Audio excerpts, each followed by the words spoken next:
All right. I think we're live on both of the streams, friends. We should be live on TikTok here in just a moment. All right, we're live on TikTok. Good to go. All right, all the streams are up. Let me double check. Looks like we're connected. Welcome in, friends. It should be a fun one. We're doing a new topic. I mean, for those who are really familiar with the Bible, this is not maybe as new as it seems. You know, we've talked about this topic a bit, kind of in passing. I don't know how often we talk about it, like as a standalone topic, but it's definitely worth it. Speaking of clowns, we've got one in the box that comes in to crash out every time I'm live. Few people hate watch me quite as much as Sargon Akkad.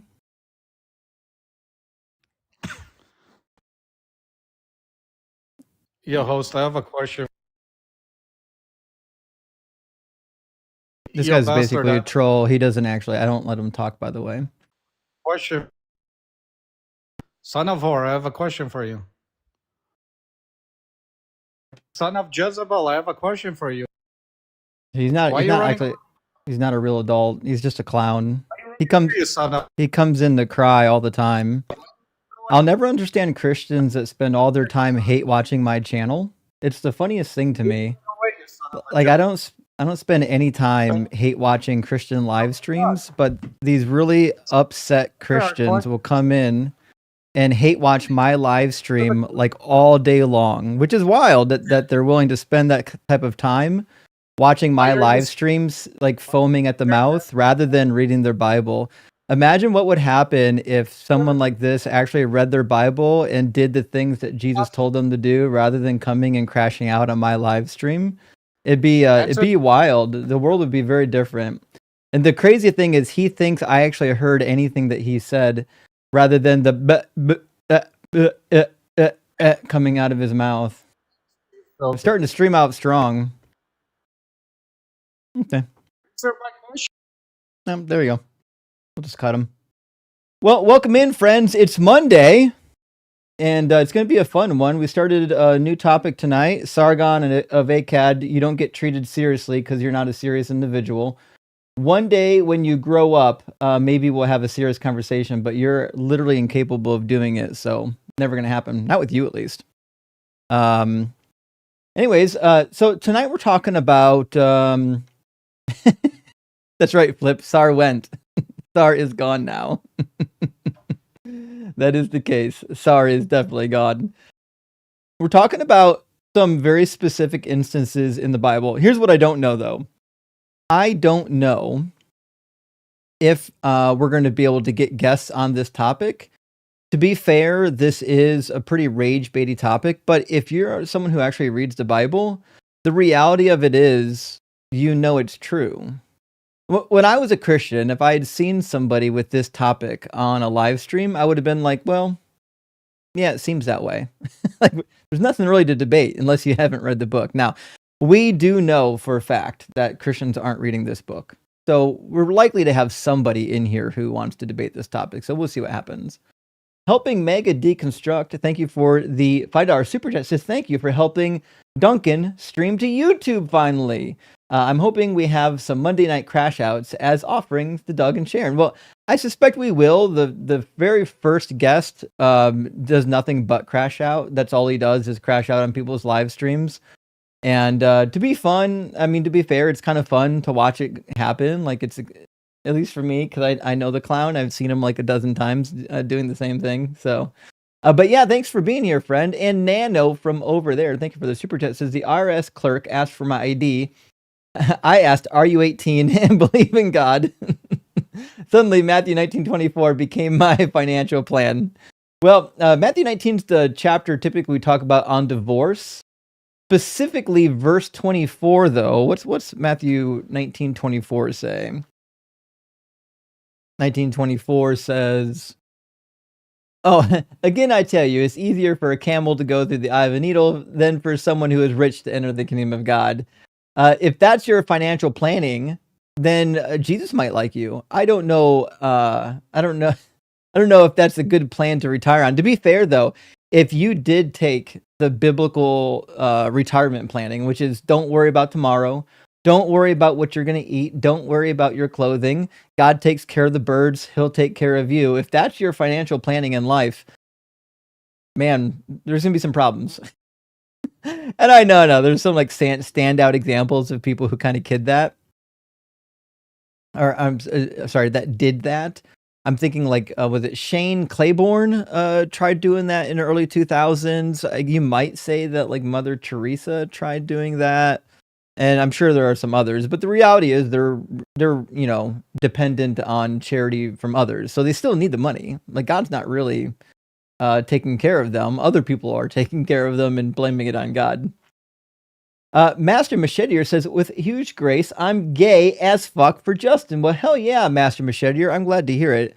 And it's funny to me when people like accuse me of turning people gay as though I'm supposed to take that as an insult. I don't understand where the insult comes in at, right? Like, it's funny to me. I get it that there was a generation, there was a time where people use that as an insult. I'm happy to believe that like we're moving past that. We're not really in that generation anymore. And I think my generation, when we were young, we were one of the last generations that used to say that kind of nonsense. I think we're kind of beyond it at this point, though. It doesn't show right now that the vertical stream is live. Let me see what's going on right now. If you're watching on vertical, let's see. Interesting. Let me see why the vertical is not live. It definitely shows that the horizontal stream is live. Not sure why the vertical stream wouldn't be live. Oh, because I'm an idiot and didn't hit start on the vertical stream. Okay, well that's my fault. Sorry about that, friends. We are in fact live on the vertical stream now. I did not yeet the vertical stream, I promise. That's my fault, friends. That's my fault, friends.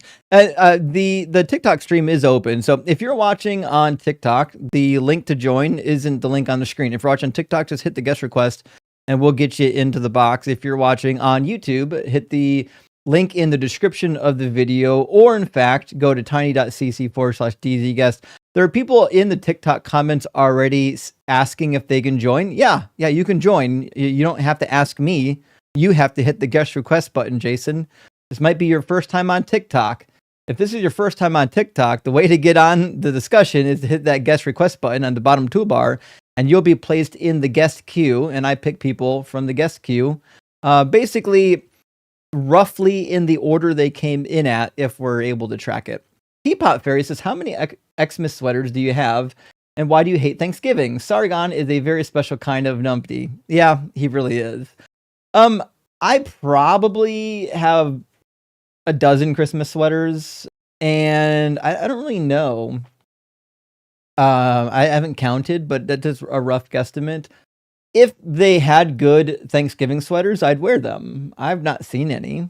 Like, maybe if they did like Charlie Brown and the pumpkin patch on a sweater, I could wear that. I don't know. I don't know a whole lot of like Thanksgiving themed sweaters. Maybe like a Garfield Thanksgiving. I think there is a Garfield Thanksgiving cartoon from back in the day.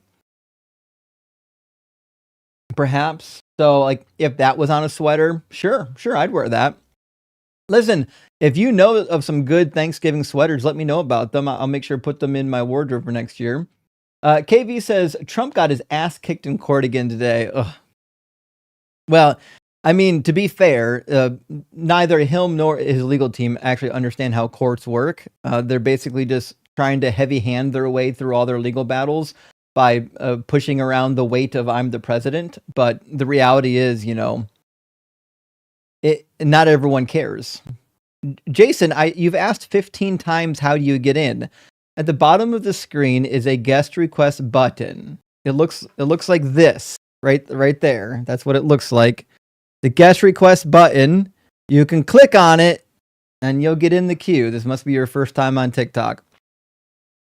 Space Lord, good to see you, friend. Says, I've been on vacation. Good to be back. Tonight's topic doesn't F around. No, it really doesn't. Tonight's topic's it's a full throat punch. We're gonna go heavy on this one. We'll see. It's such a strong topic. I don't know if Christians are gonna have the balls to request up, but we'll find out. We'll see what happens. If you're watching on TikTok, you know how to request. If you're watching on YouTube, it's tiny.cc/dzguest. And it looks like Jason figured out how to get into the conversation, so we'll grab Jason. How are you doing? Thank you for letting me join, my friend. Hello to everybody. How are you doing? Hello. Yeah, welcome in. Jason, are you at least 18? And do you believe in the Bible God? I'm 43. I used to be a Christian. I'm no longer a Christian. I belong to no religion. Oh, okay. Well, we're just debating Christians, okay? You are what? We're debating against Christians. If you're not one, then you're not supposed to be here. You are debating against Christianity? Did you read the topic on the screen? No, I'm sorry. I barely read it. Like read the screen. What's it say? It says the Bible condones rape and trafficking. There you go. Okay, let me. Fantastic. Okay, do you agree or disagree with the prompt? I agree that there are passages. Okay. There are. Let me. All right. Well, we're done then. We already agree. There's nothing to debate. I'm not debating someone who agrees with me. There are some people that do want to debate. It looks like King PP62 wants to debate. King, I can't request up for you. You have to hit that guest request button. If you don't know how TikTok works, you shouldn't be trying to debate on TikTok. That being said, there's a guest request at the bottom of the screen. And Chip, good to see you, buddy, says, I'm a Horrors fan, but you need to start the vertical stream. I know, sorry. I caught that in the comments after a minute that I had failed to start the stream. That's my bad. I thought that I hit go. Every once in a while when I click this particular mouse button, it doesn't actually click. I have to click it twice. It might be maybe I'm wearing it out. Maybe like I'm taking out my stress on the mouse as I'm debating. I'm wearing out the mouse button. We'll see. So far, no takers. Here's my guess. My guess is there's not a single Christian that's going to see this live stream for the first hour and request up because they're too cowardly to defend this position because they know they can't defend this position. They know for a fact that the Bible does condone rape, slave rape, child sex trafficking, all of it. It's in the Bible. You can find it there. And God doesn't just happen in the Bible. God condones it in the Bible. Herbie Shine says, gay for pay for Justin. Well, yeah, that's what the super chat is now. Thank you, Herbie. Good to hear from you, buddy. And beautiful kitties as always. Darth Smack says, you might want to recheck the whole matter. Can't be created or destroyed thing with Dr. Blitz, as he mentions on the macro scale. That's different. So we just talked about this during, not this week, the like 2 days ago or 1 day ago on Unapologetic. We talked about it two shows ago on Unapologetic, and he does agree with me in terms of the first law. So I think he just wants to tweak the way that it's worded, and I can get behind that. Basically, the way he suggested it should be worded, and I'm totally on board with, is if matter and energy are conserved, then we would need some sort of evidence to postulate that it was once not in existence. So basically, it's the same thing I'm saying, but I think with a little bit softer, more nuanced tone to it, which I can get behind. Because we might not know, it may not be a provable fact that such a thing is the case. The mic is loud tonight. Let me move it away from myself. Hold on. Is that better? Let me know if the mic is still too loud. I can get it further away from my face or just turn it down a little bit. We'll just let me know. It's good now. Okay, cool. I'm trying to turn the volume up and turn the mic further away, and the reason is because the cats keep wanting to like get into my face, and the microphone's in my face. So I'm like, we can't have the cats and the microphone fighting with each other. You know what I mean? Ganek, thank you for the $10 super chat, says, is that meal sponsor drive still on? It is. Links in the description of this video if you need to sign up for the meal program, or if you want to donate to the meal program. And I'm pleased to announce we've already raised almost like $2,500 for the meal drive. I have to check back in to see how many applications we've received. As of last week, I know we're at like 14 or 15. I think we're surely going to be over that right now. But anyways, to the question, do you have a donation link outside your Discord? Yeah, it's in the description of the video. I dropped in briefly a while ago, but felt I was intruding. Sorry if I missed other announcements.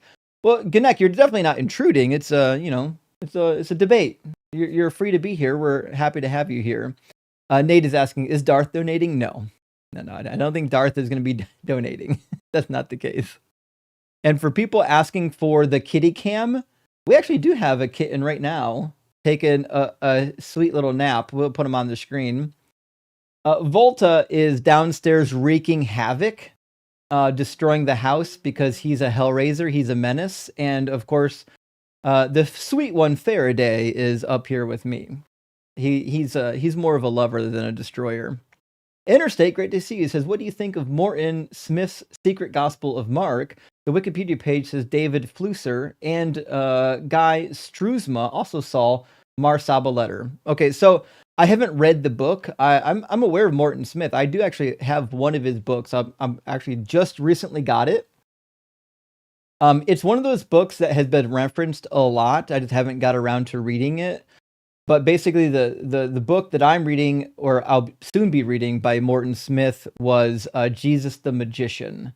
And he's doing the same thing that a lot of people have done, going into some of the ancient texts about Jesus and comparing them to the Bible, and basically putting together a hypothesis that Jesus was basically like a Simon Magus, like a miracle worker, like a magician. They were common in the day. Egypt was well known for having magicians. And if Jesus spent his formative years in Egypt, we could see why he would learn these arts, come back to Judea, and be tricking people. So that should be a lot of fun. But as for that book, The Secret Gospel of Mark, I've not read it. Mark says, New Testament story of Good Samaritan is Jesus redefining neighbor, which differs from the Old Testament. Sounds like neighbor now means anyone, not just fellow Jew. Well, to be clear, the word neighbor doesn't just mean fellow Jew. Okay, so Rhea in Hebrew typically means somebody who is near to you, both in proximity or in blood relation, or somebody who's just part of your people group. So it's it has an elastic meaning. That being said, is Jesus expanding the boundaries of who is your neighbor? It kind of seems like he might be. His suggestion here is that your neighbor is the person who does what God wants you to do. Thereby, it's your behavior that makes you part of the in-group. That being said, the Samaritans were technically part of Jesus's in-group already. So it's important to remark that a Samaritan sometimes was of Hebrew blood. The problem that the Jews had with the Samaritans was that there was a lot of mixing and mingling between the Hebrews, the 10 northern tribes, and the Assyrians. When the Assyrians moved people away, you can read this in 1 Kings, when the Assyrians moved people out of the land and resettled them in the land of Assyria, he also took Assyrians and put them into the land of northern Israel, and they mixed and mingled, and so they were like half-bloods. And to the Judeans, well, this was like unforgivable. You know what I mean? So when Jesus is talking about how even these Samaritans are your neighbor, I don't know if it's a blanket statement saying all people. I think it's a blanket statement for at least those that are near to you. And to be sure, the Samaritans were their actual proximal neighbors. That being said, though, I think there is a case to be made that Jesus is suggesting, no matter what your ethnic background is, if you do the work that God wants you to do, you can be part of the in-group.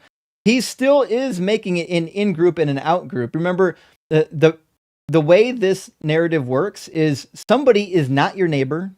Who's not your neighbor? Well, it was the people who didn't do the work of the Lord. Namely, remember the Pharisee that walked by the man that was in the ditch? That he's not your neighbor. So the funny thing is, the neighboring, I think, has less to do with people group and more to do with, do you do the works that I want you to do? He does the same thing with his brothers and sisters, right? In Mark chapter 3, when it says, your brothers and your sisters, your family is looking for you. He's like, who are my brothers and sisters? And then he redefines what even is family for him. Let me pull it up in Mark chapter 3. Okay,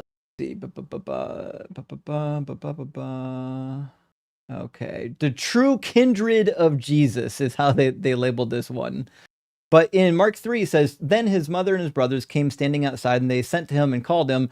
A crowd was sitting around him, and they said to him, your mother and your brothers are outside asking for you. And he replied, who are my mother and my brothers? And looking at those who sat around him, he said, here are my mother and brothers. Whoever does the will of God is my brother and sister and mother. So there's a narrative arc throughout the Gospels where Jesus is redefining what it means to be part of the in-group. And the in-group are the obedient ones. That's why we have the parables. Like Jesus says that those who had first received the kingdom, it will be taken from them and given to the outsiders, to the Gentiles. And so it just seems to be, I think that's what Jesus is doing here. He's saying the in-group is the obedient group. All right, we've got one guest waiting to get in, so let me read this super chat, and we're going to get Brandon in here. Bliff, thank you for the super chat, says, what's your thought on Matthew 5:17 when Jesus says fulfill, that he means he is the perfection of the law and the standard for which everyone should be aiming for? Thanks for all you do. Well, the problem, Spliff, is he didn't say any of that shit in Matthew 5:17. In fact, if you read Matthew 5, it's very clear that what he means is to be obedient to the law. So the first thing you need to know is that however you want to translate the word fulfill cannot mean abolish, right?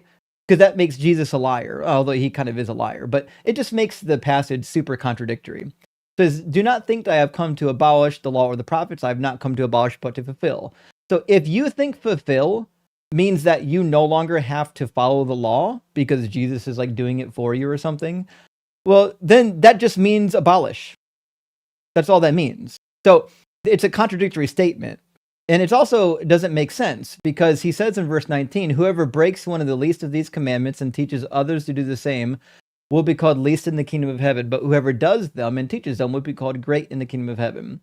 So Jesus tells them that to be great in the kingdom of heaven, you, in fact, need to follow the law. He's not saying that you need it to be saved. If you don't follow the law, you can't go to heaven. He's saying it's preferable for you to follow the law if you want to be great in the kingdom of heaven. And this is roughly the same thing he tells the rich young ruler. Was it Matthew chapter 19 or 20 where the rich young ruler shows up? Give me a second to recall. The rich young man, 19. Someone came to him and said, teacher, what good deed must I do to have eternal life? And he said to him, why do you ask me what is good? There is one who is good. If you wish to enter into life, keep the commandments. And he doesn't just list the 10. In fact, the last one he says, love your neighbor as yourself, comes from Leviticus. It's not part of the 10 commandments. So Jesus, all throughout the Gospels, tells you to follow the commands of Moses. In no way does Jesus ever state that you shouldn't follow the laws of Moses. That was something that came after Jesus' death. All right, let's get Brandon into the conversation and we'll see how far we can get. Hello. Welcome, Brandon. Are you at least 18 and do you believe in God? Yes, I am over 18 and I'm Hold on a second. There's actually a crazy in echo. between. Hold on. Okay. Is it just me or everyone hear the echo? There's crazy echo on my side. I'm on headphones. Should I take it out? It Like might. Bluetooth headphones? It could be your headphones. Give me a second. Ba-ba-ba-ba. Ba-ba-ba-ba.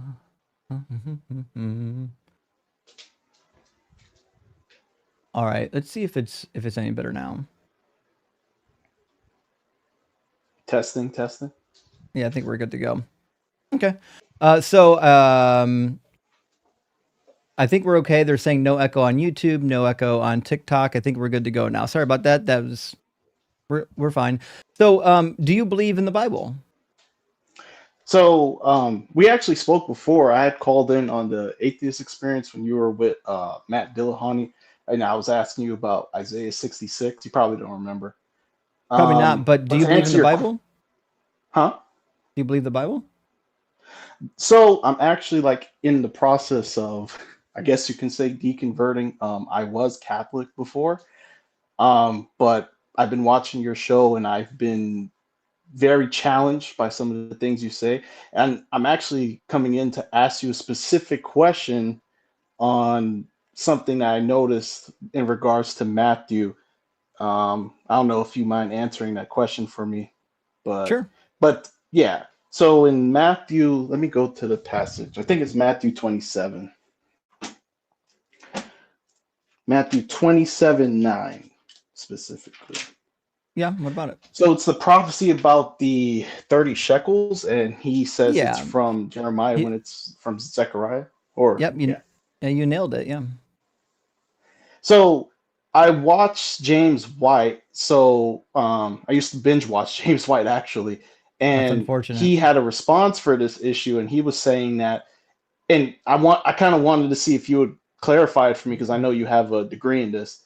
So he was saying that sometimes in the New Testament, the authors would quote a major prophet, and this was common for like I guess the Jewish communities to quote like a major prophet if the minor prophet wasn't so known. And so that's his way of saying that this isn't a contradiction because he's quoting Jeremiah to point to a major prophet. Is that something that like scholars can see to, or is he just No, rambling? he's rambling. That's a really bad talking point. There's not a single instance outside of the Bible where you can point that was a thing. It's never.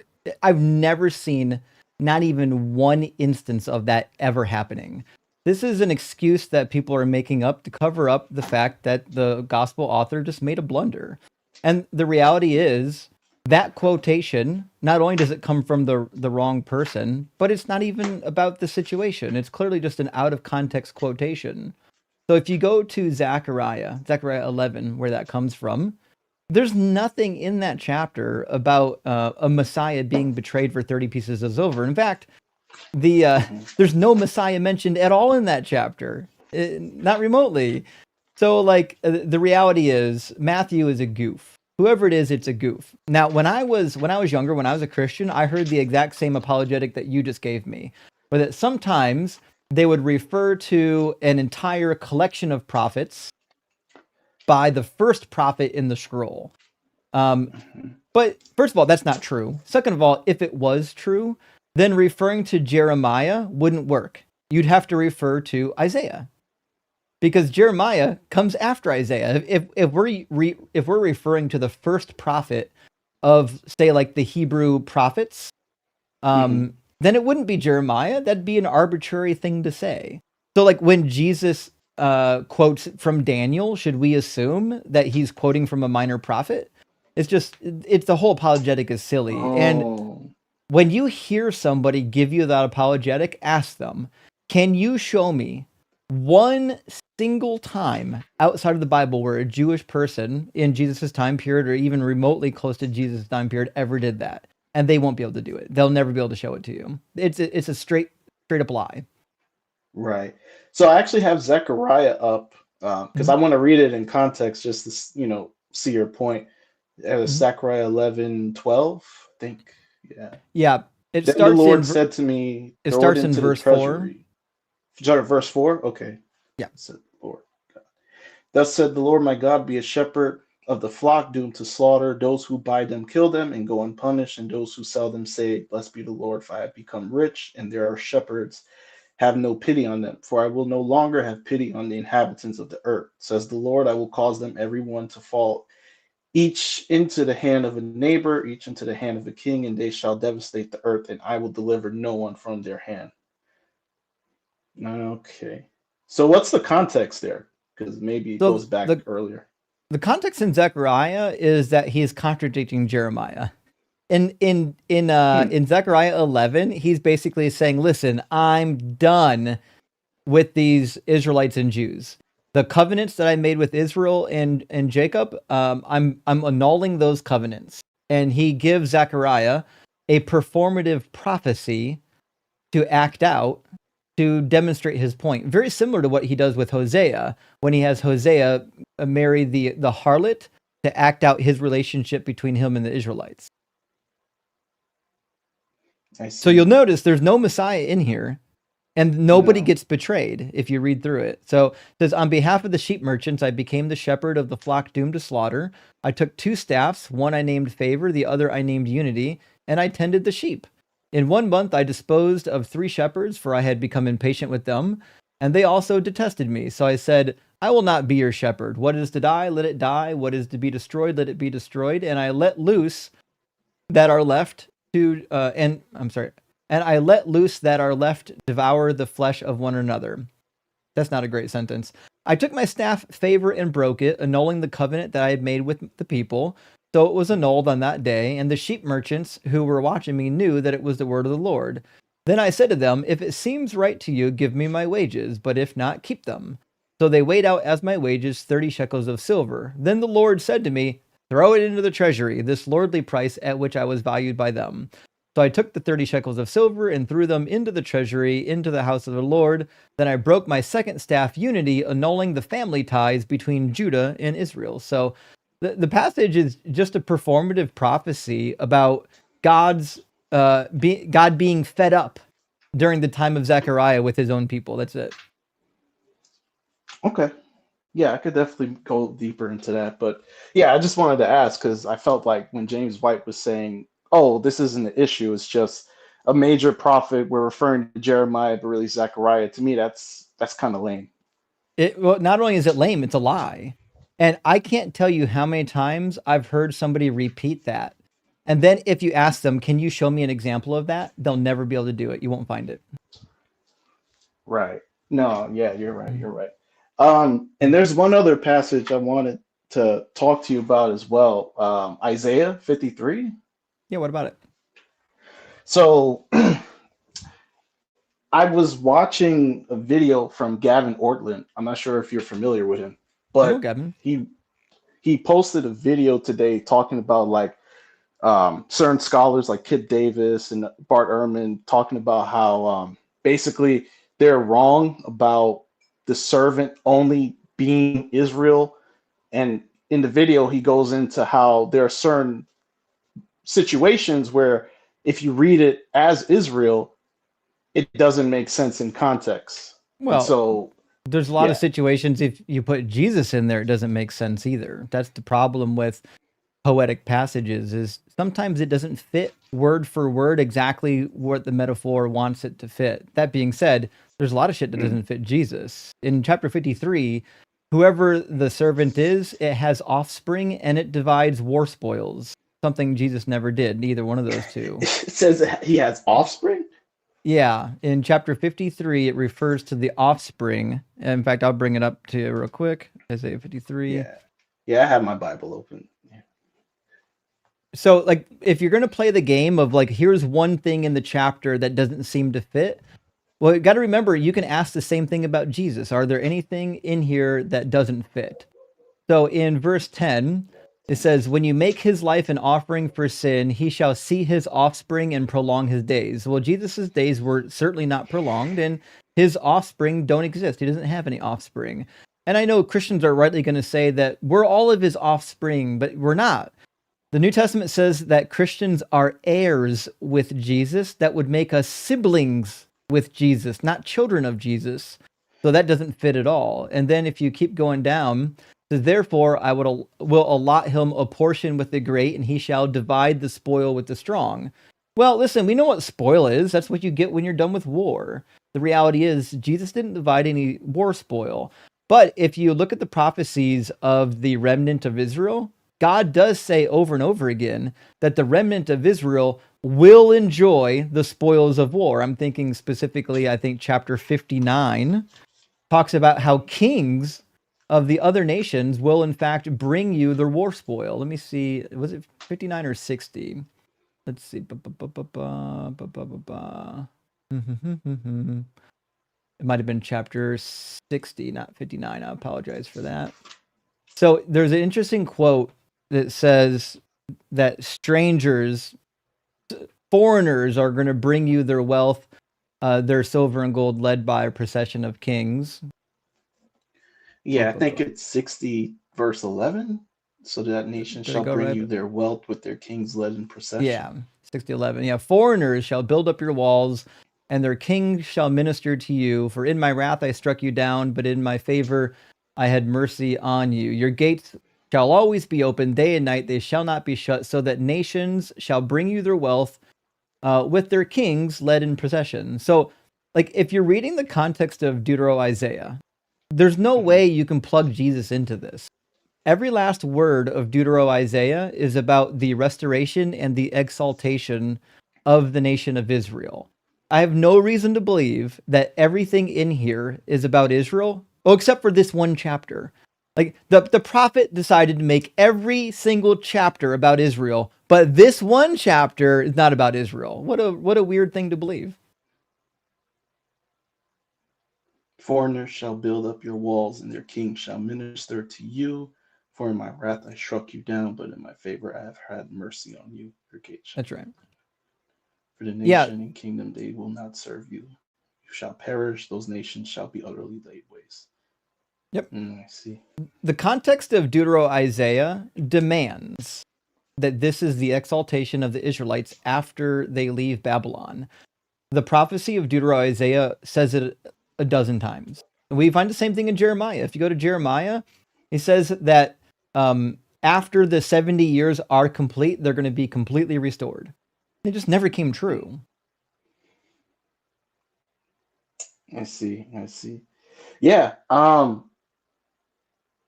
And that's the tough thing with prophecies. It's like, even I believe in the Catechism of the Catholic Church, it teaches like there is an immediate fulfillment and then there's the spiritual fulfillment. But after watching your sessions, I've questioned that a little more because it kind of just sounds like special pleading, because I feel like the Muslims can do the same thing with our books. You nailed it. So if you read a scholarly commentary on Isaiah or Jeremiah that's from a Christian persuasion, they're all going to say the same thing, just what you said. They're going to say, well, the immediate fulfillment was this. So Jesus didn't fulfill it in the context it was given. He fulfilled it in a typological fulfillment, or in a secondary fulfillment, or in a partial fulfillment. But the reality is, we'd never accept that about Joseph Smith or Muhammad, or like there's nobody we would ever accept that for.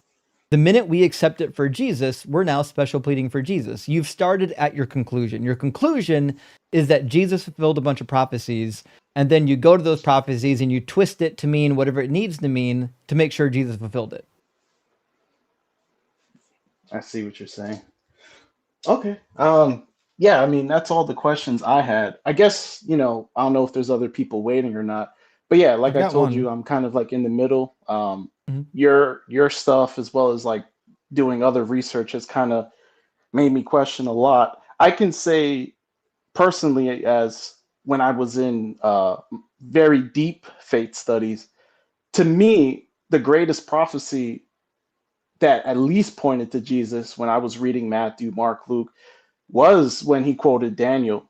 And he said, here comes the prophecy of Daniel. I believe it's like Matthew 24, because he's using that to point to future destruction of, Jerusalem. And obviously, historically, we know that happened. But I guess scholars would debate that was written, the accounts, the Gospels, after the fact.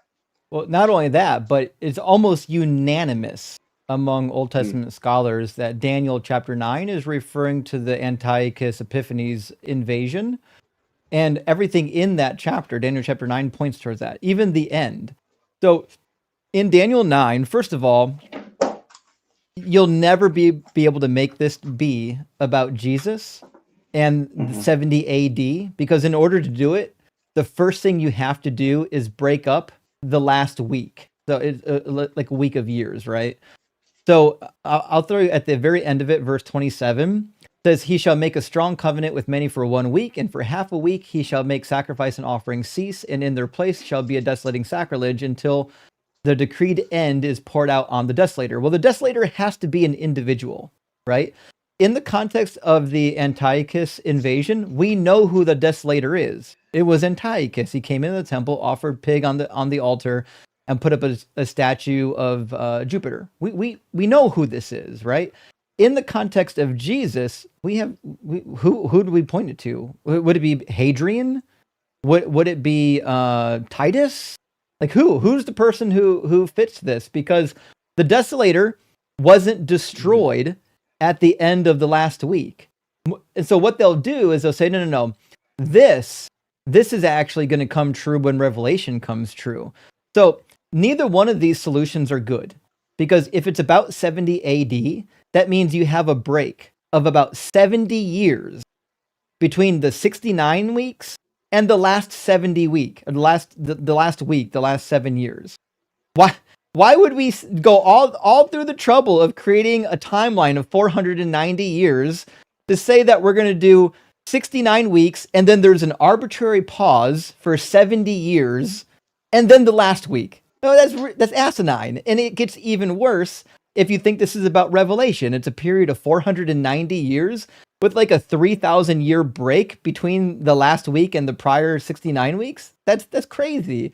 The reality is this is referring to the Antiochus period. And the reason why we know that is because if the 490 years is the punishment in which they're going to have to take because they disobeyed the Lord, then it has to start from the beginning of the punishment. It says, all Israel has transgressed your law and turned aside, refusing to obey your voice. So the curse and the oath written in the law of Moses, the servant of God, has been poured out on us, and we have sinned against you. Well, the curse in the law of Moses, Leviticus 26 and Deuteronomy 28, says that when God punishes you, if you don't turn from your ways, he'll multiply your punishment by 7, which means it's 70 years, according to Jeremiah 25 and 29, times 7. So you get 70 sevens or 770s. You get 490 years.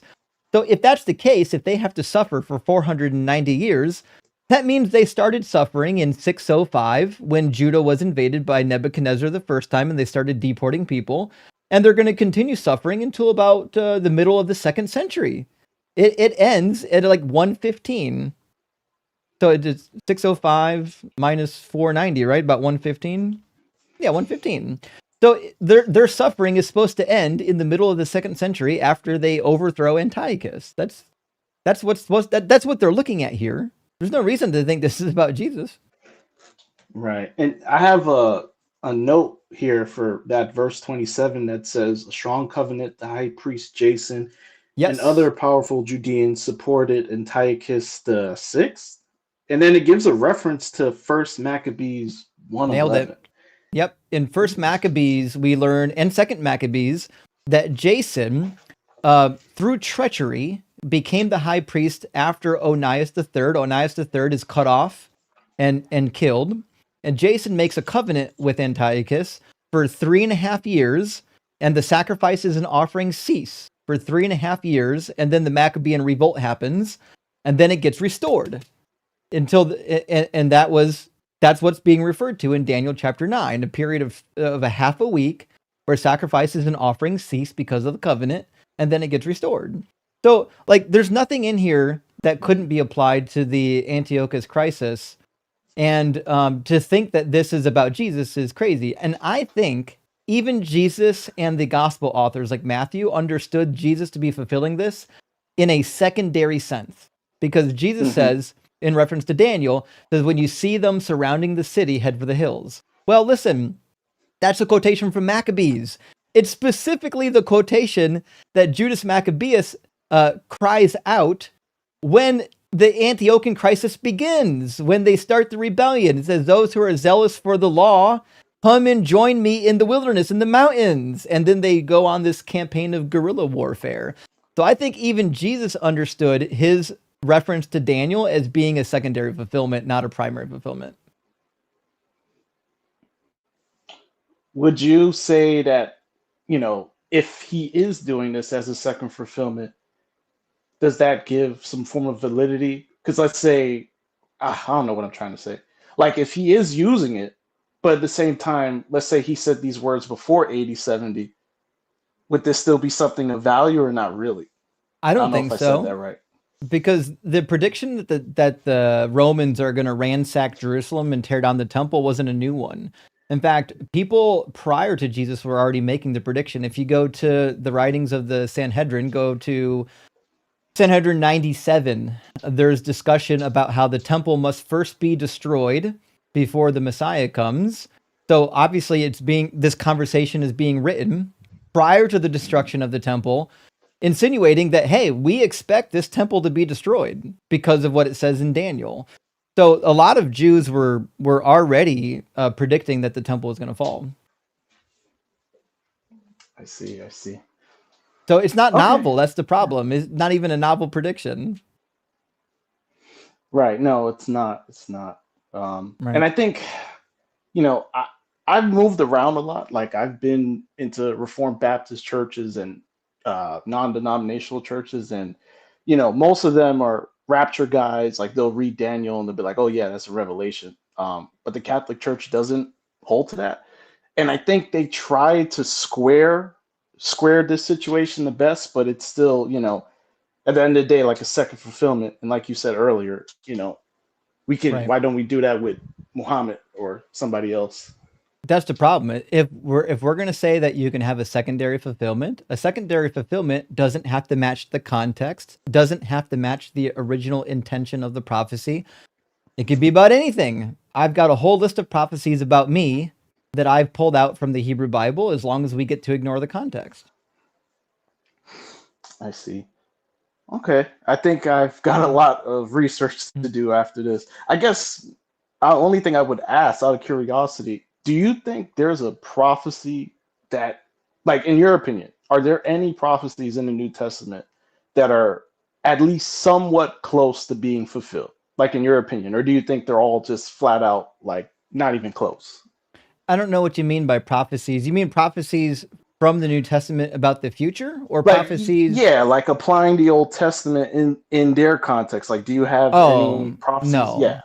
No, I don't know of a single prophecy that came true in the New Testament, other than maybe Deuteronomy 13, when God says he'll send a false prophet to test his people.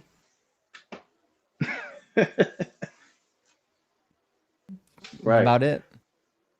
Okay. All right. Well, yeah, I have a lot to research, but no, thank you for answering my questions. That was helpful. Sure thing. Yep. Good to Yeah. hear from you. Have a great night, Justin. Cheers. Cheers. Another one in deconstruction. We're seeing it more and more these days, friends. And hopefully, let's free some people. The truth will set you free, friends. Let me grab a couple super chats. We'll get our next guest in here. I think Steven was next, and then after that is Capone. Lockfurry, great to see you tonight, friend. I really appreciate the $99 super chat. Let's get some W's in the chat for Lockfurry.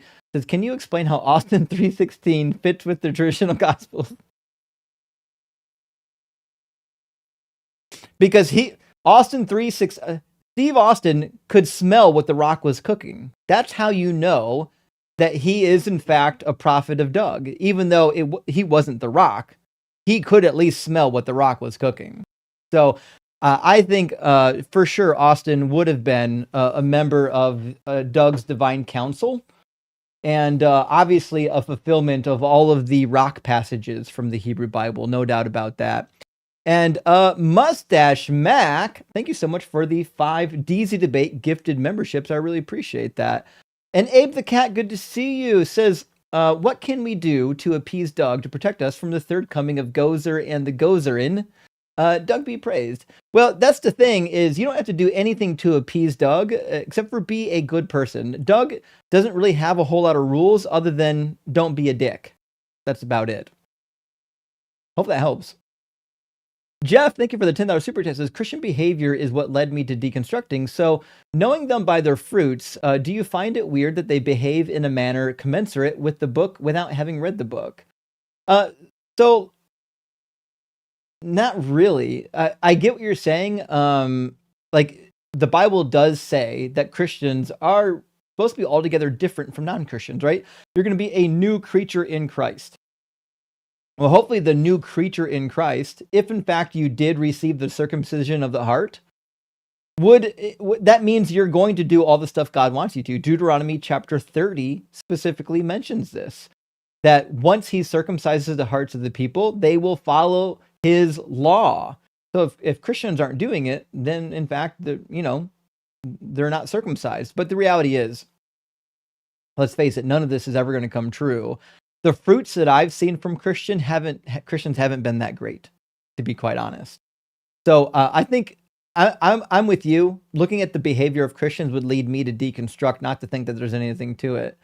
And Cedar and Sound says the real question: if Jesus was a magician of his time, was he more of a David Blaine, Copperfield, Houdini, or a Chris Angel? I'm going to classify him as Chris Angel, mostly smoke, mirrors, and bullshit. At least David Blaine was entertaining, although he had some smoke and mirrors, but he could actually do some real stuff.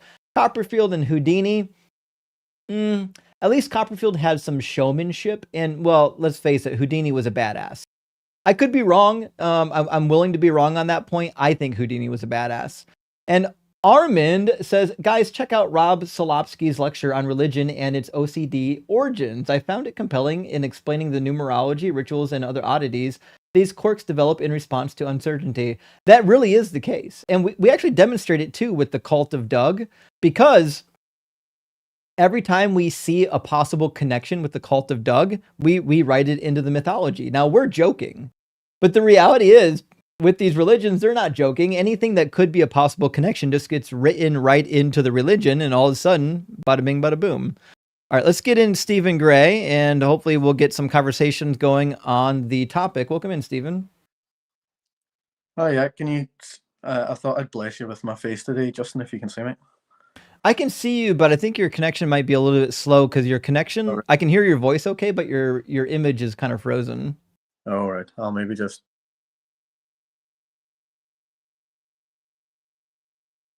Well, still there? Now you're just gone. Oh, can you hear me? I can hear you now. Okay. It's fine. It's fine the way it is. Don't worry about it. Okay. Well, I spoke to you a couple days ago, or a few days ago. So this is just my second time coming in. I'm not really here to debate you on grape and human trafficking in the Bible, because I'm afraid I'll not win that argument. I'm shocked that no Christians want to have a part of this conversation. It's almost like they know the answer. Yeah. Well, here, the last caller kind of reminded me of myself, because he brought up Isaiah 53 and Zechariah, and they're the verses that I brought up to you a few days ago. I don't know if you remember. Probably. I mean, here's the problem: is every Christian I ever debate brings up Isaiah 53. So it's not like if you're saying I was the guy you talked to about Isaiah 53, I'm like, well, every guy I talk to wants to talk about Isaiah 53, right? Yeah, but no, I was just really phoning in just to check in with you. But no, when I was last on, we went through Psalm 22 and Isaiah 53 and Daniel 9, and yeah, I went back and read them, and yeah, can't get out of the points that you raised. So it's been pretty rough for me the past couple of days, just having those things sort of in my mind. I feel that.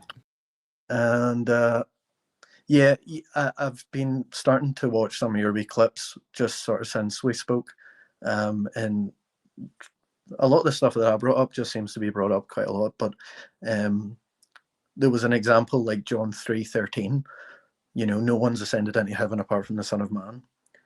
And whenever you brought that up, it was actually when I was watching a video, as soon as you brought it up, I was like, well, Elijah and Enoch. Right. And so I went and looked into them, and then Enoch I could get away with a little bit, because it just says that he walked with God and then he wasn't, or something, or God took him. But Elijah literally says that he went up in a whirlwind up to heaven. Right. Well, obviously, the other problem with Enoch is if you go to the book of Hebrews, it says that the Lord took him because he pleased the Lord. And the way that it's phrased would lead you to believe that the Lord took him in a way in which he was with the Lord. Yeah. Yeah, and then with Elijah, it does use the word heaven in the Nasb anyway, but obviously you don't know if that's Abraham's bosom or if it would have been heaven, but it just sounds like it probably was heaven.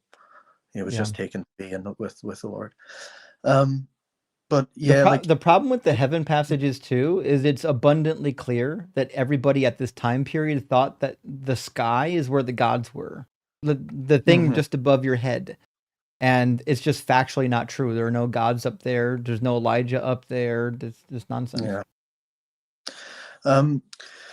But yeah, and even with John 3:13, like I was thinking, like there's a lot of things in the Bible that are like that even if you could kind of squirm your way out of it, it's hard to kind of understand from the Christian point of view why God would even put it in, because he's not the God of confusion, except there's some verses that don't seem to be very helpful, but also seem to be wrong unless you do sort of loads of monkey tricks to try and get around it. But I think at the minute, Justin, the only thing that is really quite tough at the minute, and I'm not going to keep you for very long, my life is just so entangled with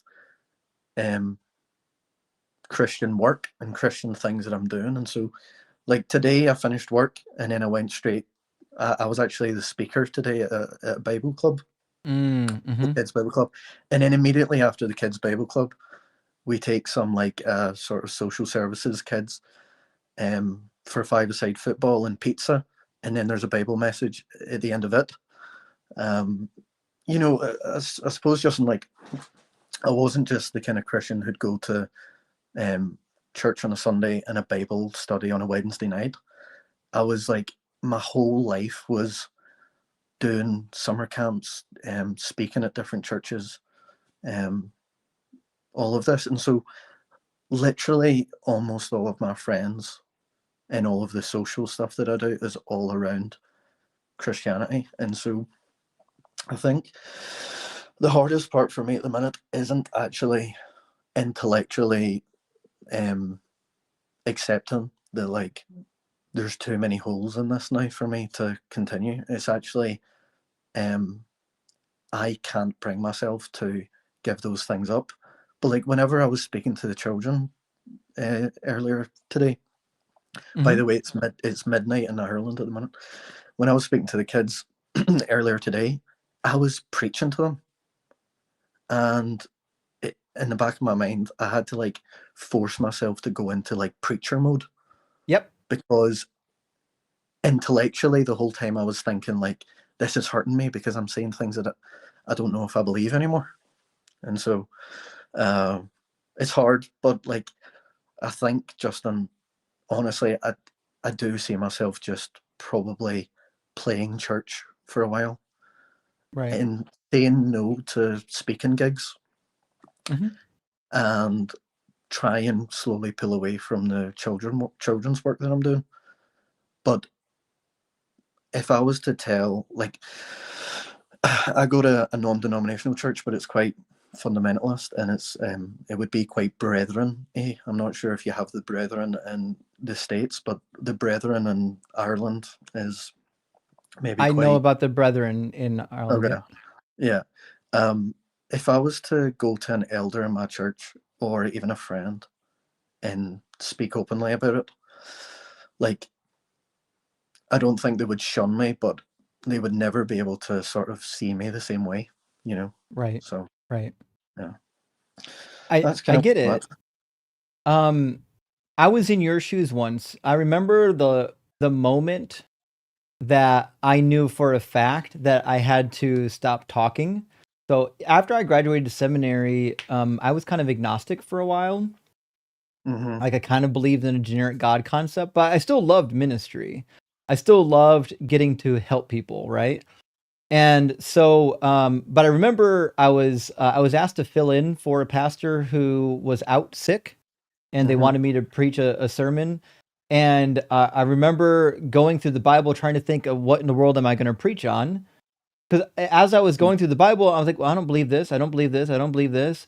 And I don't know, you've probably spoken enough. If you're talking about a subject that you don't actually believe in, then you can't preach on it. The goal of preaching is to move the audience, and you can't move the audience if you're not personally moved by it already, right? And I discovered in preparing for that sermon, nothing in this book really moves me that much anymore because I don't believe it anymore. And I think you're on that path as well. When you stop believing this stuff, like, you can't preach it, you can't teach it. And the other thing that happens is you stop worrying about shit like hell. I don't spend 1 minute worrying about going to hell because I don't believe it's real. Yeah. I just want to ask, can you still hear me? Yeah, because I just turned the camera off. Yeah, just make sure. Yeah, man. See what I was speaking to the people around me always say, like, "Oh, Stephen, you're really gifted in speaking." See, as I was speaking to the kids today, I felt like I was able to get into that mode again. But when I was looking at some of the adults in the room, I was like, they're looking at me a bit strange, and so there must have been something that was like maybe not. I don't know. I got the impression that they were that I wasn't quite hitting the mark or something. So I think it maybe came across a little bit that because we're just doing sort of the Christmas story as we lead up to Christmas, and so I was on the death of Jesus today, and but Justin, it's for me, it's the social side. I'll tell you something funny, Justin. I was about to get engaged to a Christian girl in July, and things kind of didn't quite work out. But I'm thinking, like, oh man, I was in for a lifetime. You know, like just another fundamentalist, Christian, lovely girl, but she grew up in a very staunch sort of Christian home, and so I was very close to getting engaged this year. And I think now I'm looking back on it going, man, if that had worked out, I would be having this sort of, I'd be going through this change in my mind while also having a wife, as a Christian wife. And and like, what would her mum and dad think if they found out, and what if I started influencing her and whatever. I'm glad that didn't quite happen. But yeah, it's one of those things where, like, you can say something. I don't think the old adage "dodged a bullet" applies here, because it's not like it doesn't sound like she was a bad person, but the reality is, if you got married and then deconverted, the reality is your level of compatibility might not be the same, and it definitely could end up in strife. I know personally people in the deconstruction community that once they stopped believing, their spouse wanted a divorce. It happens. Yeah. But yeah, in terms of rape and trafficking, if you had asked me maybe 3 months ago, I would have used the kind of indentured servant argument, and just basically that well, God never really condoned it, but he gave rules about how it should be done because it was being done. And it's less about slavery in terms of like the Afro the transatlantic slave trade, and it's a different sort of slavery that was happening back then, where the servants would teach the children in whichever, and then after 7 years it would be like go and whatever. But I already know the passages, Justin, that you would bring up because I've read them, and when it comes to non-Israelites, it's very clear that part of the spoils of war are the woman and the children, and they can be bought permanently, and then once they're bought, they can be passed down to your sons as an inheritance. So no, it is just slavery. there's no sort of tricks that you can do to get out of it. But no, the best you can do is go to, like, words don't mean words and lie to yourself, right? Yeah. So. Justin, see, because I have you, other than prophecy fulfillment, the other thing that convinced me whenever I became a Christian was the martyrdom of the saints. Could we touch on it just a little bit, because I haven't really looked into it much at all, but I'm sure you've heard the argument, like, you wouldn't die for something that you know for a fact isn't true. And then when skeptics say about sort of mass hallucination stuff, I just don't buy it. I think that's probably just as unlikely as someone being raised from the dead, that so many people would have the same like sort of psychological, like mass hysteria or something people call it. I don't buy that. I don't think it's very strong. So, I mean, we do have data on mass hallucinations. We know that they happen, but that's not my understanding of the hallucination argument. My understanding of the hallucination argument is that maybe one person in the group had hallucination, and then the others believed it. Okay. So I don't know if the argument is that all of them had a hallucination. That being said, I think it could be either a hallucination, or I think the better argument is that it was an imposter. Now, it certainly could be a combination of the two. We know from this time period that it was pretty common for people to imposter dead people. There was a Nero imposter. There were many sightings of Aristeas after Aristeas' death. We know that sometimes people became missing from their tombs, like in the story of Alcestis. So I'm thinking that probably there was one imposter of Jesus. He probably was. I think the Olivet Discourse is likely true. I think he probably was going around preaching that he was going to die and resurrect and fulfill Daniel chapter 7. And then somebody was like, well, fuck, let's make it happen, right? And pretended to be Jesus. And we find this, and you might think this is crazy, but let me show you, even in Matthew and Mark, there seems to be like an admission that this is going to happen. So if you go to Mark 13... just Jesus warning them that someone will come to you saying that they're That's him. right. That's right. Let's see. Was it beginning of the thing? Let's see. Yeah, many will come in my name, verse 6. Yeah, many will come in my name and say, I am he. Well, listen, this makes a lot of sense. If after Jesus' death, there were people pretending to be the resurrected Jesus. Yeah. Yeah. And what do we find in 2 Thessalonians? 2 Thessalonians, there are people who think that Jesus already returned. Yeah. Yeah. I don't know. That still, it just still seems a little bit like implausible for me. Like, see, what's implausible? I don't know. Just it just seems like something that would, happen like in a pantomime or something, like a theater show. No, it just doesn't it seem happens like in real life. Yeah. So there were at least 6 different Nero imposters, and in 88 there was a Nero imposter that was so good at making people believe that he was a resurrected Nero. Keep in mind, this is 20 years after Nero died. 20 years after Nero died, there was an imposter that was so good that he fooled all of the Parthians and even convinced the Parthian leaders to prepare to go to war against Rome. Impostoring dead people was incredibly common. And and again, we don't know what manner of death the disciples had. That's the other part of the equation. We say, well, they wouldn't die for a lie. Well, first of all, they would. We don't know the manner of death, but people died for Jim Jones. People died for the Applegate or Applewhite cult, the ones that jumped the ride on the meteor. People died for David Koresh. People die for stuff that they only loosely have evidence for all the time. I'm not shocked at all that they would have died for Jesus. That being said, I don't think we have evidence that they died for that cause anyways. Yeah, like when I look at the apostles' deaths, like if you look up the death of Peter or Matthias or whatever one you want, apart from John, I suppose, it kind of just says like tradition says that Peter was crucified upside down in Rome or whatever. But like, is there any historians that you know from that time that record an apostle dying? I mean, kind of. Clement does. Clement records the death of Peter and Paul, but he doesn't record Peter being crucified upside down. That tradition comes from the apocryphal Acts of Peter. Yeah. And in in that particular text, we find all kinds of crazy shit happening.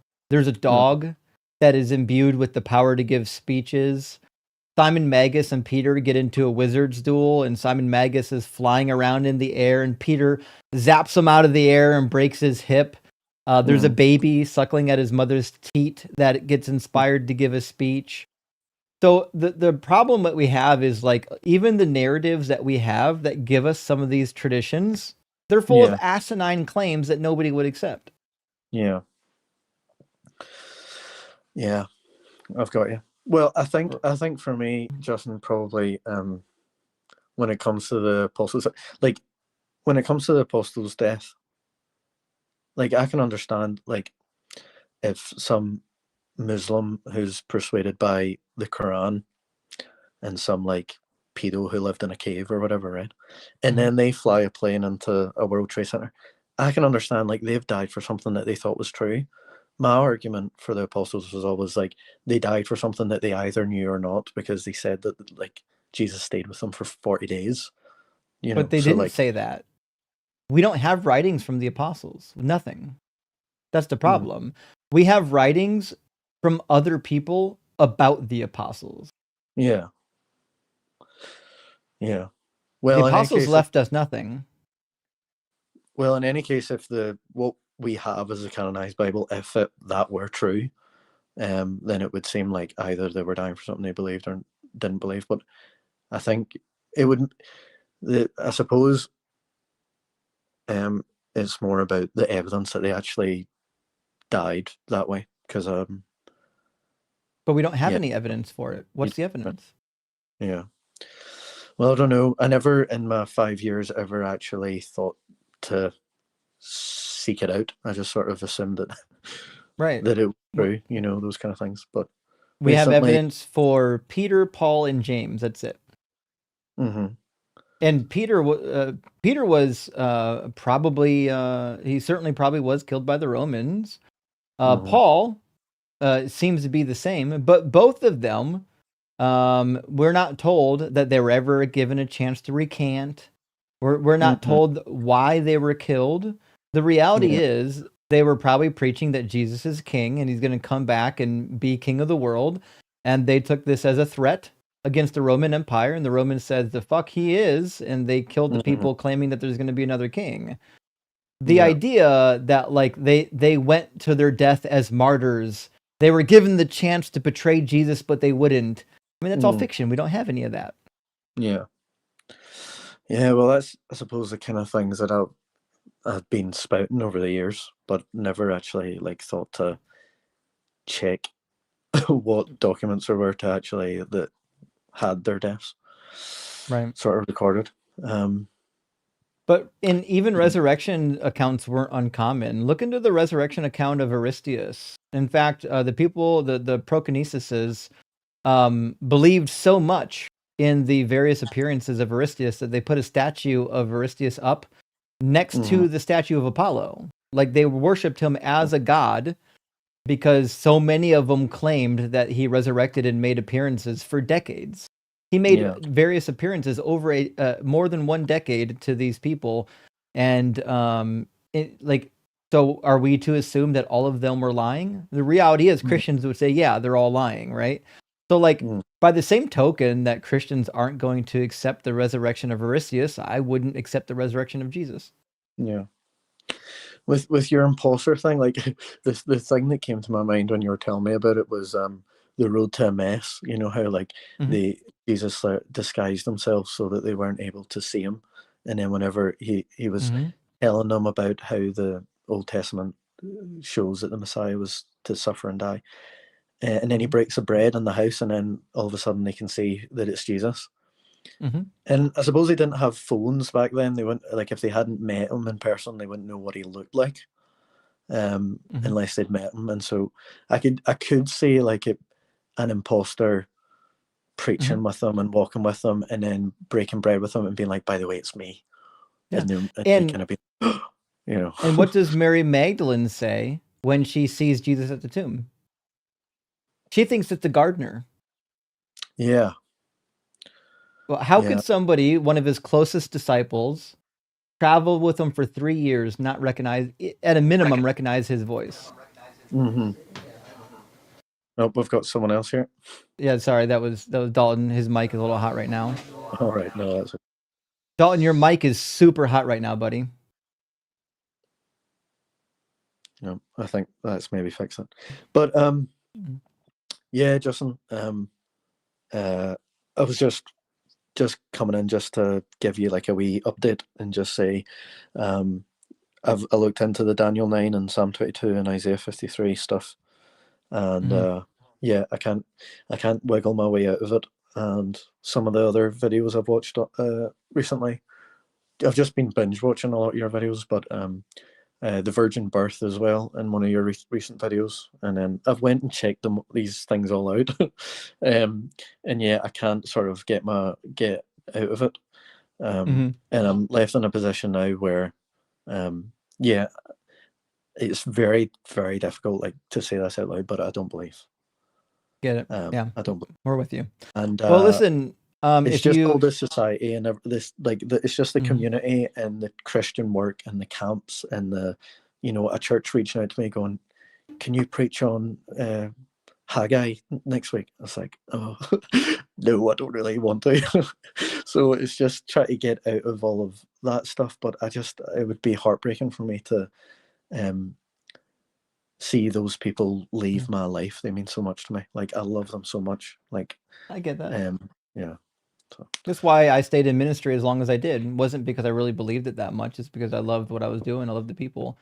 But the reality is, like, they'll still be your friends, even if you leave. Most of them aren't going to stop being your friends. In fact, a number of people in my life back from when I was in ministry no longer believe either. So yeah, is what it is. But Stephen, it was good to talk to you. Join the Discord if you want to meet other people in the same phase of life and need a little bit of company and camaraderie, and come back and check in with us again. Yeah, I will do. Justin, I'll maybe stay on and watch a bit of the stream. Best of luck to you. And yeah, as we said last time, maybe you'll be in church on Sunday. So we'll see what the other callers are like. And we'll see. I'll let you get on. All right? Yeah, thanks a ton, Stephen. Right. Cheers. Bye-bye. W. Stephen, deconstructing is tough, huh? Hey, bud, does my microphone sound better? It's much better, yeah. I don't know why it was so hot when you came in earlier. Oh, it's because I turn it all the way up when I go live, and I forget to turn it back down when I guest on someone's live. It's okay. Don't worry about it. All right, friends, I'm going to read a couple of super chats, and then we're going to get JD and then ATCA into the discussion, and then after that is going to be Dez. That's the order they came in at, so that's the order I'll grab them at.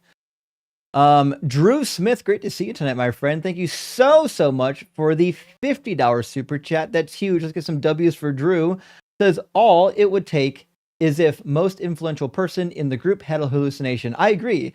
So Apologia talks about this. If somebody like Peter or James, the brother of Jesus, has a hallucination of the resurrected Jesus, it's over. It's done. The leader of the group said so. I mean, how often have you seen devout religious cults believe something as true just because one person leading the group said it happened? It happens all the time. You don't need a mass hallucination. You need just one hallucination. And Simon, thank you so much for the $50 Canadian chat. That is huge, friend. Thank you so much. Look at some W's for Simon. Says, I really connect with that guy's testimony. I did my atheistic coming out to my brother 2 days ago. Well, congratulations for coming out. We are behind you. And learning that he himself is going through his own deconstruction helped me feel that I might not be as alone as I thought. Fuck religion and rock hard for Doug. You're right, Simon. We're not alone. Since I've been doing these streams for 2 years, countless people that I know have come out and said, yeah, I don't believe anymore. Yeah, I deconstructed. I don't believe this anymore. Or I'm currently deconstructing right now. So listen, a lot of people are willing to think critically about this topic. We need to keep talking about it. We need to keep it at the forefront because it's worth talking about.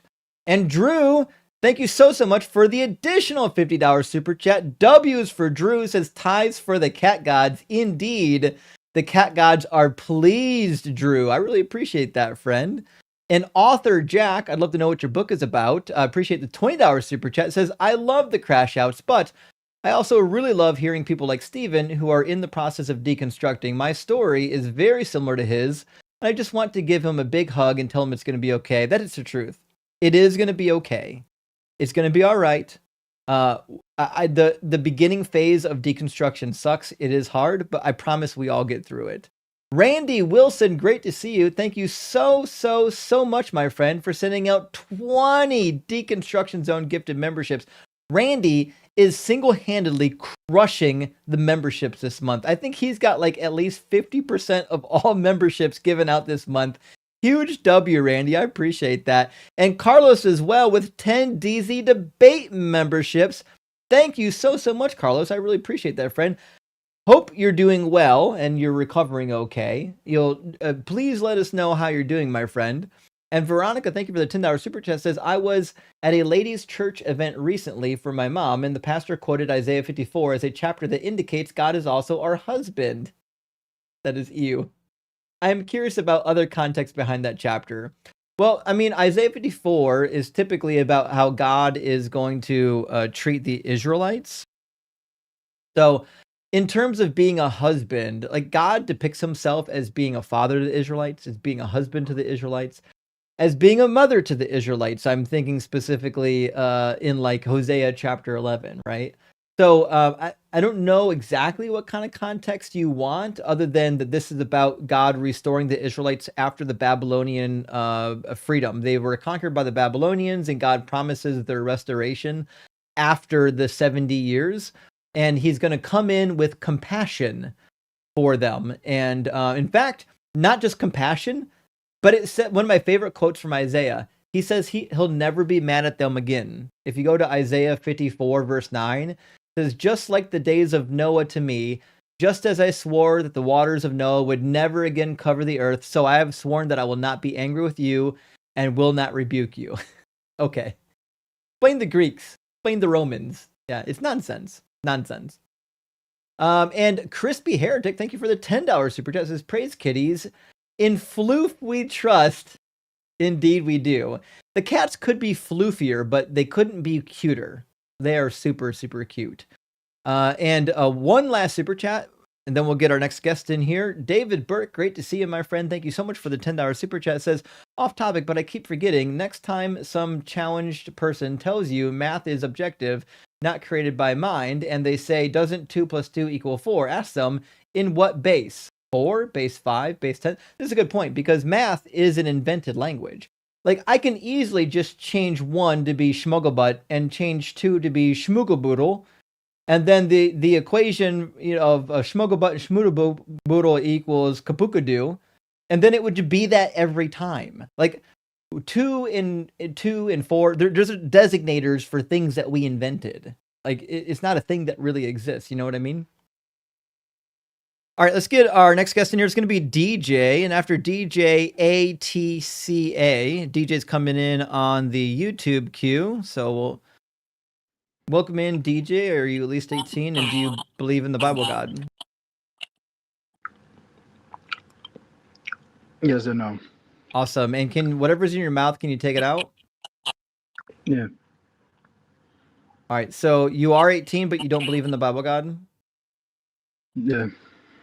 Okay. Do you agree with the prompt or disagree with the prompt?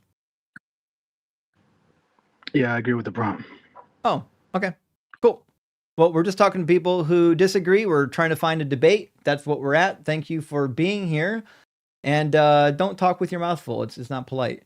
Canbest, thank you for the $27.99 super chat. Says, hey, DZ, happy Mythological Celebration Day. I like that.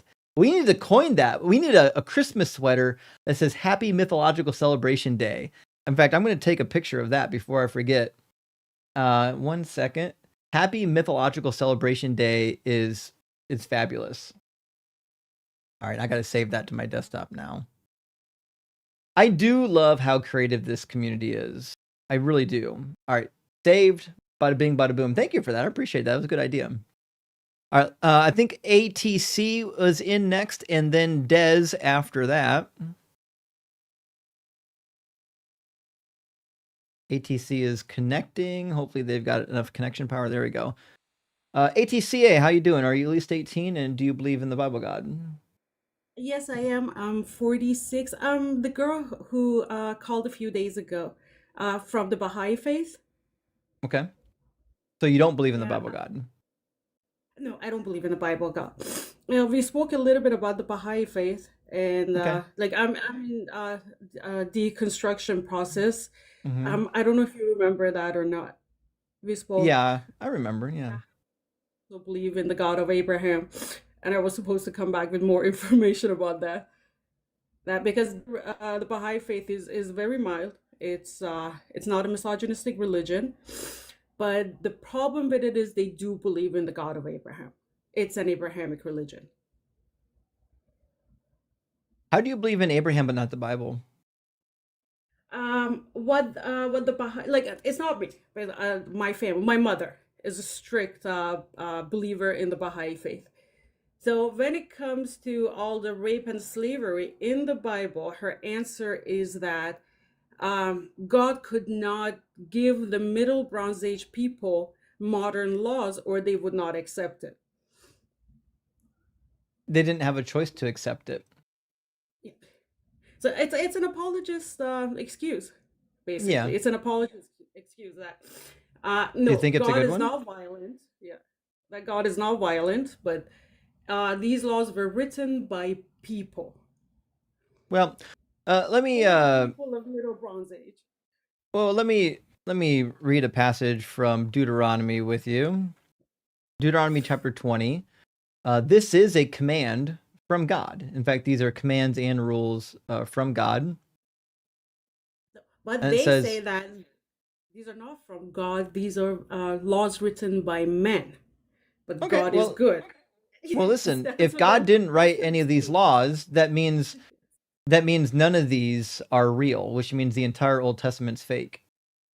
Why would we That's accept the stuff about the Abrahamic God and then just throw out all the stuff that it says about that God? Apologist. That's their excuse. That's what they say. That no, the actual God, the real God, is a loving, forgiving God who also loves women, because the God of the Baha'i faith loves women. Show them where that. Ask them to show you where that is in the Bible. Then They do not have an answer for it. They Well, say can- that the Bible, it took 900 years to write, so a lot of the things are added by people. We don't know which parts Yeah. are true, which parts are not, and the stories of Genesis are all symbolic. so then they're all not- fake. Yeah, It's basically, an yes. imaginary deity that they believe in, and none of the stuff written about it is real. You might as well just throw the whole thing out and start over with something that's more palatable. But they say that the actual God, their God, is a very loving God. It's also reflected in their practices. Like, they're very chill. There aren't any harsh religious laws. They're very forgiving. They think that homosexuality is natural. They're not too open about marriage between two women and two men, but they say that Yeah, it's but- natural. But my point is, if you have a religion that doesn't agree with its source material, you don't have a religion. Exactly, yeah. That's my point too. Okay.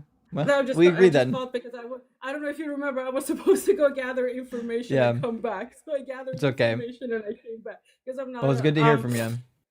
Yeah, but deconstruction is really hard. So I just wanted to let Stephen know that I'm also going through it, even though Mhm. I myself have never been religious. But the idea of having a God or an afterlife.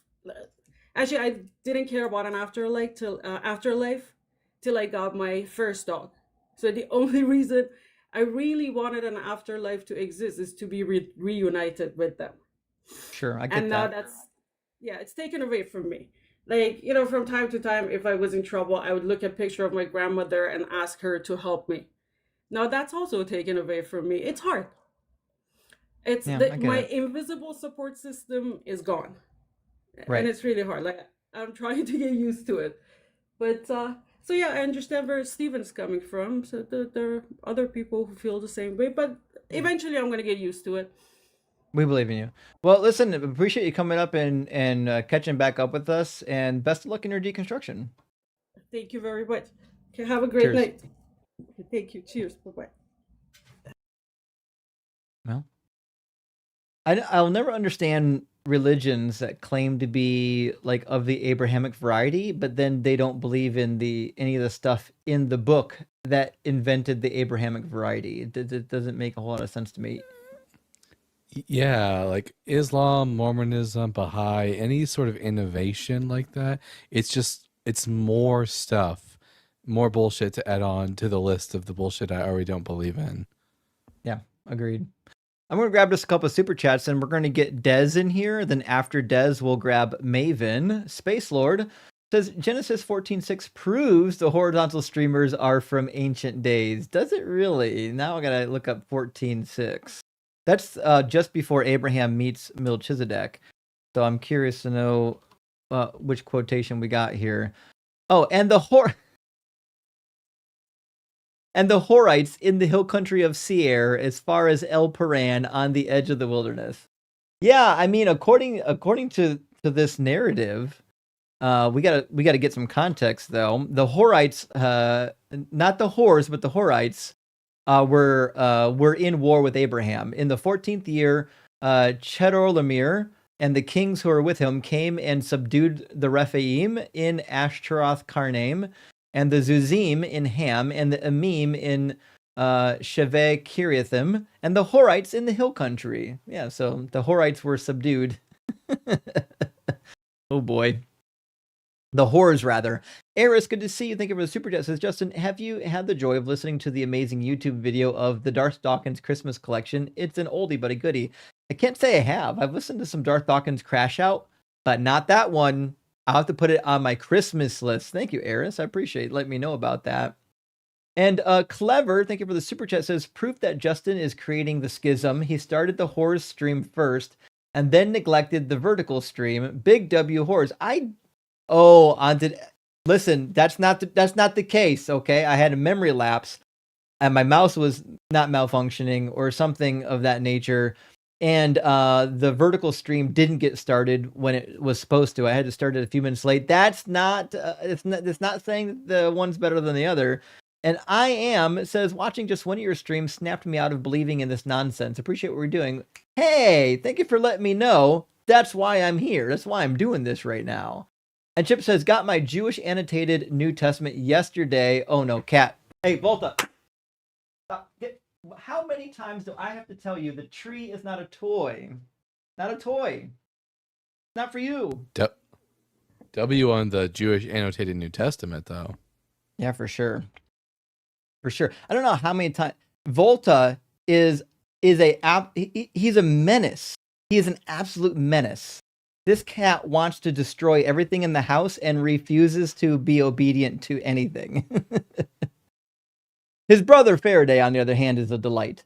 Mex says, what is the most boring chapter/book in the Bible that anyone will hate trying to retain or learn from when studying this stuff? Probably Chronicles. No one really enjoys Chronicles all that much. I had one Old Testament professor that did. He wrote his PhD dissertation on it.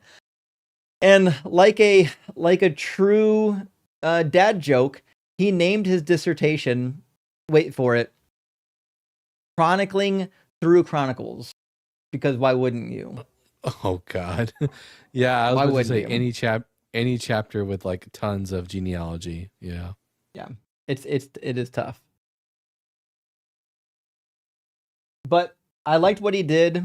His goal was to show that there's a lot of subtext in the genealogies. There's like a lot of hidden messages in the genealogy. So good idea. I'm going to grab 3 more super chats and then Dez is coming in next. And then after that, Maven. Simon says, the shadow of Rob, this channel's boogeyman, is looming over this subject. Good luck, Justin. Actually, that's a fair point. If Rob wasn't banned from the channel at this point, he probably would be up here making a case and getting his ass handed to him, if I had to guess. And House 70 says, cats are not taking naps. They're recharging for the next chaos session. That's right. That's what Volta does. Volta doesn't take naps. He recharges to get his chaos meter at the peak so that he can destroy everything. His brother, on the other hand, is sweet. And Noar, I hope I got that right this time. Noar, thank you for the super chat. Says, Justin, a twister touched down north of my house today. I was hoping BMF would bless me with some twisted tea to breeze, but sadly, no. That is unfortunate. It really is. I would love to see BMF again. Hopefully, he makes a return to the channel. All right, let's grab Dez from the YouTube queue, and we'll hopefully get some conversation. Who knows? Maybe on topic. That's what we're looking for here. Welcome in, Dez Angelo. Are you at least 18, and do you believe in the Bible? Yes, I am 18. Can you hear me properly? I Sorry, can hear I'm you. 13. And I do, well, I'm a deconstructing Christian. So what I've come to realize is I've So, I've do you seen the still proof. wait? Do you agree with the prompt or no? I agree with the prompt, yes. Oh fuck! I can't get anyone to disagree with me today. But I do have a conversation to bring up. So although I don't believe, like, based on proof that Jesus is the Messiah, right? I think the Bible disproves that based on the promises. However, I've been fighting with when it come on to the resurrection story about disproving that, and of course Jesus actually raising from the grave and stuff where that's Well, concerned. Des, you don't You have to mentioned, disprove the resurrection. It's not been proven to begin with. Like, do you have but to it was disprove the resurrection of Nero? no. Right. Resurrections have to be proven, not disproven. By what we know about nature, resurrections just don't happen, which means the burden of proof is always on the person claiming that the resurrection did happen. That's true. But how I'm thinking about it is that, of course, in Jerusalem, after the crucifixion, after the resurrection, there was a boom in Christianity at that time, right? So I'm saying, so you were mentioning earlier about impostor, but then I remember like John 20:27 talk about Jesus inviting Thomas to like put his finger where the nail prints are. So I'm like, can somebody really impersonate scars like that? And even when it come on to different Well, disciples when he Des, was talking to them you're assuming that story happened. so are we saying that I think the multiple problem with your people at that starting point time? is you're assuming that what the Gospels say are true. You don't have to assume that. True, but I'm just wondering, is that case that multiple people would believe all of that one time? Like, is it possible that mass hysteria is happening in that scripture I don't think it's mass for it to be proof? hysteria. I think that passage was written many decades after the supposed events, and who's going to tell you that it didn't happen? So the Gospel But wouldn't there be proof of of people John, saying that definitely didn't happen? Because I mean, if there was a the boom, the I mean, even Gospel the of disciples the moving from Gospel of John was desertion. written many decades after Jesus supposedly resurrected, and it was clearly written to a non-Jewish audience. Where are they going to go to verify the story? Do you think they're going to leave their homes and go down to Jerusalem and try to track down the disciples and see if it came true? And if you believe the narrative of the disciples, they wouldn't have been in Jerusalem at that point anyway. They would have spread out, and who knows where they would have been able. Like, there's no way to verify the story. That's the problem with these claims. Anyone can claim that a magic thing happened 45 years ago. Okay, but we can't say that Jesus didn't exist, right? A man probably called Jesus did exist and get crucified, correct? Well, I think that's the case. There are certainly some people who would disagree with that. I don't see a good reason to say that he didn't exist, only because at that point you have to think of like these crazy conspiracy theories, like why somebody would invent Jesus. To me, I don't see it plausible, like a plausible path forward for somebody inventing Jesus. At least not in the way that the book is laid out. You can say that somebody invented Jesus and then people believed it and then added on top of it later. You could go that route, but I think most mythicists think that the New Testament is purely an invention to validate Jesus, and I just don't know who in the world and why in the world they would be writing it. But even to that point, if somebody really wanted to validate Jesus and him rising from the dead, why would they put the story point of Mary Magdalene thinking that it's his gardener? If they really wanted to prove that, or prove that Jesus didn't raise, why would they put such a story that is so unbelievable there if they really wanted to prove that Jesus raised from the dead? Because if it was a made-up story, just thinking about it, if it was a made-up story, I as an author probably wouldn't put that in there because that's going to cause doubts, right? So I'm just like, Wouldn't Right. that? I think there's a theory that just comes to play that says the fact that they And put that there speaks to unless some validity of it. unless the author of John had a theological reason for writing the story where Jesus is like mistaken to be a gardener. After all, in his perspective, he probably thinks that what Jesus accomplishes is undoing the mistake that was made in the original garden, the garden that God himself planted as a gardener. So making Jesus, mistaking him for a gardener probably has theological implications for the author of John. That's fair. Yeah. And John does do some weird stuff to maintain theological undertones and overtones. For example, he moves Jesus' crucifixion so that he's killed during the Passover because he wants him to be reckoned as the Passover lamb, which is clear because at his crucifixion, he quotes from Exodus chapter 12 that none of its bones shall be broken. Clearly, he has like a meta-narrative. So would John just make up stories to like try to prove a theological point? Yeah, I think he would.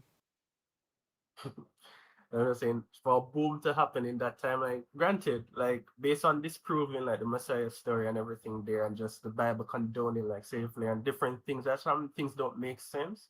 I'm like, for a boom to happen within that time period for the Christian faith or that Christian belief, I'm just like, so much people. I guess it comes down to a reality now in modern times, right? People believe what they hear and don't run with the evidence of it. You got it. Yep, they believe what they hear. Yeah. It's crazy. Well, Des, thanks for coming by and checking in with us, and good luck on your deconstruction journey. No problem. All right, cheers. There's this thing happening right now. I know about the Trump and Bubba stuff in the files, but I keep hearing that Bubba was a horse, and now I feel like I wish I kept up on the news a little bit more because I really don't keep up on the news. I need to read up on the Bubba the horse situation in regards to Trump. I feel like there's some funny stuff in there. Let me grab just a couple super chats. I'm going to get Maven from the TikTok queue in here next. AR says, one thing is bothering my OCD on Unapologetic. There are 2 episode 38s. Oh, I believe that. Can that be fixed? Love all the shows of the DZ extended universe. I appreciate that. We can fix it, AR, but then we have to rename all the ones after that. Although I think there's only one after that. So we can take care of that. In fact, let me make a note. Fix on a episode numbers. We got you, AR. Don't worry. And Jeff, thank you for the super chat. Says, hey, Justin, I was interested in getting a copy of the Book of Enoch. Is there any version that would recommend getting? Thanks in advance. Well, I kind of like the one put out. There was 2 authors that were involved. One of the authors was hold on. James Vanderkam. If you go to Books A Million, James Vanderkam has a book, or we'll say an edition of Enoch number 1, not Enoch number 2, that you can get on the cheap. Other than that, I would go with the one that you find in the Jewish pseudepigrapha. There we go. The Jewish pseudepigrapha by Charles Worth. Charles Worth has kind of like a critical edition, you might say. In fact, somewhere on my shelf, I think I've got a copy. If not, oh, here it is. So there's a 2-volume set, the Old Testament pseudepigrapha by Charles Worth, James Charles Worth. Amazing resource. It's got almost all of the flavors of Enoch in it, even some of the ones that might not be included in the standard edition. So I would definitely recommend that if you want to get involved in Enoch. But you should read Enoch. The early church believed it was sacred. And Ted says, living life to the fullest, still cancer in remission. Love to hear it. Love to hear it. Cook 'em, Justin. Rock hard for Doug. Simply wet for Sharon. Happy Thanksgiving, by the way. Love your kitties. Well, thank you, Ted. I appreciate that. And we are glad. We are super glad that your cancer is still in remission. and definitely praise the kitties. Mike Bowen says, my cats, Cleopatra, Shadowstorm, and Rhaenra, that's a tough one, and their long-suffering dog sister Lucifer send their love to your kitties. Beautiful babies. Thank you, Mike. I appreciate that. And I hope your beauties are doing well. I'm going to grab only 4 more chats, and we're going to get Maven in here. KV says, have you read Bill Zerzer's What is your take on Christianity evolving from the Canaanite pantheon? So I haven't read the book.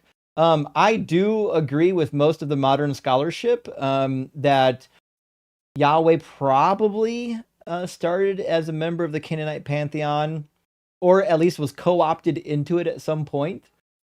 My favorite version is the Midianite hypothesis. If you don't know about the Midianite hypothesis, there's a lot of resources on it now. It seems that it started as a god of maybe copper smelting in the region of Midian, and then later possibly imported into the standard Canaanite Ugaritic pantheon. Whether or not the origin is from that pantheon, I don't know is known. It is important to recognize, KV, though, that the point that Yahweh was originally a Canaanite deity is not proven yet. It's a working hypothesis. We do have some evidence for it, but it's not something that you can like slam your book on the table and say, here's all the proof, because it's pretty scant. So I think archaeology is going to dig up more proof, and eventually we will be able to like slam our fists on the table and demand that this is true. But right now I'm treating it like a working hypothesis, but I agree with you. I think that's probably the case. And Unashamed says, choose the weight of a real stone over the shine of a fake jewel. Proverbs of Doug. Indeed. Indeed, that certainly would be the case. I appreciate that. And Angel says, thank you for how gentle you are with people who are deconstructing. Rock hard for Doug. Listen, if there are people up here and they're nice, I'm always nice to them. If there are people up here and they're being asshats, well, they're going to get tossed around a little bit, you know? And Gayest Husky, good to see you. Is a question, why did Burger King have a baby with Dairy Queen? A, he forgot to wrap his Whopper. Oh, that is the case. That is the case. Wrap it before you tap it. Never forget. Never forget. That's a good joke, Husky. That's a really good joke. I appreciate that. I'm shocked I've never heard that one before. Anyway, it's a good one. Okay, let me grab Maven from the TikTok queue. If you're watching on YouTube, you can get in by going to tiny.cc/DZ guest. If you're watching on TikTok, you can hit that guest request button and you'll be pulled into the conversation. Maven, welcome in. Are you at least 18 and do you believe that in the Bible? Yeah, I'm at least 18 and I believe in God. Do you believe in the Bible, church God? that produced the Bible. Do you believe in the Bible, God? The Bible. Do you believe in the Bible, God, outside though? of the Bible. You can keep saying it, but didn't answer my question. Do you believe in the Bible, God? Yeah. Cool. All right. There we go. And do you believe that the Bible's true when it says things? Yeah. Okay, awesome. And do you agree or disagree with the prompt on the screen? Obviously, I disagree and I think you are wrong. Okay, cool. You want to see why I'm right? No, I want to tell you why you are wrong. Well, you don't even know what my claim is yet. My claim is that there are passages in the Bible where God condones raping women. Do you want to see those passages? But your prompt say the Bible is the one that is condoning this. Well, if it's like in the Bible, if God is saying to do it in the Bible, that means the Bible is condoning it. The Bible is a book. It does not have agency. It cannot condone or condemn anything. No one's saying that the Bible is an agent. We're saying that the text of the Bible, which supposedly comes from God, condones rape. No one's claiming that the Bible is sentient. I think you've stumbled in the wrong place if you think that's our claim. So are you saying God condones these things? Yeah. You want to see why? Oh, yeah. Now I understand your claim. It's crazy that you didn't understand it the first time. says, when you go out to war against your enemies and the Lord your God hands them over to you and you take them captive, suppose you see among the captives a beautiful woman whom you desire and want to marry. So you bring her to your house. She shall shave her head and pare her nails, discard her captive's garb, and remain in your house a full month, mourning for her father and mother. After that, you may go into her and be her husband, and she shall be your wife. Now, let me ask you a question. If you capture a woman in war and she's now your prisoner, does she have consent? Yeah, she can consent to certain things. No, you can't consent. You're a captive. No, she can if she feels like consenting. No, definitionally speaking, captives don't have consent. If they had consent, they wouldn't be captives in the first place. Yeah, but she can still consent to certain things. She cannot consent. Do you think that children can consent? Children, no, not children. Okay, so you believe that women captured in war can consent. Well, first of all, you're wrong, because consent requires that you're not coerced. Do you think that consent requires a freedom of coercion? Yeah. Okay, then she has no consent. Being captured and kidnapped in war, and then somebody taking you because you're hot, means that you're being coerced into marriage. This is like akin to Sophie's Choice, if you've seen the movie. So if he doesn't, have you marry seen this Sophie's person, Choice? what will happen? Have you seen Sophie's Choice? No, I haven't seen your movies. No. It's based in World War II. There's a woman who basically has to marry a Nazi guard to prevent like her child from dying. So the reality is when you're kidnapped in war, you don't have consent anymore, because the possible risk of saying no to the person who kidnapped you is that they will then murder you. Yeah, so your whole argument is a weird concept fallacy. It's a semantic No, argument. it's not a semantic argue that argument. consent- Oh no, you haven't heard even consent only you haven't means- you haven't even heard the most of my argument. This is literally the tip of the iceberg. My argument has like 15 different passages. This is the beginning. You're at the very start of this road, and it's going to be a bumpy fucking road. You want to see the hard part? What you are going to say is going to shake. Do you think what you're going to say is going to shake my faith, or is going to? I didn't say that at all. All I'm saying is that it's going to get worse before it gets better. So, do you think so that how women? is it going to get Do you worse think for that me? women who are slaves have consent? Yeah, they have consent, but it's No, just they under don't. coercive circumstances. Yeah, but it's still if it's consent. under No. if it's under coercive circumstances, then they don't have consent. What would you call it if I sold my daughter as a concubine to another man? She's my daughter. She has no say in it. If I sell my daughter to be a concubine to another man, does she consent?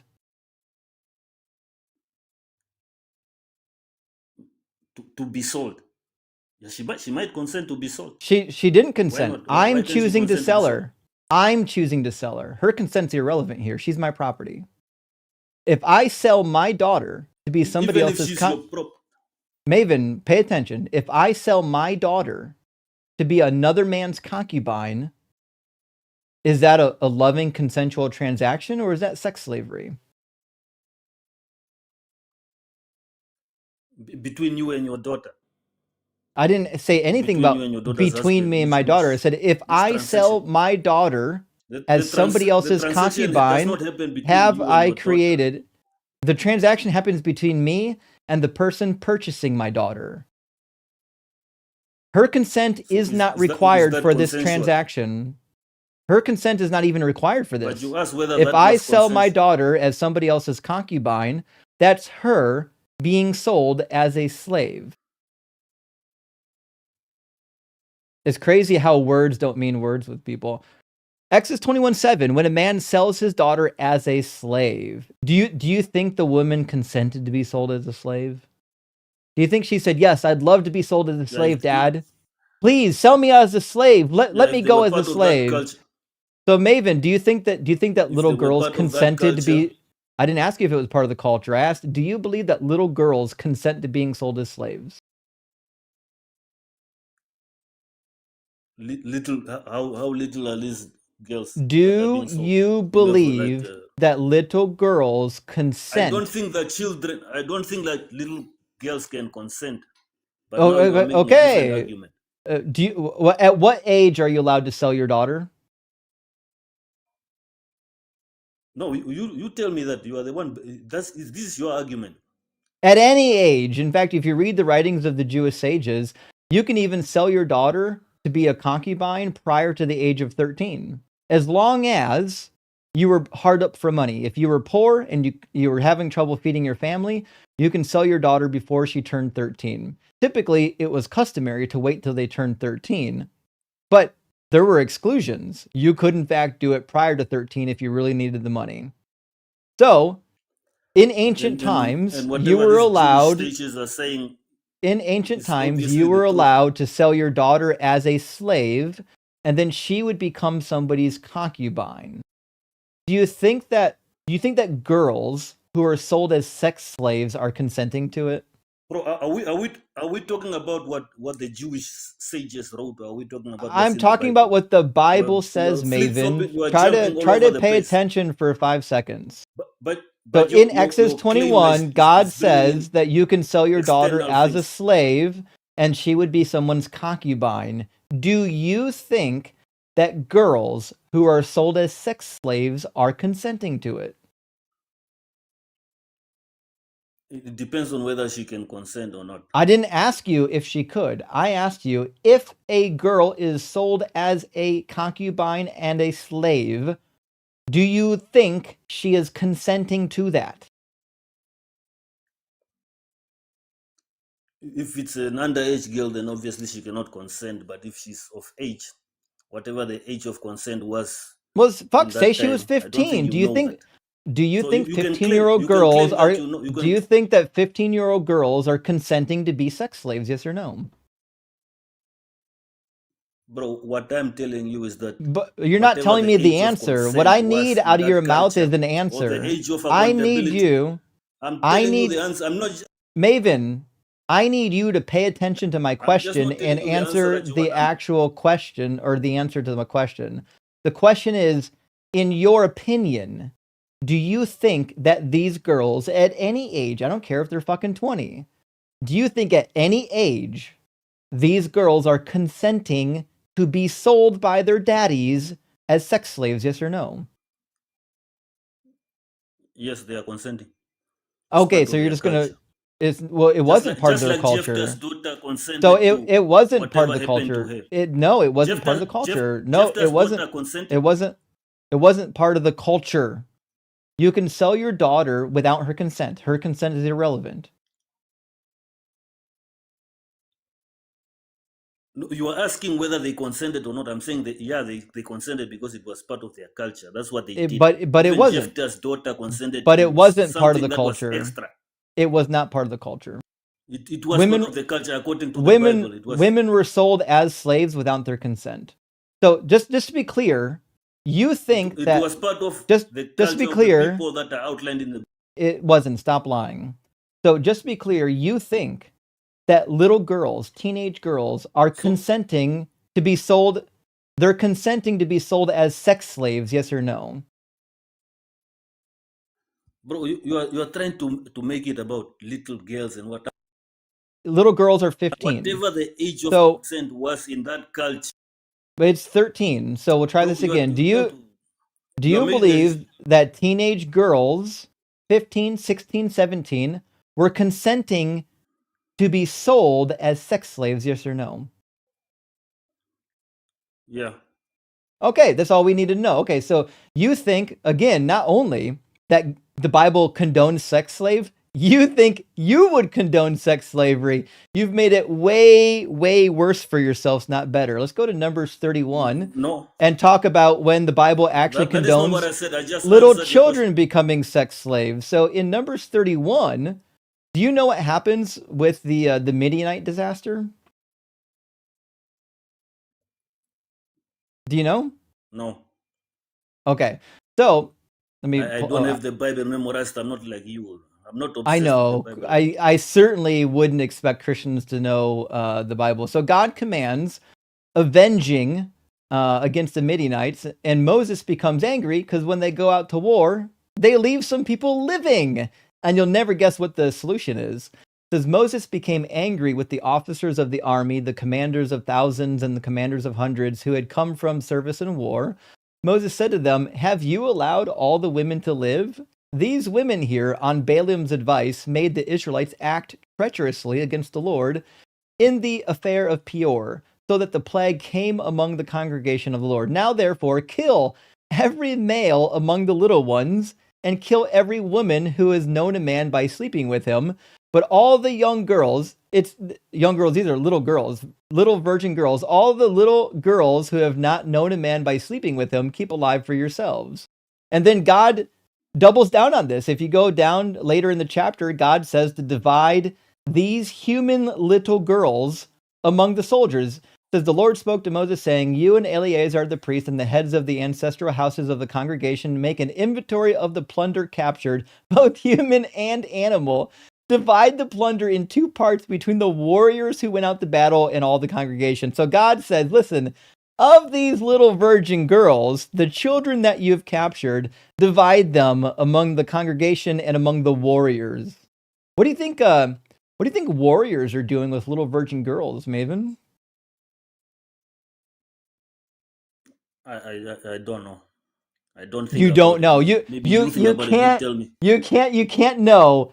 Gee, golly gee, what do we know of little virgin girls kidnapped in war during this time period? What does the Bible tell you, Maven? What does the Bible tell you happens to little girls in war? Even married women in war, what does it tell you? I'll give you a hint. Is Isaiah 13. You want to read it? We can read it. Yep. God It is says what perfectly you. okay with women being raped in war. We'll go to Isaiah 13:16. And God talks about how he's going to have women raped. It says, "Their infants will be dashed to pieces before their eyes, and their houses will be plundered, and their wives raped." See, I'm stirring up the Medes against them.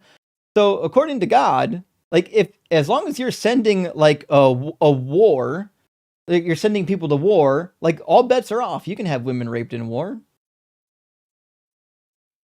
Yeah, this prophecy was against who?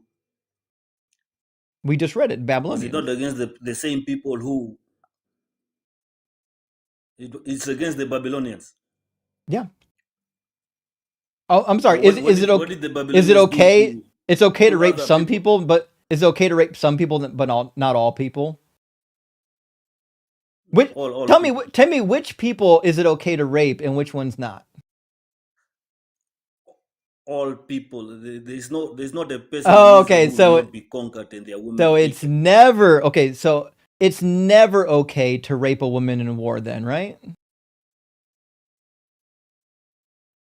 No, I'm saying according to God, according to what you read, I didn't according ask you to the about God. I'm Bible, asking you, in and your what you have opinion, already concluded, is there ever a situation in where my it's okay to opinion. rape a woman in war? Yes or no? Let me see. Let me It's look for a crazy that he has to specific, think about this. Chat, answer the question. I want to hear like the a chat answer the specific question. situation. Chat, is there ever a situation where it's okay to rape a woman in war? Sound off.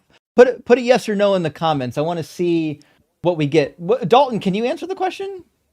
I'm pretty sure that's a war crime. Yeah. Yeah, I'm pretty sure about when you that. are conquering, yeah.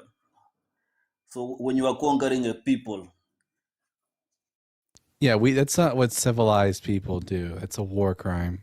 Yeah, to be sure then, Maven, you're no, doubling down on a war crime. You think that if you're at war, it's okay to rape women? Oof. That's a tough one. not at war. Like once you have conquered the people, can do with You them can what rape you want. them. You can Yeah, enslave once you them. conquer people, you can rape them. Oof. You're making it way worse. So Yeah, not only are you proving my claims about the Bible true, you're agreeing with them. Holy shit. Who would have who would have thought that this was going to happen tonight? no. I'll give you a hint, No, Maven. I I knew it was disagree going to that the happen Bible is tonight. the one that does this. Fantastic. Okay, so you think there are When you say occasions God, in which it is okay to rape women in war. That's all we needed from you. So is it okay if it happens to you are God's people? equivocating on who's God's people? The Israelites. But the Assyrians are the work of his hands. So the Do, Egyptians do are you also his people. do you think it's okay for God to have his own people So raped? you didn't memorize that part. You didn't Do memorize that do part that you? the I Assyrians are the work did. of his hands and the Egyptians are his people. So the Yeah, Egyptians no, are no, also no. his people. His chosen people are the Israelites. You're wrong about that. So, Maven, do you think that it's okay to literally only rape outsiders, or do you think it's okay to have the insiders raped? Because God has his own people raped. You want to see that? I know that is So you do in know that. Judges, I think. Okay. Yeah, I know it. It's in a bunch of places. It shows up in Lamentations chapter 5, it shows up in Jeremiah chapter 8, and it shows up in Zechariah chapter 14. So God has his people raped on multiple occasions. He says he's causing it to happen. Do you think that that's a good thing that women are raped in war? According to my own opinion, or what? Yeah, I'm asking you what's in your melon. Do Yeah. you think that it's okay for women to be Yeah. raped in war? No. Okay, was it okay when God did it though? God raped these women. No, God didn't rape them. He caused them to be raped. What God does, that's his business to his creatures. I know it's his Anything business. about I'm it asking doesn't you, even was it wrong when God had it done? No, it wasn't wrong when God had it done. I'm Okay, giving you fantastic. my subjective opinion. So I'm giving you an now opinion. I appreciate that. So Yeah. So now we finally reached the conclusion of the Go ahead. conversation, which is namely, the Bible does condone rape and sex trafficking, and you're okay with it. That's fantastic. What a wild ride. What a wild ride. See, when we started this road, you thought that Bible I is just not- had one Bible verse, and you thought I was going to read you one Bible verse, and I warned you. I said, listen, this is going to be a bumpy ride for you. I've got a bunch of Bible verses, and now we've gotten closer to the end of the road, and it's clear that not only the Bible condones rape and sex trafficking, but you think it's okay. Wow. Do you have any? Do you have? Do you have any daughters, Maven? The Bible is not an agent. It cannot. Do you have condone any anything. daughters, Maven? If you have said God does, why don't you change your prompt to say Do you have God any condones daughters? these things? Are you afraid? Do you have any Are you afraid daughters? of something? No, because everyone who speaks English Change knows your what prompt to say God condones. The God it's of the the same Bible thing. condones this It's the same because thing, the Bible idiot. is a book. It's not an agent. Everybody It's not knows the that same God thing. is. It's not the same. Everybody knows it's the same thing. They know that the Bible is the word of God, and saying that the Bible condones something is the same thing as God condoning it. Don't play games. We know you're stupid, but you're not this. I'm not sola scriptura. We know that you're not this stupid, so we're not I'm gonna play this dumb game. You've already confirmed that you not think the Bible condones slavery and that you're good with it. You've told us everything we need to know about you. Well, fuck, Dalton. I need to make a petition to the FBI agent who listens in on my conversations. Could you please check Maven's hard drive? Yeah. I got to put some chat notes in here for this clip. POSFF crazy endorsement of rape. Okay, there we go. So he's a true believer, Dalton. Once you show him what the Bible says, he has to agree that it was good. Yeah, at least he was consistent. Hey, I've got to go to the store, so I will talk to you later. But let you know, I've sent you, Ian, and Blitz an edited clip from the Rizladon Oh, fuck conversation yeah. for y'all to Thank you, for y'all to Dalton. check out. Absolutely. Appreciate that. Okay, I'll talk to you later, bud. Cheers, buddy. W. Dalton. Well, let me grab a couple of super chats and we'll get our next guest in here. If you're watching on YouTube, the link to join is tiny.cc/dzguest. If you're watching on TikTok, you can just hit that guest request button. Welcome everyone who came from Ian's live stream. Penelope, thank you for the $10 super chat. So sending love to you all, and especially to those brave people who are in the process of deconstructing. Someday you'll look back and laugh how silly those beliefs were. Rock hard for Doug. Penelope, you're exactly right. When I look back on some of the silly things I believed, I do chuckle. It pains me that I used to believe it, but I do chuckle. And that's why we can do live streams like this. And Gaius Husky says, content creators alert. USPTO, I don't know what that means. US paid time off plans to allow bad parents such as online videos patent that would allow patent trolls to force creators to pay lots of dollars or get sued. December 2nd equals deadline to oppose rule. I guess I don't know what you're referring to. What's the online videos online vid patent? I have no idea what this is referring to. A patent for online video technology would protect specific new functionalities, not the general concept of online video. The patent process involves thorough search of existing patents, preparing a detailed application, and I don't know what this means. Online video content itself is protected by the copyright, which automatically grants the creator exclusive rights over their original work. Gaius Husky, I appreciate you for letting me know what's happening, but I guess I don't really understand yet. I don't know if the information about this is helpful to me yet, since I don't know what it's about. But I will look into this later. I really appreciate you letting me know, because this might actually affect me. And also it says they plan on bringing back COSA. I don't know what COSA is. Guys, I love you, but I don't know what abbreviations mean. Like, you have to assume that I only know about the Bible. The Bible and electrical engineering are the only two things I know abbreviations for. It says they're going to bring back COSA in order to ban LGBT and anti-religious content under the guise of protecting kids. ID verify requirements will ruin privacy and crush smaller websites.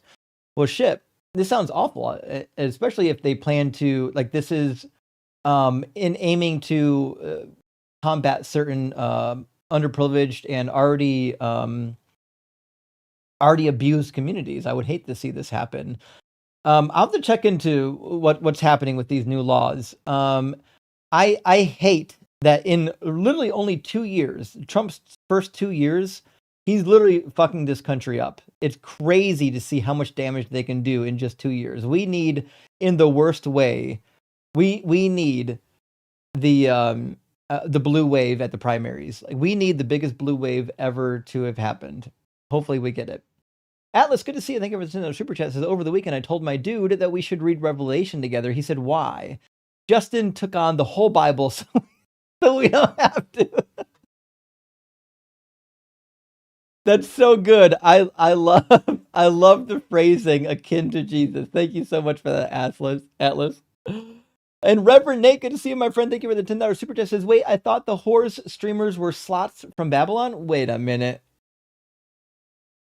By the way, being a slot is fine, but as with anyone from Cleveland, being from Babylon makes me assume you're cursed or just make awful choices. Well, listen, here's the deal. Being from the cursed nation of Babylon isn't all that dissimilar as being from Cleveland. I'm with you, Reverend Nate. It is, in fact, the mistake on the lake.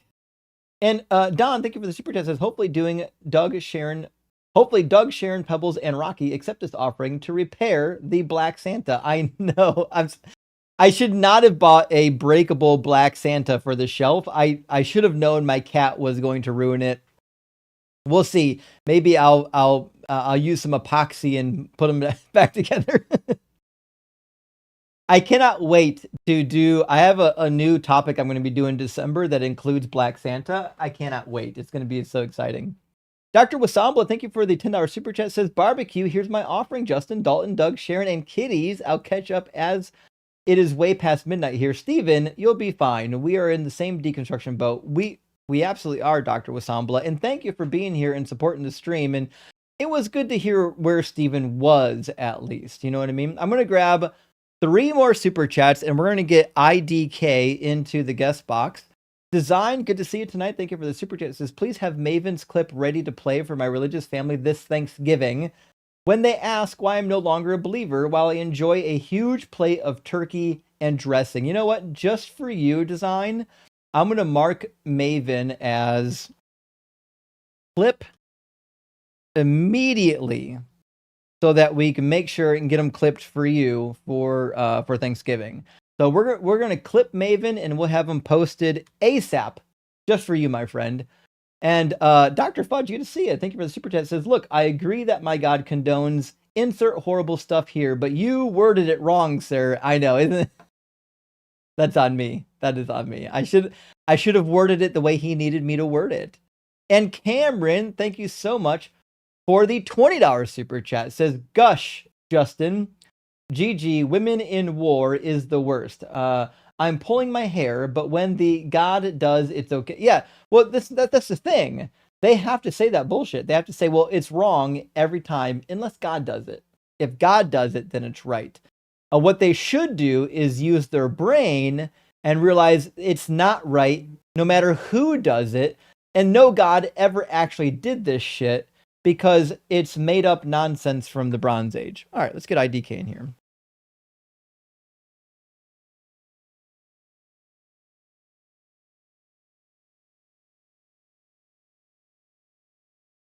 Maybe.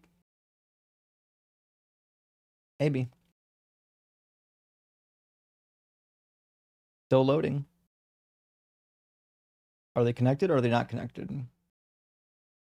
Bueller?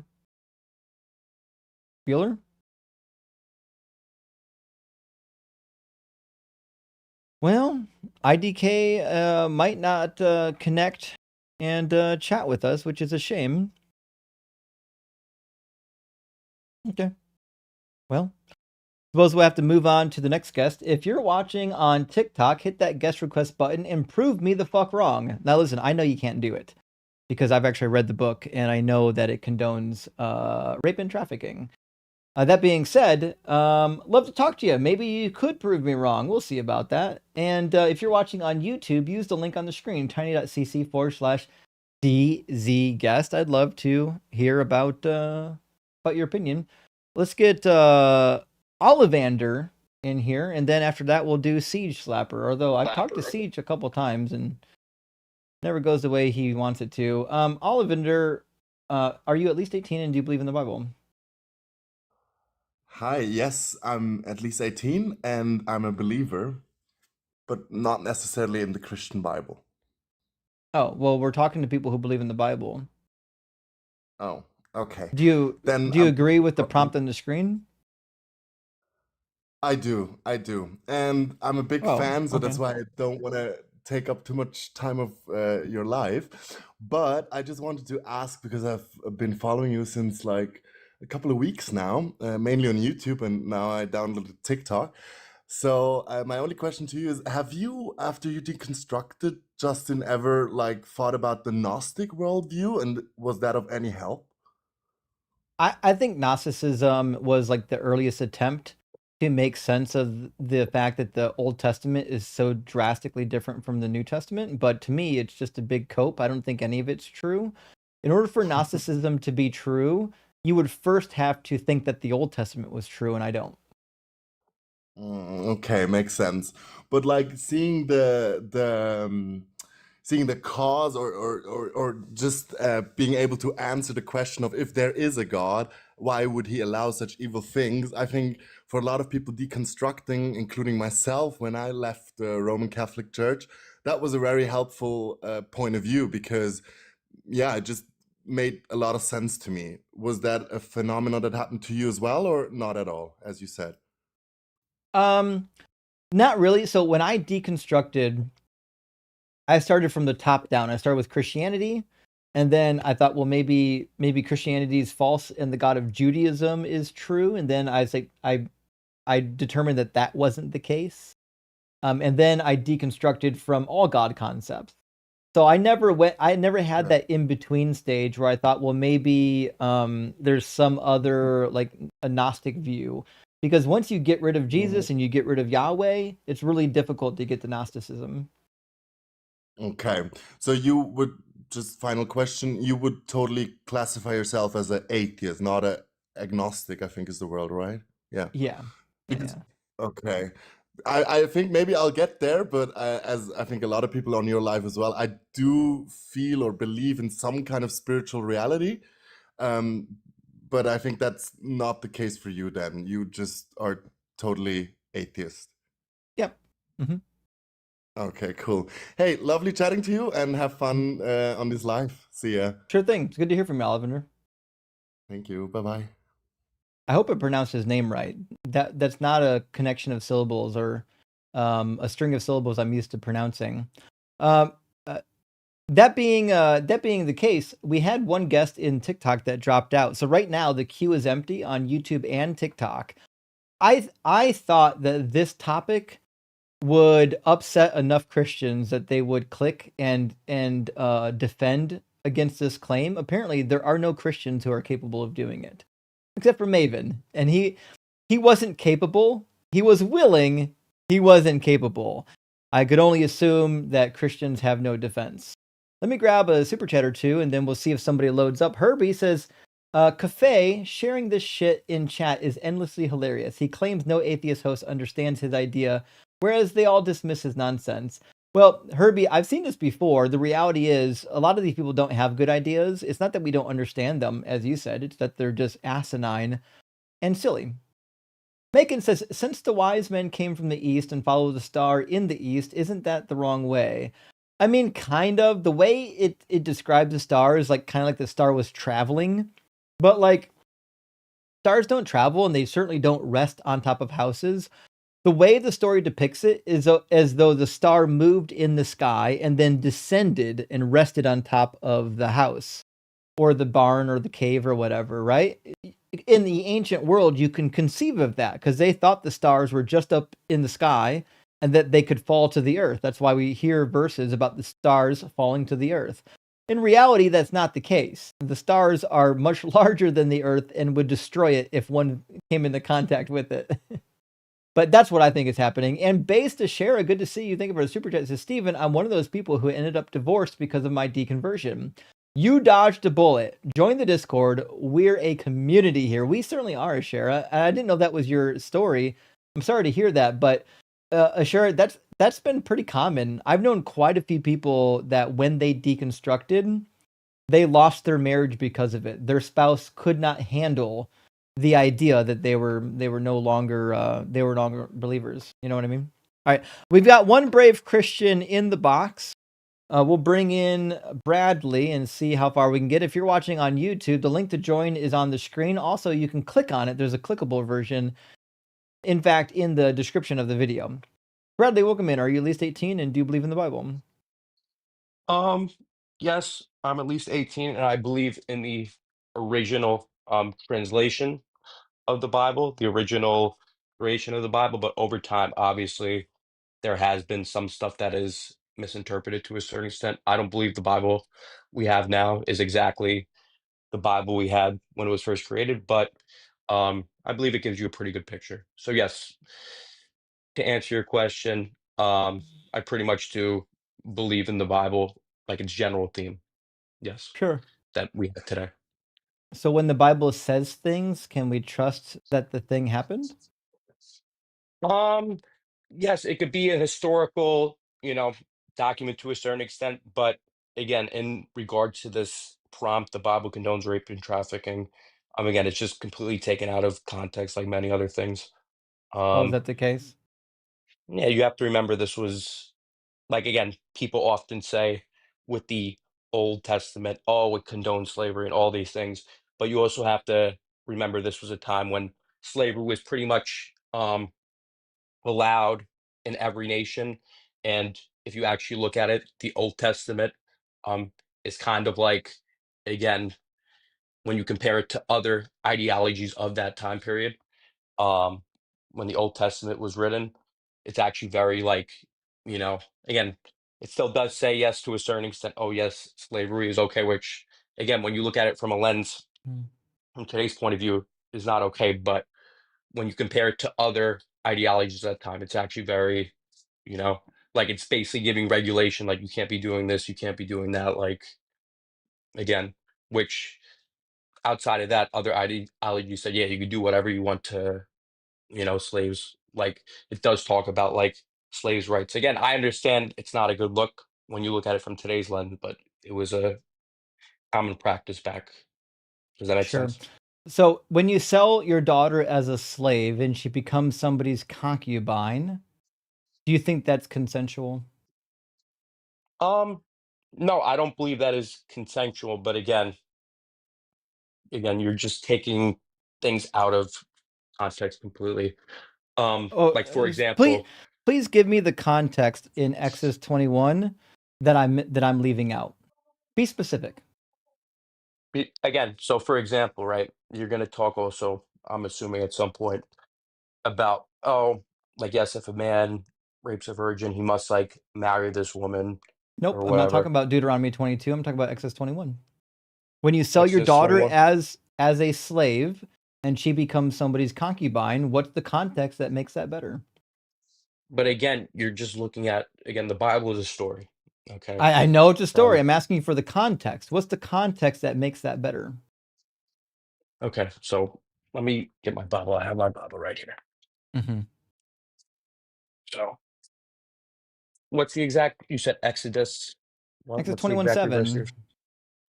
Exodus 21:7. It's also important to remember this is the Old Testament, but yes, Is let me, irrelevant. um, not necessarily, because again, No, if it is. everything in the Old Testament was believed to be perfect and all, again, at least from a Christian theological point of view, if everything in the Old Testament was believed to be all perfect and everything of that sort, there would have been no need for a New Testament. But let's Well, that's not what the New Testament says. You've made that part up. You're well trying to quote again. the book of Hebrews about the law, but not about the accuracy of the Old Testament. That's not what it says. Okay, so you So said Exodus. Exodus 21. Yeah, show me the context that makes selling your daughter as a slave to be somebody's concubine better. Okay, so Exodus 21, and what's the exact? 21:7. 21:7. Okay.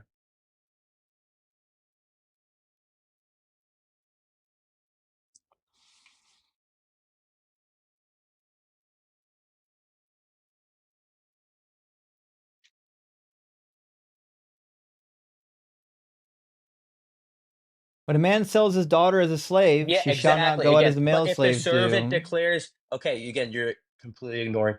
But if the servant declares, I Mm. love my master and my That's a wife man. and children, and do That's a not man, want to go for, Bradley. okay, That's a then man, his master, Bradley. Verse 7. and then Talk about women. must make him before the judges. He shall take him to the door of the judge. By the way, you Man crossed sells. over verse 4 and didn't see that there was sex slavery here too, by the way. In verse 4, this is also trafficking. If his master gives him a wife and she bears him sons or daughters, the wife of her children shall be her master's and he shall go out alone. And he's gone. He walked right into that one. Okay.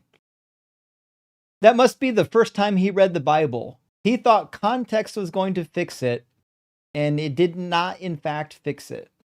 Okay. We'll add Bradley to the cup list. That didn't take very long. It's funny how just reading the Bible to them is all it takes to scare them off. They are terrified of reading this book, which is why I read it every fucking time I go live. It's the best. Deep Burrito says, cutting off your bullocks gives you that heaven's gate. Oh, that's a good joke. That was a good joke. Although I would change it heaven's gape. Get it? Okay. Teapot Fairy says, how do children's Bibles work? Do they just leave out the laws and half the stories? No, they actually leave them in. So, like, here's the Princess Bible, and they leave that shit in. they try to soften the language sometimes. So like if we go to Exodus 21, where we just were, right? Exodus 21, and see what it says about selling your daughter as a slave. There we go. It says, a man might sell his daughter as a slave. There are rules for setting her free. Funny, it doesn't say that, actually. They are different from the rules for setting male slaves free. Maybe the master wanted to marry her, but then decided he was not pleased with her. He must let one of her close relatives buy her back. He has no right to sell her to foreigners. This is because he has treated her unfairly, which means God is saying that you're allowed to treat somebody unfairly, right? That's crazy. The man who bought her might promise to let the woman marry his son, so on and so forth. So they reword it a little bit, but it's not much better than the original. It does say that you can sell your daughter to the slave. We have to break out the children's version when we get Christians that can't read the standard English. Zombie Lover says, cafe here in chat lying. Something about mystical experiences not somehow being hallucinations. Brain rot is strong in this one. Too scared to call in. Isn't that the case, Zombie? They're terrified to call in because they know that they'll get cooked on this topic. That's why no one's calling in. Daniel says, the Thomas story makes me think Peter found a convincing Jesus fake who may have faked up some scars. Indeed. In fact, the scars don't make any sense. If he still has the hole in his side, that motherfucker should still be bleeding.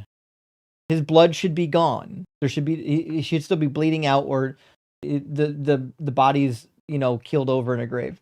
Author Jack says, my book is called Dianetics. Oh no. The Modern Science of Mental Health. It's a way to improve the human mind and cure mental and psychosomatic illnesses. I pray that this is somehow a spoof on L. Ron Hubbard's book. Please tell me you're not a Scientologist. And Jeff says, I feel Stephen's pain. I'm an atheist with mixed background living in rural Mississippi. That's a tough one. Living in the Bible Belt while being an ex-Christian or deconstructing is not easy. And Duke says, this is what Baha'i faithful actually believe. I believe it. I don't know anything about Baha'i. I don't have any way to challenge their belief system. And Skeptic Gus says, deconstructors, this is hard. You can do this. Be brave. Indeed. Anyone deconstructing out there, you're not alone. You can do this. And last super chat for now, Yoda says, the Christians aren't calling in because the ones who would defend this are currently trying to their dear leader and trafficking allegation. You're right. They're trying in court their dear leader and trafficking allegations. Rock hard for Doug. No schism tonight. Have a nice night. Well, thank you, Yoda. And you're right. The people who would defend this aren't defending it right now because their most faithful dear leader president has charges. Hopefully we'll get charges brought up for this very thing. All right, let's get our next guest in here. We're going to get Helms.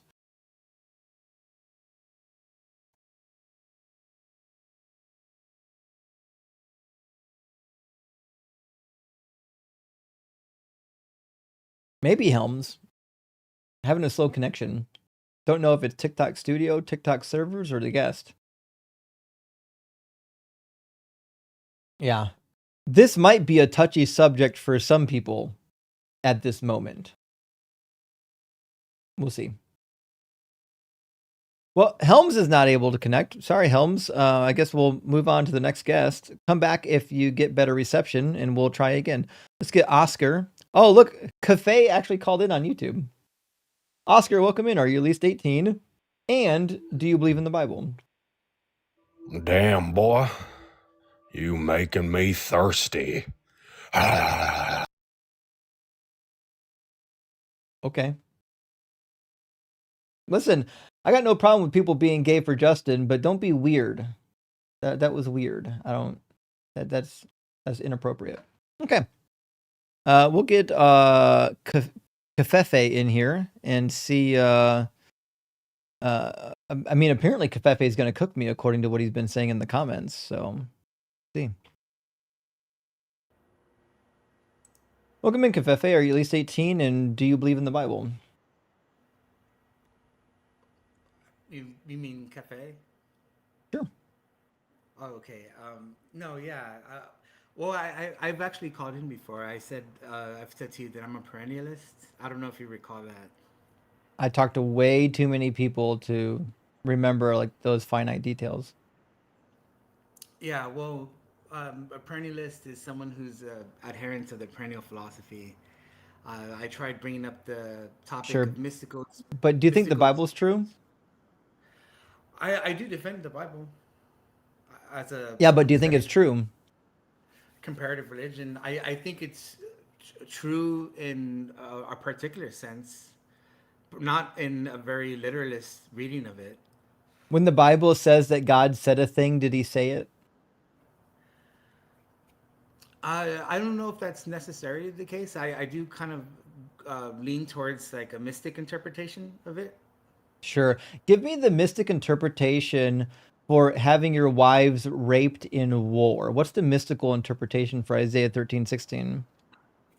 Okay, a mystic or even early theologians who they were theologians by virtue of mystical insight. They Yeah, we would. know about them. I don't think that they have anything to add to the conversation. I mean, some of them are cool. Like Hildegard of Bingen was a really cool like medieval mystic, but I think Sure. she was a loon. I think she was just someone who had these mystical experiences naturally, but Yeah, I think she was I would crazy. say So the question is, in Isaiah 13:16, when God says he's going to have the Babylonian women raped, what's the mystical interpretation of that? so. An early theologian might interpret that as a biblical account in history, but they So wouldn't. it's historical? Yeah, it's a historical account of something that may occur, just like we have war today, World War One, World Sure, War then Two. what's it mean when God says he's going to have some women raped?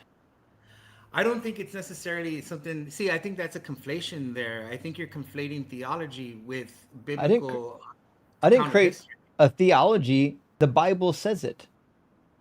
Says What I'm saying in verse is like 16 says, therefore their infants will be dashed to pieces before their eyes, their houses will be plundered, and their wives raped. What's the mystical interpretation of I'm going to have your wives raped? that this is purely a historical account of what may have occurred, but to I say that I know, and God said he's causing it. That's the problem. I see, I would think I would say that a theologian would disagree with that. That they No, would they say that's wouldn't.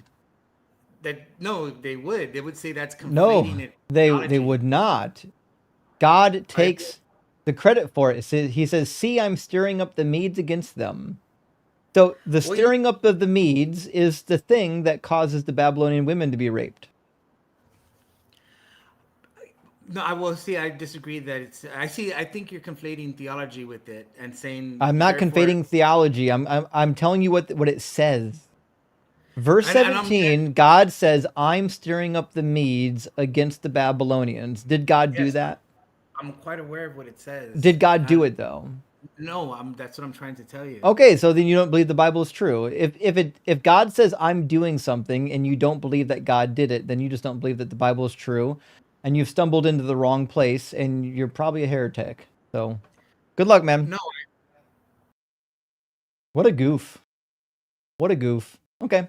Well, it looks like Chris is coming in next. We'll grab Chris here in just a second. Space Lord says Matthew 28:17. The disciples doubted the resurrection even after they hung out with him, and we're going to hell for doubting 2,000 years later. That's very true, isn't it interesting? Even as Jesus resurrected, appeared, and ate with them, they still doubted. Yeah, because it wasn't fucking Jesus. It was an imposter. Yeah. If I was with the resurrected Jesus, there would be no doubt. If you're with an imposter, you would doubt. That's how that works. Jeff says, there are thoughts. What are your thoughts on the recent modern day debates? Great work. Keep it up. Please, you rock. Well, listen, I like James at MDD. I think he's great. I think some of the debates are kind of silly. They keep picking like unwinnable topics.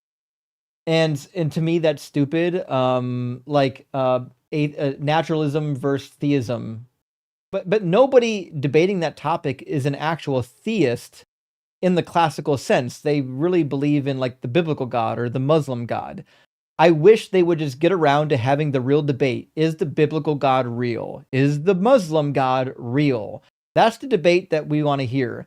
No person out there, very few religious people give a shit about the classical notion of God. They're only engaging in that debate because they think it gives them a leg to stand on when they say that they believe in the Yahwistic God or something. But it's the most uninteresting topic ever. And I hate that they're debating politics so much, but that's my problem, not their problem. They specifically do politics, I don't. McDubbin says, Doug may fix your ED, but a twisted tea sacrament from BMF will humble your Willie back to submission.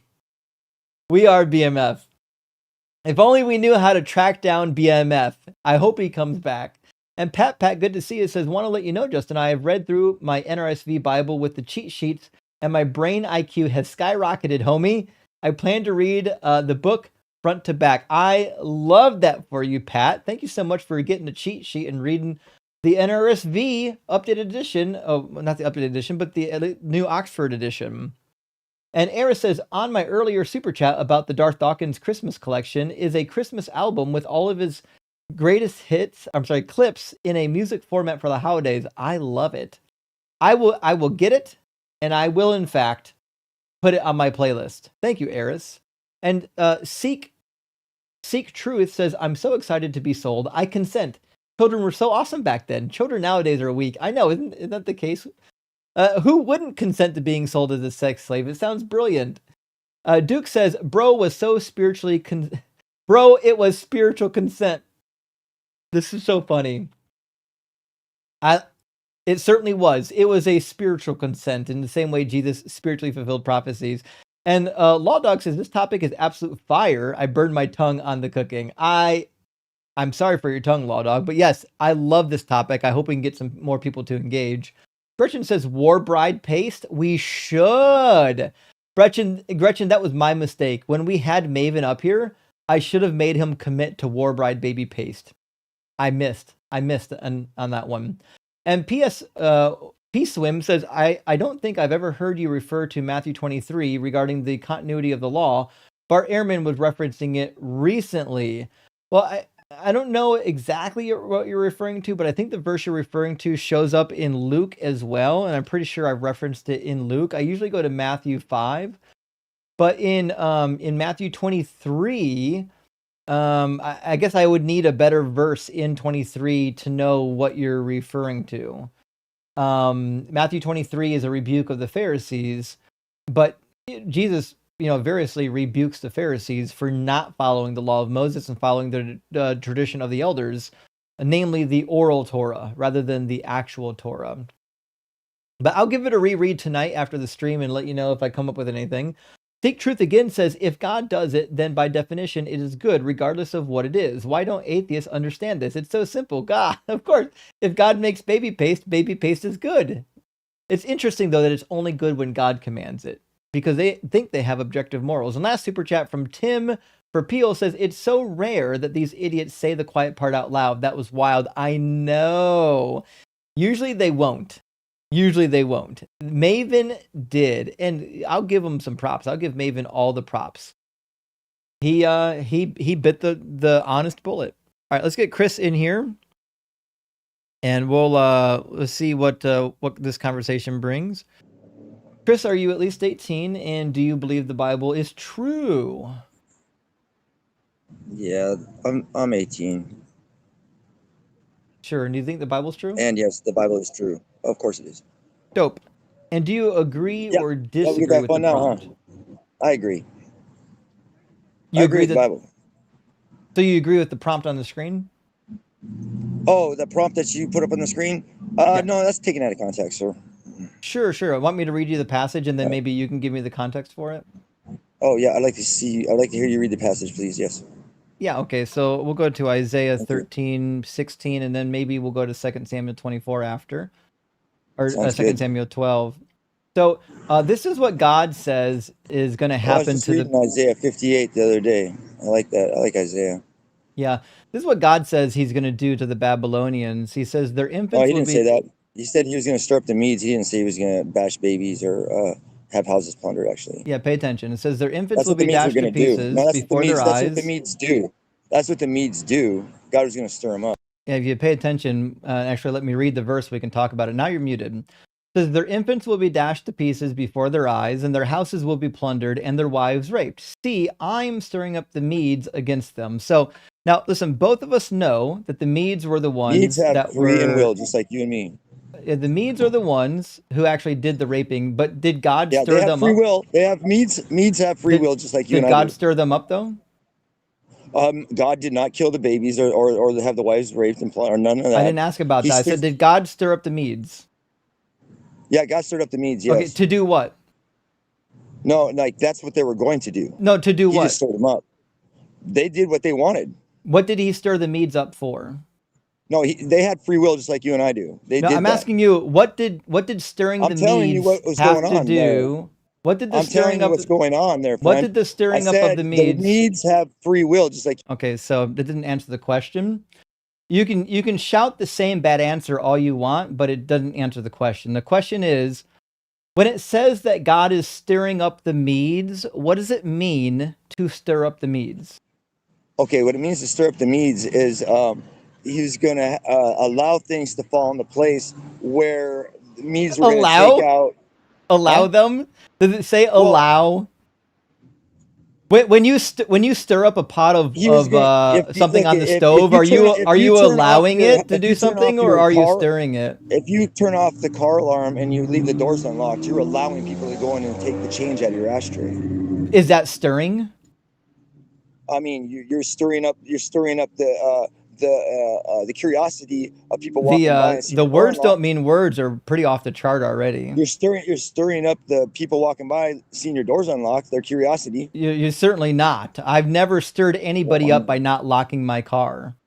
Sure, man, that's easy target, right? This is crazy. So God violates people's free will all the time. God stirs up people to go to war all the time. You want to see it? In the Old Testament? Yes, that's true. Yeah. Okay, so in Joshua, Israel, yeah. Joshua 11, Israel. God hardens the hearts of the Canaanites to go out to war, correct? Okay, so he hardens the hearts of the Canaanites to go out to go to war against who? Okay, there you go. So God will in fact cause people to go to war, right? Against who? It doesn't matter against who. I'm talking about causation here, Chris. It doesn't matter because we're talking about. And Chris, I know you want to talk over me, but you'll never do it. I have the mute button. So you're going to have to engage. Like I know at your Thanksgiving dinner, you're used to shouting at people, but it's not going to work here. So you can respond in kind, or you can crash out on mute. It's up to you. Okay. So the question was, in the Old Testament, does God stir up people to go to war? In the Old Testament, it talks a lot about God's people, Israel. I'm asking yes or no questions. Does God cause people to go to war? Yes or no? Is that how you win then? It's just yes and no?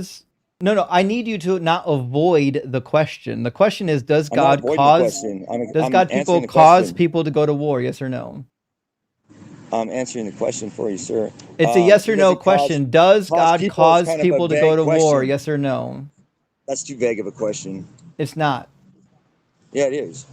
It's a very precise question. In fact, I'll answer it for you. Does God so it says it was the Lord's doing. The United States, or it says it was the Lord's doing to harden their hearts so that they would come against Israel in battle.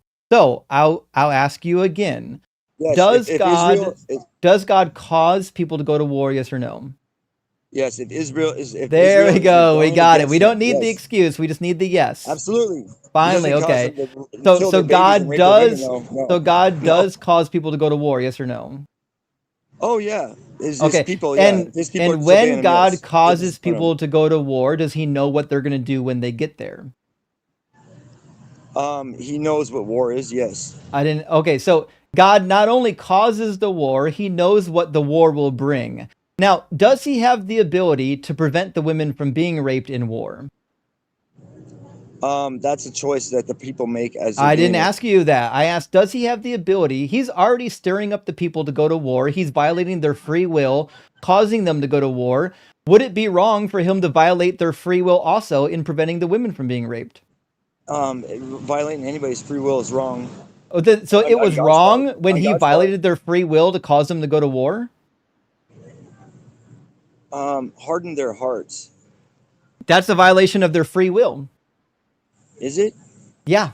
What does hardened heart mean? What does a hardened heart mean? It causes them to be stubborn and obstinate, and in this case, in the case Kinda of like Joshua, it causes them to go to war.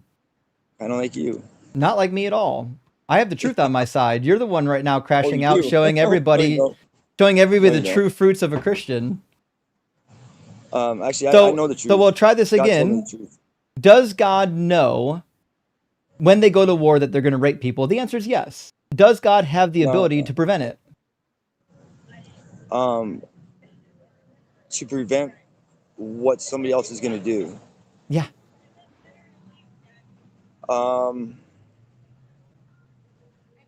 What would be the reason why God? I didn't ask why. I'm asking about ability. Does he have the ability? The people that he stirred up to go to war, does he also have the ability to soften their hearts so that they wouldn't rape the women? Yes or no? Did the women ask God to have him stop? I didn't ask you about that. I'm asking about his ability, so try again. Does he have the ability to soften the hearts of the warriors so that they won't rape the women? If the women prayed out to God in faith and asked him to stop it, I'm sure he stopped it. The others that didn't, he probably didn't. That's not in the book. It explicitly states that he's going to bring the Medes against them and have the women raped. And in fact, he says so in Zechariah 14 as well. He says, I will gather all the nations against Jerusalem to do battle, and the city shall be taken, and the houses plundered, and the women raped. So is God causing the Israelites in Jerusalem to be raped? He didn't. I mean, what did they do? It doesn't matter. I'm asking, did he cause it? It does matter.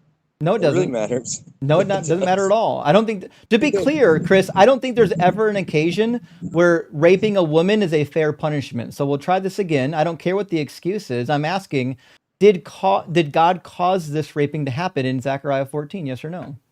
I mean, I don't think God raped anybody. I didn't ask you if he did. I said, is he causing it? I don't know. He didn't cause them. They made okay, so then when he says, I will gather all the nations against Jerusalem, how does God gather all the nations without violating their free will? Let's take a Chris, look at the how does God gather Hebrew. all the Let's take a look at nations? the Hebrew. Pay attention. How does God gather all the nations? How does he gather all the nations, my friend? I'm asking you. Answer it. Well, you're the one that's sure it happens. So how did you gather all the go nations ahead and together answer to go on it. a raping spree? How does God gather the nations against How Israel? did you gather them all together to go on a raping spree? I wasn't there. You tell me. I'm asking you. So you don't know then. Well, I mean, so the way God he does it gathered all the with nations, magic. The way he's current. Okay, is it magic? I can answer that question. I can answer that question. Or is he tampering with somebody's free will? I can answer that question as far as like how he's gathering the nations together these days to go against Israel. Now, I'm asking about these days. I'm asking you about Zechariah 14. When he says that he's gathering the nations against Jerusalem to do battle, what does it mean when he says, I'm gathering the nations against Jerusalem? What does it mean? Well, he's doing it the same way he did it today as he did it then. I'm not asking you if it's similar today. I'm asking you, what does it mean when God says, what does it mean when he says, I'm gathering the nations? Well, he's doing it right now. He's doing it the same way. I'm not asking you about right now. I'm asking, what does it mean?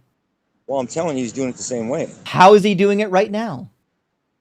Well, if you look at the Epstein files, and then I'm not asking about the Epstein files. I'm asking about gathering for war. When the files, this guy can't focus at all. It shows what this is crazy. Israel has. It's crazy that you can't actually pay attention to the line of questioning. I'm paying attention exactly. You won't let me answer the question. So my question is not about the Epstein files. My question is, what does it mean when God says he's gathering people for war? That's him intervening on somebody's free will. You can't gather people for a war without violating their free will. And God violates people's free will all the fucking time in the Bible. You haven't even read this book. Let me ask you another question on Exodus 21. And I know you're still talking because you think people can hear you, but they can't. You're muted. Your screen tells you you're muted. You know that you're muted. That's because I'm speaking the truth. That's why you're certainly not speaking the truth. Yes, so I am Exodus 21:7 says you can sell your daughter as a slave. Do you think that slaves that become concubines are consenting? Slaves that become concubines are consenting. I agree they are. You think slaves are consenting? Slaves are a different definition back then. I can sell my daughter as a That's what slave, you and you think little girls are consenting to be sold as slaves? You can't mute me every time and You're cut me not off on muted, my answers, Chris. my friend. Your screen tells you No, when I'm you're not. muted, No, so I see stop your hand reaching crying and over to answer the the button. question. I see your Do you hand think reaching that over to little the button. I girls know when you are mute me. consenting to be slaves? Yes or no? Oh, now you unmuted me? You haven't been muted this entire time. Answer the question. Do you think that little girls are consenting to be sold as slaves? Yes or no? How old are they? Doesn't matter. Their parents sold them. It does matter. It doesn't matter if they're 12 I or mean, my 16. great-grandma was married when she was 14. I mean, she agreed to that. Pretend she's 14 then. Do you think that girls being sold as slaves are consenting to it?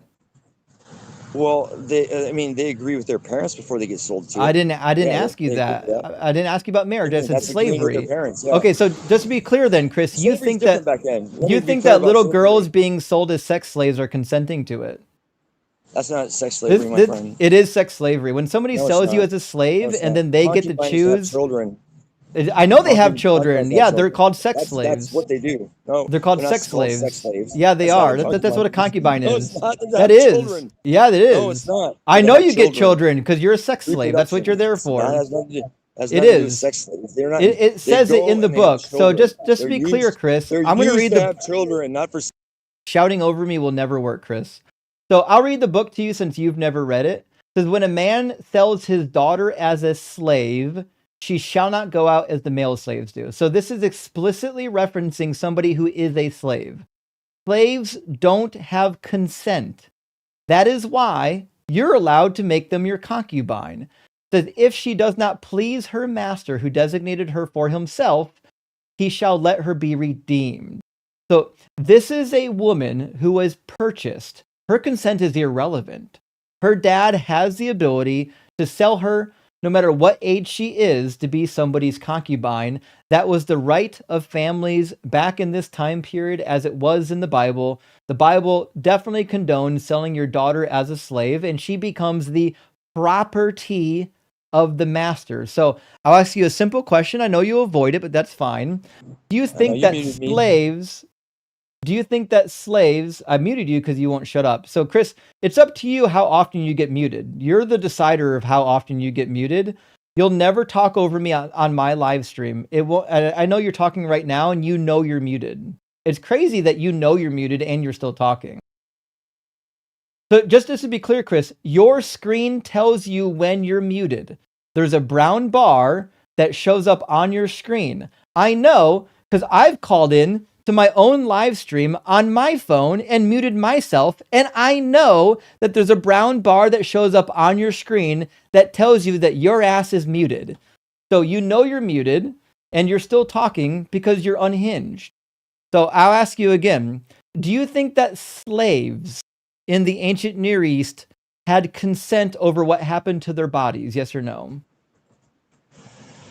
Yes. You'd be wrong. And they don't have consent. We learn that, in fact, up here. Verse 4, if his master gives him a wife and she bears him sons and daughters, the wife and her children shall be her master's, and he shall go out alone.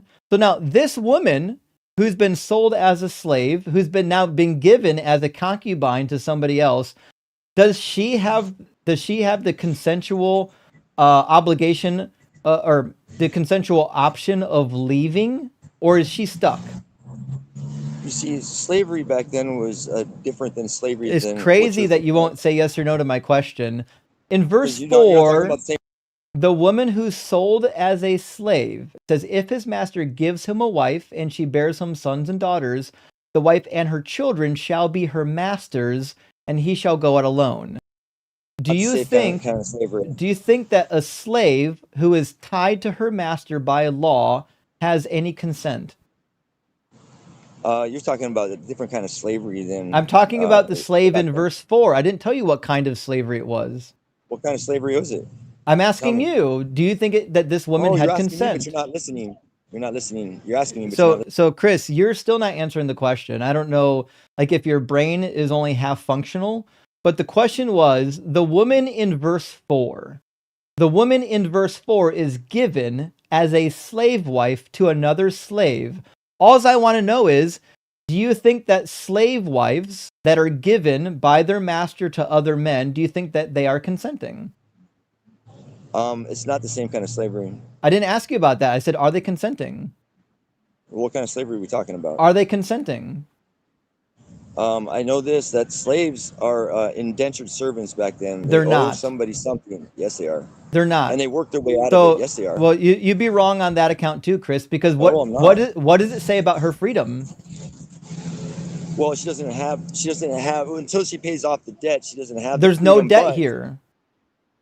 But I mean, if you're a concubine, you agree to be a concubine. No, that's not the case. You can be sold by your parents as a concubine against your wishes. You agree with your parents, though. No, you don't. We have many thousands of concubine contracts from the ancient Near East. The consent of the daughter is not relevant. And in fact, most concubines in the ancient Near East, a lot of them were actually orphans and or widows.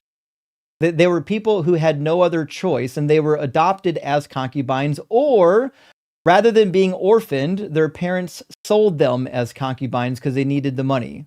They don't have the option of saying no. So, but I want to educate you on slavery, because educate you on slavery. Well, you haven't read the book, so you'll never be able to educate me. Leviticus 25 I've read the book says more that times you than could. You certainly haven't. Oh, Tell me, I have. how long are foreigners slaves in Leviticus 25? How long are what? How long can you keep a foreigner as a slave in Leviticus 25? The old law, huh? I had to brush up on that. I thought you read it. Oh, I've read it. I mean, you obviously not more than me. Yeah, I have. Not enough to know one of the most important slave passages. It's crazy. In Mark. I'm asking you about Leviticus. In Leviticus 25, I'm asking you about how long you can own a slave. Why don't you tell me that answer, since you know it? It's on the screen. It says, as for the male and female slaves you may have, it is from the nations around you that you may acquire male and female slaves. You may also acquire them from among the aliens residing with you and from their families who are with you, who have been born in your land. They may be your property. You may keep them as a possession for your children after you, for them to inherit as property. These you may treat as slaves. So how long are they slaves for? But as for your fellow Israelites, no one shall rule over the other. I asked you about the foreigners, not the Israelites. Harshness. Well, the foreigners. How long are the foreigners slaves for? Well, I mean, for as long as they're foreigners. For all their life. For as long as they're foreigners, yes. It doesn't say that. It says for all their life. Well, they're foreigners their whole life. I know. So they're foreigners their entire lives. That means that you can own a person as property forever, Chris. What's the definition of slavery? You can't own them as property when they're dead. Yeah, we agree that you can't own people after they're dead. So what's the definition of slavery? For a long time. What's the definition of slavery, Chris? Oh, well, obviously it's different between foreigners and for Israelites, because Israelites. So now all of a sudden you recognize that they could own slaves, and now you want to shout over me because you know you're getting your ass cooked. So let's make sure we're clear on this, Chris. Does the Bible say that you can own slaves forever? Yes or no? You didn't finish that paragraph right there. It says the Israelites without harshness, though. I didn't ask you about the Israelites. Well, I asked you about the foreigners. So to be sure, there were some slaves that you were allowed to own for life, right? Which fathers and mothers are we talking about? The foreigners or the Israelites? The more you talk, the worse this looks for you. Answer my question. For me, it doesn't. Does the Bible say that you could own some slaves for life? Yes or no? Yes, the Bible says. Oh, there we go. All right, so we finally got to the point. Now, let's talk about how you can own Hebrew women for life. Verse 7 of Exodus 21, when a man sells his daughter as a slave, she shall not go out as the male slaves do. How long do the male slaves get to serve for? You were going to tell me, or which the Hebrew male slaves? You read it. Tell me. Well, we're reading it right now. I don't have it all memorized verbatim like you do. So you don't know. It's I 6 don't years. study. They get to go Oh, free in the 7th year. The you male can refresh slaves me. get to go free in the 7th year. When do the women slaves get to go free? Whoa, never? That's what it says. It says they don't go out like the male And we're slaves talking do. about the Hebrew ones, right? Yeah. Well, yeah, but the Hebrew women Yeah, back but then, okay.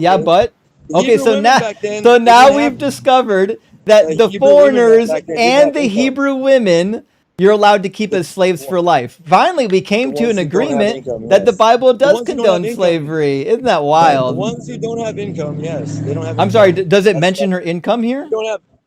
Does If it you don't have mention her income, you become a income? slave. Women don't make income back then, They certainly did. did they? If they're married, Yeah. yes. Yeah, they even in the If Bible they're they married, did. yeah. Yeah, no, If you they're didn't have to be married, they married to did. make income. Who do you think made all the cloths? Women almost exclusively made Slaves. all of the cloth of the ancient Near East. They made the perfumes, they made the cloths, they made ointments, they made the incense. They did all that shit. Women had jobs, they can do stuff. In fact, there were women herders. In fact, in ancient So Arabia, they actually had why were queens foreigners? ruling the kingdom, Chris. I'm familiar with that. But what about why were there foreigners in the land then? If they had jobs elsewhere, why would they want to go to Israel and become slaves? There were foreigners in every land, and just being a Yeah, but why would they want foreigner to go to in Israel somebody and become else's slaves? land Though doesn't entail that you're a they slave. had to know that if they went there, they were going to become a slave. Why would they go No, there? just being a foreigner doesn't make you a slave. In Israel? Anywhere. Well, how did they become a slave then? And typically, your parents sold you as a slave, or you got captured in war, like in Numbers 31, or in fact, you might have broken a law that required you to be someone enslaved to pay restitution. There's lots of reasons why you could become a slave. There's no one single reason, but the reality is, God says So that you can own slaves for life, and you can sell your children as slaves. Sounds like you had a big debt then. You shouldn't have got yourself in that position. It doesn't matter. Especially for the Do you think children should be Especially allowed to for be the sold as outcome. slaves? I think that you got to be more careful and plan your life. Do you better think that if that's the case. children That's should be good. sold as slaves, Chris? Not for sex slaves. Heck no. Israel is doing over there on But the Epstein Bible Island. says that you can sell your children as slaves. In Old Testament, yeah, they don't do It that doesn't nowadays. matter. It's Okay, so we wrong. finally came to an agreement. The Bible says you can sell your child, your son or daughter, as a slave. That If in happened fact, actually. Yeah, that I know it happened. does happen. So if in No, it did fact happen. you sell your That's daughter true. as a slave, she can become somebody's concubine by choice don't wanna of her master, which means I this in I fact definitely wouldn't is want to sell my daughter as a slave. non-consensual slave rape is what that is. I definitely wouldn't want to do that though, would I? Why wouldn't you want to do it? I wouldn't want to sell my daughter into slavery. It could be a harsh Why? life. Why wouldn't you? Oh, okay. So it would be bad for her, but it was good when God said you can do it. Well, I mean, even if you said I could do that, I wouldn't. I didn't say that you would. I'm saying that you believe it's probably okay when God said you can do it. Let's read another passage that I know you've never read, Chris. I believe that anybody who would do that, that would adhere to that rule, I believe that they were not making good decisions at the time. Yeah, but God said you can do it, which makes it a good decision. We'll get to that next. So 2 Samuel chapter 12. Not necessarily. Oh yeah, He says you can do it, necessarily. doesn't mean. Oh, Like he said, does. divorce. In fact, in allowed Deuteronomy, divorce. Deuteronomy Moses chapter allowed 12, divorce. verse 28. Chris, just to be clear, Moses allowed I'm louder divorce, than but it you. doesn't agree Every with time you talk while I'm talking, no one hears you. So if you want to be heard, care. the time to talk is not shouting over me. Don't care. I love this. I'll never don't understand guests that think they can talk over the don't host. care. It's crazy. I know just you don't don't care. care. Yeah, because you don't have your brain's not screwed in right. You got half a brain. Is that right? Yeah. So 2 Samuel How chapter smart are 12, you're certainly not. You're demonstrating right now Oh, I that you've am. not only read the Bible, but that you're a liar and that you're a narcissist. So in 2 that's you, Samuel buddy. chapter 12, what are That's the you. punishments handed down to Controlling the answers. David for what happened when David slept with Bathsheba and had Uriah killed? Oh, there was punishment for that? 2 of them. Do you remember? There was punishment for disobeying God and for breaking his rules? Imagine that. Do you remember what they are? I mean, I imagine it was harsh. So you don't know the story. Great. It says, I mean, I know it's of the harsh. first punishment, David's wives are going to get raped. It says, thus saith the Lord, I will raise up trouble against you from within your own house, and I will take your wives before your eyes and give them to your neighbor, and he shall lie with your wives in broad daylight. For you did it secretly, but I would do this thing before all Israel in Doesn't broad sound like daylight. rape. And then in chapter 16, Absalom comes in and rapes 10 of David's wives. Where's that at now? 2 Samuel 16. So listen carefully to what it says. God says, I will raise up trouble against you from within your own house. The person within the house that's causing the trouble is his son Absalom. Absalom runs a coup against his father David and tries to take his throne. And in a display of force over his father, he takes 10 of David's wives up to the top of the palace and rapes them in front of all Israel to show that he's in charge now. Yeah, that's a horrible thing to do. I bet you that didn't last long for him. God caused it. How long did that last, though? I mean, I don't Doesn't matter how long it lasts. God caused it to happen. Where does it say God caused that at? Verse 11, thus saith the Lord, I will raise up trouble against you from within your own house, and I will cause your wives I will take your wives before your eyes and give them to your neighbor or your kin. So God says that he's raising up the trouble. He's raising up the trouble that's going to take those wives and rape them. No, like you said, the son raped them, but the neighbor, it doesn't say anything about rape right there. The neighbor includes children. So the Hebrew word reah for neighbor could be translated as kin, as neighbor, as somebody that is proximally close to you. It's a general word, and your children do in fact get included in the definition of the word. So you're saying that neighbor means children. What I'm saying is that neighbor has a broad semantic range in Hebrew. Reah could mean anybody close to you. That's why it's somebody within your own house. You're bringing this into your own narrative. Nope. Not even remotely the case. You should know by now that I don't tell lies on the Bible. I'll show you right in the dictionary where the word neighbor can mean literally anybody that is your near kin. Reah. This is the word in Hebrew that we're looking at. And in the BDB lexicon, it says a friend, a companion, a fellow. It could even be a kinsman, somebody who's intimate with you. Yeah, in a weaker, those words are in a weaker different sense, than that one, yeah. I know all of these words are slightly different because the word has a wide semantic range. Go by the exact one, though. Reah in the King James Bible typically gets referred to as a kinsman, one of your kind. Yeah. So a kinsman is somebody of your family. Yeah, somebody close to you. No. They're all related. They're all Israelites. Yeah, I know. They're all related. Yes, thank you. Yeah, they are all related. And the kinsman who took David's 10 wives and raped them happened to be his son. It doesn't say rape right there in those sentences, though. It sounds like... It doesn't have to say rape. We know that's what happened in chapter 16. Well, that's chapter 16, though. Chapter 16 is the fulfillment of this prophecy. How do we know that the neighbors didn't that his wives didn't want to go sleep with the neighbors, and then his son went and raped 10 of them? Because the neighbors, first of all, are in plural. This is in the singular. Your neighbor is a singular. Oh, okay. So the prophecy is your neighbor, like your son, living next door. Which, in fact, was the case. His son didn't live in the palace with him. I believe that. And so his son got all jealous and raped his wives because he wanted David's power. Yep. And so how long did his son reign? Did he get it? Did he get David's power out of that? Only briefly. It's also irrelevant. I thought he did. That was only briefly. So he probably paid for that one himself. I'm sure he did. Yeah, he got killed when he was running away. His hair got caught in a tree. And then somebody came and killed him while he was dangling by his long, beautiful locks. Shouldn't be raping David's wives. That's what that comes down to. God caused it. God, I mean, he did it, though. But God caused it. God says, I will raise up trouble against you from within your own house, and I will take your wives. This is God kinda saying, like the way I I'm bite causing it on to your. happen. So God is Well, it's like causing it's it kind to of the way I bite happen on your as questions, a though. punishment for Through the David's questions. sin.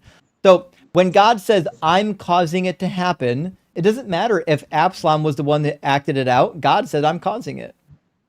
Well, I mean, like the way you have predetermined questions for it, I'm just acting it out too. It's like I'm getting set up already. So you're causing it to for me to fumble on a lot of these questions. You finally You've got had it. Yes, Chris. you've had way The more time to reason prepare for it. the Yeah, reason why so this is like a you're setup causing is me because to, I've read but it's all of the actually me doing Bible it. I'm the and one you fumbling, right? haven't.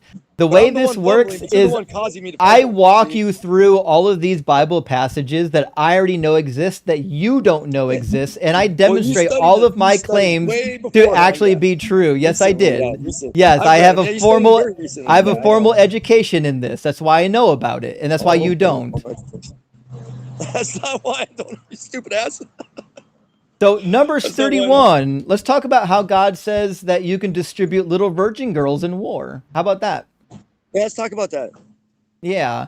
So God wants vengeance against the Midianites for what happened in Peor. Namely, a bunch of Midianite women caused the Israelites to go astray and slept with them, and he wants this to be rectified. So he commands them to go kill all of them. And it says, however, they didn't do it. They let some of them live. And then Moses, it says, became angry with the officers of the army, the commanders of thousands, and the commanders of hundreds who had come from service in war. Moses said to them, have you allowed the women to live? These women here, on Balaam's advice, made the Israelites act treacherously against the Lord in the affair of Peor, so that the plague came among the congregation of the Lord. Now, therefore, kill every male among the little ones, and kill every woman who has known a man by sleeping with him, but all the young girls who have not known a man by sleeping with him, keep alive for yourselves. What do you think they're doing with these little virgin children? What do you think Balaam was doing with the children? I didn't ask you about Balaam. I'm asking, what do you think is happening with these little virgin children who get distributed in war? Let's see. They feed them, nurture them, send them to off to a good Ivy League school so they can get a good education. They allow their sons maybe to marry into them. No, the sons get murdered. They get killed. No, all the the little children, Israelite boy, sons. get killed. The Israelite sons, not their. Yeah, they got sex trafficked. You're right. These little virgin girls that got kidnapped in war were distributed to the warriors as either slaves or brides, sometimes both. That's been going on. And then That's they been were going on in history forever. I know it has been going on in history forever, which is why it's so troubling that God in the Bible condones it. It would go on right now, today. I mean, if because that's just human nature, man. I don't think it is human nature. Is it God's nature? I believe it is in war. In all wars. Is it God's nature? All wars all throughout history. Look at Vietnam. Is it God's nature? Americans were raping women. Is it God's nature? We're going. Not at all. God does not. Okay, agree. then how come God says agree. to do it? God doesn't agree with adultery. How come God says to doesn't do agree it? with adultery. He said he allowed it to happen. He didn't say do it. No, he didn't say allow. Left to their own vices. Oh, Moses said that. Yeah, I don't know why Moses. He said doesn't. that. He doesn't say allow. In fact, he that's tells the you thing. to distribute the little virgin girls among the warriors. It says, "You, Eleazar the priest, and the heads of the ancestral houses of the congregation, make an inventory of the plunder captured, both human and animal. Divide the plunder into two parts between the warriors who went out for battle and the congregation." Which means the little virgin girls who were plunder of war get divided between the congregation and the warriors. What do you think the 20-year-old warriors going out to battle are going to do with these little virgin girls when they get home? I hope nothing. You hope. I didn't ask about your hope. I said, what do you think is going to happen? Well, I mean, I would hope that nothing did. What do you think is going to happen? I have no idea. Probably the same thing that happened on Epstein Island. You have no idea. Yeah, you're right. It's exactly what happened on Epstein Island. Those warriors who went to war are going to take those little virgin girls and they're going to become slaves and concubines. That's what's going to happen. And they probably film it and then they blackmail all the world leaders and they're doing what they want, like Israel's doing today. Because I don't know why you keep bringing up Epstein. Epstein was a piece of shit, but so is the Bible God. Israel's behind all of it, though. That's the reason why all the nations are going to first of rise all, up Israel's not behind all of it, and your anti-Semitism is not going to work here. Oh, I'm not anti-Jew. Yeah, saying Israel's behind it is definitely anti-Semitic. I'm going to read one more passage with you that I'm sure you're going to fumble. I know you're going to fumble because there's actually nothing good in this passage. Well, So, one question you last read passage, from the Chris. comments, Do you Matthew. think that women should have autonomy over their sex and reproduction?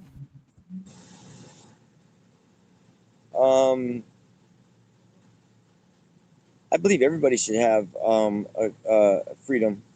Okay, so women, like if a woman is married, and let's say she is childless, should she be forced to marry her widow's brother so that there's a child that can preserve the heritage?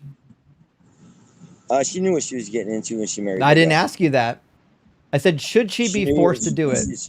It's I didn't always ask. been I didn't like that ask you for if her. she knew. I asked, should she be forced? It's always been like that. I for didn't them. ask They you if didn't it's know always been anything that else. way. I asked you if it's They didn't if know it's anything if else. I didn't ask you. God doesn't know anything else. The creator of the universe doesn't know anything else. Oh my God. But now we've just learned that God doesn't know things. Does God know all things or not, We learn Chris? that. Oh, God knows everything. Okay, does he know that women shouldn't be forced into arrangements? They know that that's what the arrangement is. It's not being forced. No, does God They know? They're marrying the brother. That's what they're Does doing. God know that women should have autonomy, yes or Well, no? as opposed to what? As opposed to what else was she I'm gonna do? asking you, does God know? Well, what else was she gonna do? Let her fucking go. She can do anything she wants to. She's a widow. She can? They should give her the property. If she's widowed, she should inherit the estate. But unfortunately, in the Bible, that's not how it's set up. Well, she knew that though. It doesn't matter. I'm asking you, is there a better way? At the time, Yes. probably not. No, Probably then not a better way at the time. there is a Where better did the way estate because go? It went to his brother, God right? It went to because his brother God knows also. all We're things. In talking fact, the about law continuing code the that was family. given in Deuteronomy, It's all God for the family, specifically though. tells you It's for the in family. Exodus, Leviticus, and Deuteronomy that He's giving you this law code to follow forever, and that it's going to set you apart from the other That's people. not This forever. law code Christ is is the going reason to. why that law does no No, longer apply. Jesus said to follow the law. You can laugh Jesus all said you want, love but one you're another. wrong. Jesus said love one another. Jesus said to follow the That law. covers the law. Jesus said loving No, one it another covers doesn't. the law. He Yeah, it didn't say does. that. He didn't say Yeah, that. he did. No, he didn't. He says, How much you want to bet? Yeah. How much you want to bet? I'll Venmo you $100 Well, right now if you can find a passage where you will? Jesus says that loving people is all you have to do. You don't have to follow the law. He said loving one another covers the. That's what Paul said. Actually, Paul wrote about Paul, that. there you go. Paul That's said Paul. something akin to that, not Jesus. So Jesus said to Yeah. follow the law, which I'm going to show to you right now, because again, as we've demonstrated, I've read the book and you haven't. Jesus I says, have do read the not book. think that I have come to abolish the law or the prophets. I have come not to abolish, but to fulfill fulfill. And fulfill doesn't mean abolish, does it? He did fulfill the law. Does fulfill mean abolish? Yeah, he did fulfill the law. Though. Does fulfill mean abolish? You don't know what you don't know what he's talking about. Does there, though. What's he fulfill talking mean about? abolish, Chris? Which law was he fulfilling though? I'm asking you a question and you're running away from it. Does fulfill mean abolish, yes or no? No, it doesn't. There you go. Okay, so he didn't come to abolish Right, the but law, Christ which says is why he says, truly I tell you, until heaven and earth pass away, not one letter, not one stroke of a letter will pass away from the law until all is accomplished. Therefore, and this is the part you've never read, Chris, whoever breaks one of the least of these commandments and teaches others to do the same will be called least in the kingdom of heaven. But whoever does them and teaches them will be called great in the kingdom of heaven. So, according to Jesus, if you want to be great in the kingdom of heaven, should you follow the law, yes or no? Jesus also said, he goes, It's what a do you believe the it's a yes or no he goes, question, Chris. In order to be great in the kingdom of heaven, ask should the- you ask the follow what the is- law what is- of Moses? What is the Chris, greatest of all commandments? Chris, we can talk about Matthew 22 when you answer my question. This is why you keep getting muted. So, does Jesus think in order to be great in the kingdom of heaven that you have to follow the law, yes or no? Not only follow the law, but teach the law. There you go. So according to Jesus, this law isn't going anywhere until heaven and earth pass away. And you're referring to Matthew 22 and you're doing it wrong. No, that In has Matthew nothing to do with, 22, he doesn't the way say not to the follow the Israelites law. reflect on that. He tells you what are the two greatest of the laws. He says, when the Pharisees heard that he had silenced the Sadducees, they gathered together, and one of them, an expert in law, asked him a question to test him. Teacher, which commandment in the law is the greatest? He said to them, you shall love the Lord your God with all your heart, with all your soul, with all your mind. This is the greatest commandment. The second is like it. You shall love your neighbor as yourself. On these two commandments hang all the law and the prophets. So what he's saying is, all of the law and the prophets can be categorized into one of these two laws. This law, the second one, to love your neighbor as yourself, is from Leviticus 19:18. And in that same book where it says to love your neighbor as yourself, it also says that you can enslave your neighbors. So slavery and following the law are in fact compatible. Back then, everybody had like a cushy little. No, it was a hard life back then, man. I know it was hard. It didn't have to be. Is God all powerful? Is God all powerful, Chris? God is all powerful. Could he have constituted a nation without slavery? Things wouldn't transpire as they are. Again, I didn't ask you that question. I said, was he able to constitute a nation without slavery, Chris? Everything happens the way it happens. Was he able to create a nation without slavery? Yes or no? I mean, that wouldn't have been according to his good purpose. I didn't ask you that. Was he able to create a nation without slavery? Yes or no? That wouldn't have been according to his purpose. I didn't ask about his will. I said, is he able? Is he okay? So the what if is easy. The answer to the question is yes. If you're all powerful, there's nothing you can't do. That's baked into the definition of omnipotent, which means the answer is yes. God could have given him a law to not own slaves. He didn't have to give them that law. Play the what if game. And in fact, he does part of that in Leviticus 25 again. He tells you, remember, we already read it in Leviticus 20. I know, because you're a coward. In Leviticus 25, he says not to own. The what if game doesn't get you nowhere. If ifs were. It actually does. What if games gets you to logical conclusions? So the question is, could God give a command to not own foreign slaves perpetually? Yes. And we know he could do it because he said not to do it to the Israelites. It says, if any who are dependent on you become so impoverished that they sell themselves to you, you shall not make them serve as slaves. They shall remain with you as hired or bound laborers. They shall serve you until the year of Jubilee. Then they and their children with them shall go out from their authority, and they shall go back to their own family and return to their ancestral property, for they are my servants, who I brought out of the land of Egypt. So of his own male Hebrews, he says, they are my servants. Don't make them serve as slaves, which means God is capable of telling them not to own slaves, correct? He said you are not to rule over them with harshness. Yes, I know, of the Israelites. So was God capable of adding don't do it to the foreigners as well? Why would he do that? I asked if he's capable of doing it. But why would he? I asked, is he capable? Why would he do that? Oh, I'm sorry. Do you think that slavery is good or bad? I'm capable of driving do you think that slavery is good or bad, Chris? Slavery? Depends. Gotcha. So you're pro-slavery, just checking. So do you think I said it depends. As long as God tells you to do it, it's good then, right? If God tells me to do it? Yeah. Oh yeah, everything God's told me to do, I've done. No. I'm not asking about you. He's never asked me to do any of that stuff. I'm not asking about you personally. I'm using this as a question about moral quandaries. If God asks anyone to do anything, is it always right to obey? Everything he's asked me to do, it was right to obey. I didn't ask about you, Chris. I said, if God asks any person to do something, is it right to obey? What did he ask you to do? He didn't ask me to do anything because he doesn't exist, so we'll try this again. If God asks somebody to do something, would it be right to obey? I mean, yes. When I obeyed him, yes. There you go. That's what we needed. Now, so then, is it always wrong to disobey God, Chris? If I wouldn't have done it, I imagine there would have been repercussions if I hadn't done what he asked. I didn't ask you that. I said, is it always wrong to disobey God? If I would have disobeyed him, I would have. I didn't ask you about your disobedience. I'm asking, is it always wrong? It needs to be a yes or no. Well, I mean, I have free will.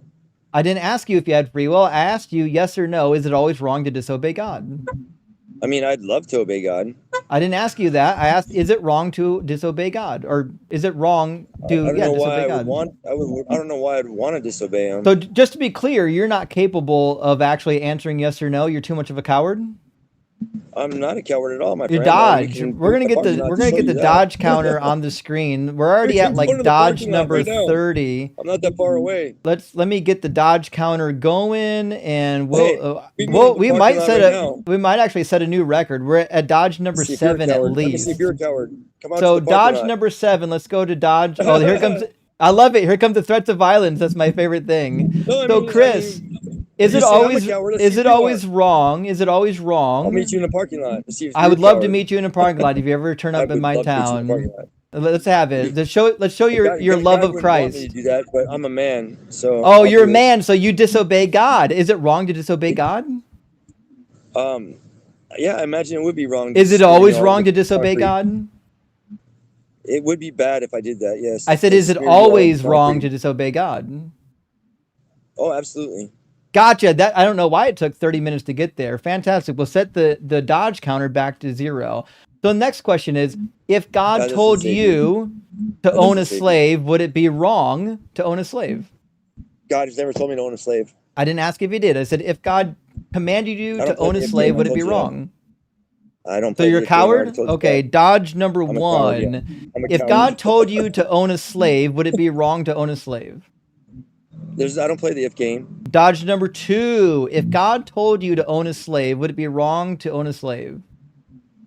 I don't play the if game, buddy. Dodge number 3. Why If do I have to God play your told if you game? to own a slave, would it be wrong or right to own a slave? Why do I have to play your if game? Dodge number 4. If God told you to own a slave, would it be right or wrong to own a slave? There's no ifs. Dodge number 5. We only get 10 of these. If God told you to own a slave, would it be right or wrong to own a slave? Oh, now I play the if game. Just kidding. Dodge number 6. If God told you to own a slave, would it be right or wrong to own a slave? Oh, now, no, still don't play the if Dodge game. number 7. You're gonna If make God me play told the you if to own a game? slave, would it be right or wrong to Yep. own a slave? Keep in mind, Bro, cowards you can't don't make answer. me play the if game. Dodge You number can't make me 8. play the if game. I'm not your Cowards. bitch. Are you a coward? Yes or no? I'm not your bitch. I know Are you a that. coward? I'm not your bitch. Are you a coward? I'm not your bitch. Don't answer the question if you're my bitch. I don't play the if game. There you go. You're my bitch now. Thanks for confirming it. We appreciate it. Chris, it's I'll been see you in the parking fun. lot. Maybe more. Yeah, I'd love to see you in a parking lot, Chris. I could bench press you twice. Don't even worry about hurting me. I'll take it. I'll take the lumps if you got any to bring. I'm not worried about it in the slightest. I love the Christians that come up here. You will know them by their fruit. This is why you should not sleep with your family members. No, he's certainly not. Certainly not. If I had to guess if he was inbred, I would have to say yes. I would have to. I don't know what else to tell him. There's a lot of easy questions he couldn't even just wow. I do love it when they get so thoroughly like thrashed in debate that they have to start threatening violence. I mean, to be fair, when he started threatening me, I did feel like maybe I needed to become a Christian at that moment because I was so overwhelmed with Christ's message. But I found a way to hold off. It's like that movie. What's that lady? That girl's name, Mandy Moore. She throws a Bible. She's in a movie about a Bible camp, and she throws the Bible at a girl. She's like, "I'm filled with Christ's love."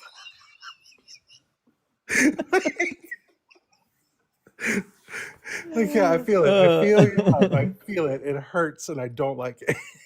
Yeah, I know. It's a good time.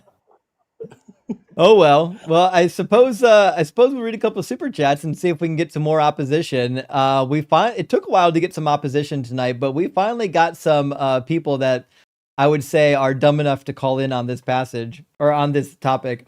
Bryce Aroni, good to see you, says Cafe is a frenemy of mine. Oh, I didn't know that. He uses a lot of mystical and religious coded language, but doesn't actually believe in the supernatural. Beware of equivocation. I love him, but he's intentionally coy sometimes. Actually, Bryce Aroni, that's what I caught from talking to him briefly. He was trying to use coded language in an attempt to not actually be held to a position, and we don't do that shit here. Cardinal Chimp, thank you for the super chat, says, to the callers, it's okay to be gay for Justin, but consent is still required. Yes, Cardinal. We approve of being gay for Justin, but we also demand that it be consenting, unlike the Bible.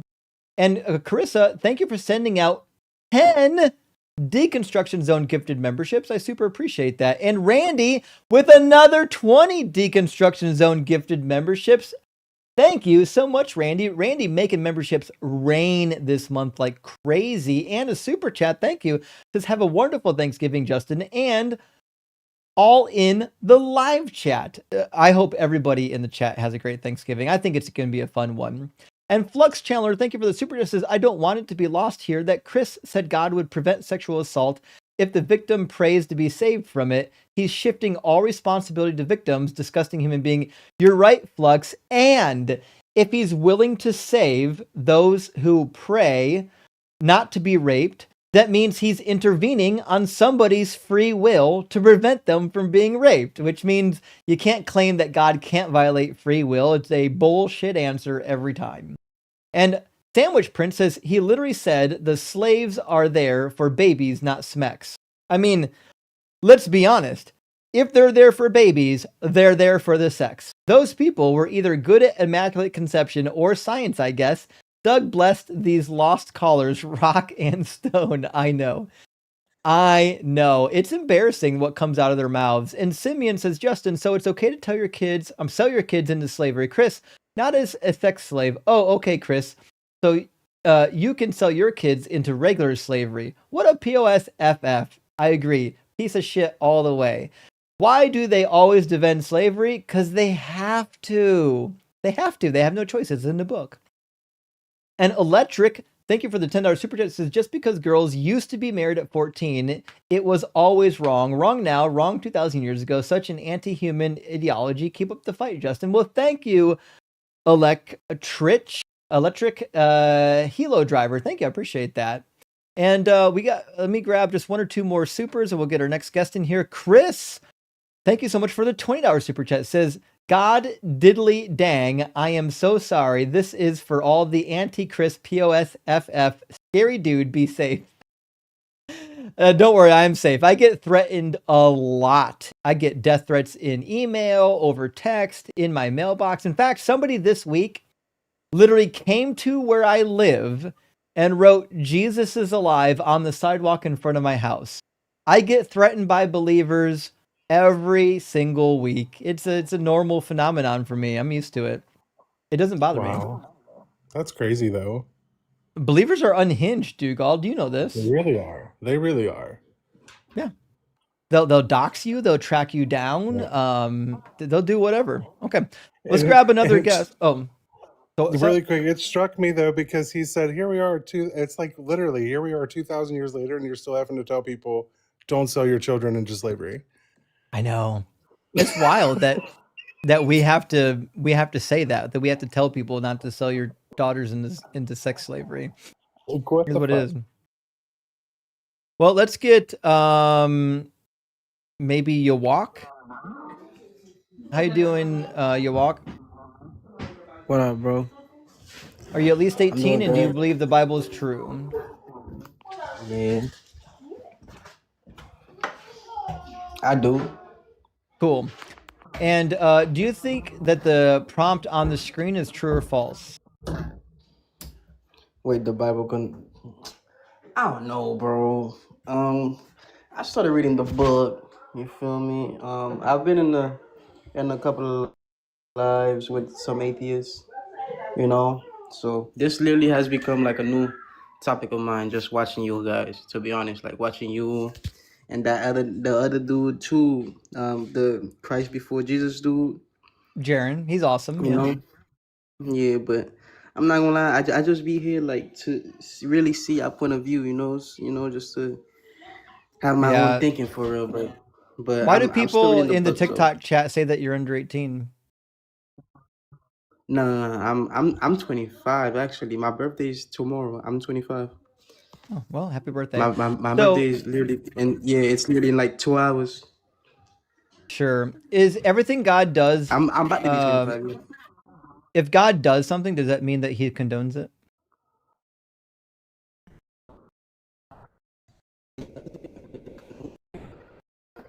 You walk, you're breaking up.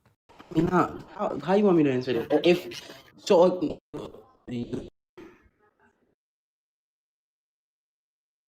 Yeah, you got red bars for real. Oh well, you walk. Listen, you don't have enough hold on, hold on. reception. What's that dude called?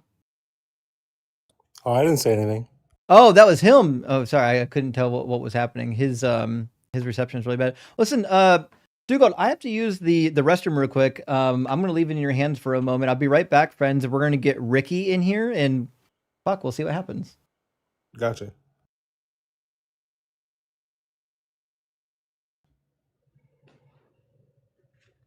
All right. Ricky, is he on YouTube? Hello, Ricky, are you there?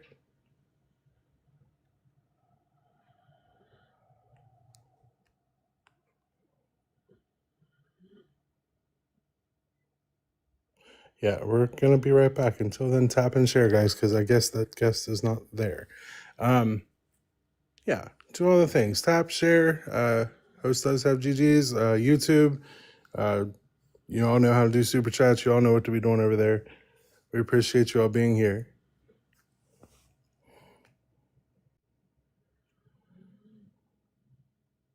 I wish I had music to play for everybody, but this was unexpected.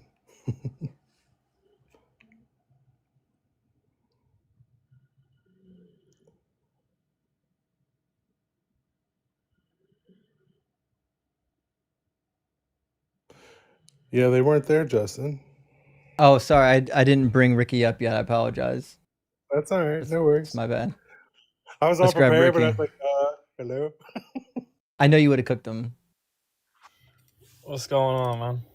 Yeah, how you doing, Ricky? Are you at least 18, and do you believe in the Bible? Yeah, I'm 27. Do I believe the Bible is true? Yeah. Yeah. Okay. And do you agree or disagree with the prompt on the screen? Yeah, I'm gonna disagree with that.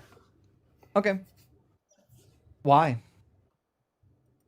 Well, I don't think it condones, I don't think it makes a prescriptive claim that says this is good. Well, I didn't say that it commands it. I said it condones it. A condoning of something is an allowance for it. Yeah, I don't think like that's like a positive claim saying that this is a good thing to do, or are you saying that it just like It allows it allows it? Mhm. Like without repercussion, what you're saying? Yep. No, I don't think so. You want to see some passages? Yeah, I'm sure. Sure. God, in fact, has the women of his own nation raped in Zechariah 14. He says, I will gather all the nations against Jerusalem to battle, and the city shall be taken, and the houses plundered, and the women raped. Half of the city shall go into exile, but the rest of the people shall not be cut off from the city. So God causes his own people to be raped.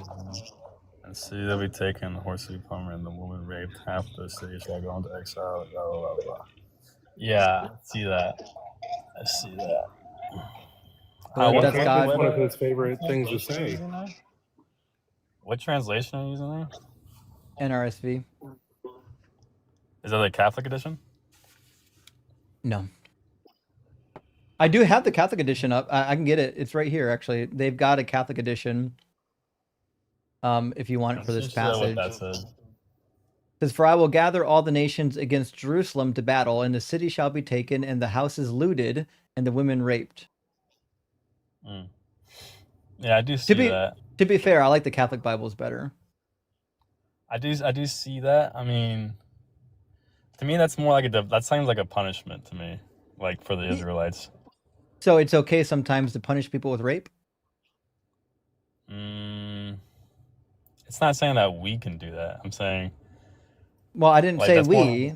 That's it's not saying that. It's not saying that Zechariah is a prophet. I think that's like essentially saying that that's what's going to happen to him. I don't think that's saying that God is saying that this is okay to rape people, like, or doing that. I'm saying No. this is what's gonna happen. There's other passages for that. I'm asking though, are there situations where God allows people to be raped? Yeah, there are situations Right. where I mean, clearly, right there, he allowed it to happen. That's right. That Does means that he condones condone it. it? I mean, could he stop it? I mean, He condones it. it's difficult to answer because I mean, I'm not saying that it's an odd claim to say that it's good. That's just something that occurred. It's not that God's doing this or people doing it. Well, it gets worse. In Exodus 21, he says, when you buy a male Hebrew slave, he shall serve 6 years, but in the 7th he shall go out a free person without debt. If he comes in single, he shall go out single. If he comes in married, then his wife shall go out with him. If his master gives him a wife, and she bears him sons or daughters, the wife and her children shall be her master's, and he shall go out alone. So in Exodus 21, a man who owns a woman could literally just give her as a slave wife to another man temporarily, and then when she has sons or daughters, he can just say, okay, they're mine now. They're still my slaves forever. Is that not slavery and trafficking? That is slavery. I wouldn't say it's trafficking because, I mean, that guy wasn't like where did he traffic them from? Can you sell a slave though? Like, can you sell a slave? So you're saying if he comes in single, blah blah. They bought the like. I'm curious. Like off of that passage, you're saying can you sell a slave? No, in general, if you own a slave, are you allowed to sell it? To sell it. I mean, I think they did buy slaves from like the nations around them or something like that. And from their own people. These aren't ought claims. Like these are things that happened in the past. I'm not saying these are ought claims. I'm saying these are things that God allows. So let me kind of explain it like in the way I interpret it. So like in the time in which that was occurring, this was like normal occurrences. I know. And like the reason that doesn't make it better. The reason I know, but the reasoning, so God is trying to teach the Israelites like senses of morality. Like if you look in the Old Testament, we agree. He's trying to make them distinguished from the nations around them, and part of the way is that they can own slaves. Well, that's not saying it's not an ought claim that slavery is good. I'm saying so. I didn't say anything about ought claims. I promise we can get there though. Deuteronomy 12:28 provides you with an ought claim. But I'm saying he's trying to teach them like semblances of morality. So like, so it's moral to own slaves. No, that's not what he's saying. It's not what I'm trying to say. He's saying that their slavery was just normal. So like that wasn't even like. How many slaves did the Israelites own when they left Egypt? I don't think they owned slaves. Yeah, they didn't own slaves. Good God just said, "Hey, keep it this way." The thing about it was like slavery was all around them. This wasn't like a it doesn't matter. It could. Well, so was pagan worship and adultery. God said, "Don't do that shit either," right? So God gave them the laws to set them apart from the nations around them. The goal of this law code was to make them holy, so that God wouldn't cause the land to spit them out. That's in Leviticus. Right, but they also rarely ever follow the law as it is. Like, it doesn't matter. So he needs to give. I know, but it doesn't matter if whatever he said, they constantly like. So he's trying to maximize the amount of like, willingness they are to actually serve God, because if let's say if the law was, maybe too complex for them to understand, like maybe most of them too complex. They couldn't eat swine. They literally couldn't plant 2 crops in the same field. They couldn't mix their fabrics. They had to pay attention to which animals chew cud. The law was everything but non-complicated. It was the most complex dietary law code of anybody from the time period, even more than the Egyptians. Like, trying to say like God was trying to give them something they could follow is irrelevant. We know they couldn't follow any of that shit. They didn't follow it. Yeah, no, they didn't follow. I mean, they didn't follow most of the laws. But what I'm saying is, it's like he wanted to give them a law that made sense to them, so they give them a general No, understanding, and to move them toward he a didn't. higher understanding. That's why the Old That's Testament not in is this the book at book. all. There's nothing in What are you this talking? book about the law being progressive. In fact, Deuteronomy 30 directly contradicts that. Deuteronomy 30, he tells them that you're going to follow this law forever. It says, moreover, the Lord your God will circumcise your heart and the heart of your descendants, so that you will love the Lord your God with all your heart, with all your soul, in order that you may live. We would rightly recognize this as like the Messianic age, when God circumcises the hearts of the people, and finally they behave correctly, right? Well, that they would serve God with all their heart and all their soul. That's right, and that's when the Messiah comes, right? That's why in the New Testament it talks about how the Christians are circumcised in the heart, right? I mean, you kind of lose me in there. I'm from what you highlighted right there. It's just saying. I don't worry about what I highlighted. I'm about to read you the rest of it. So the period in which peoples have their hearts circumcised is the Messianic age, correct? Like you're saying, like what's the Messianic age? Like I don't really know what you're talking about. When in the Hebrew Bible will people's hearts be circumcised? I mean, I'm assuming right there, right then and there. No. Why do you say that? Because their hearts were not circumcised. Do you think all of God's people decided to obey him at that moment? I'm saying, like, do you think it's like all of a God's people progressive and thing. all of the descendants of God's people obeyed him when Deuteronomy was given? Like this is a claim for progression. Like he's gonna It's circumcise. not a their heart. claim Like, for progression. Try to pay attention. I think that's okay. that's a claim. The circumcision of the heart is going to be in the eschatological end time, meaning when the Messiah Why do you comes. say that? Because it didn't happen. But where So- are you getting that from the text? The text is clear. It's talking about what happens when they don't obey.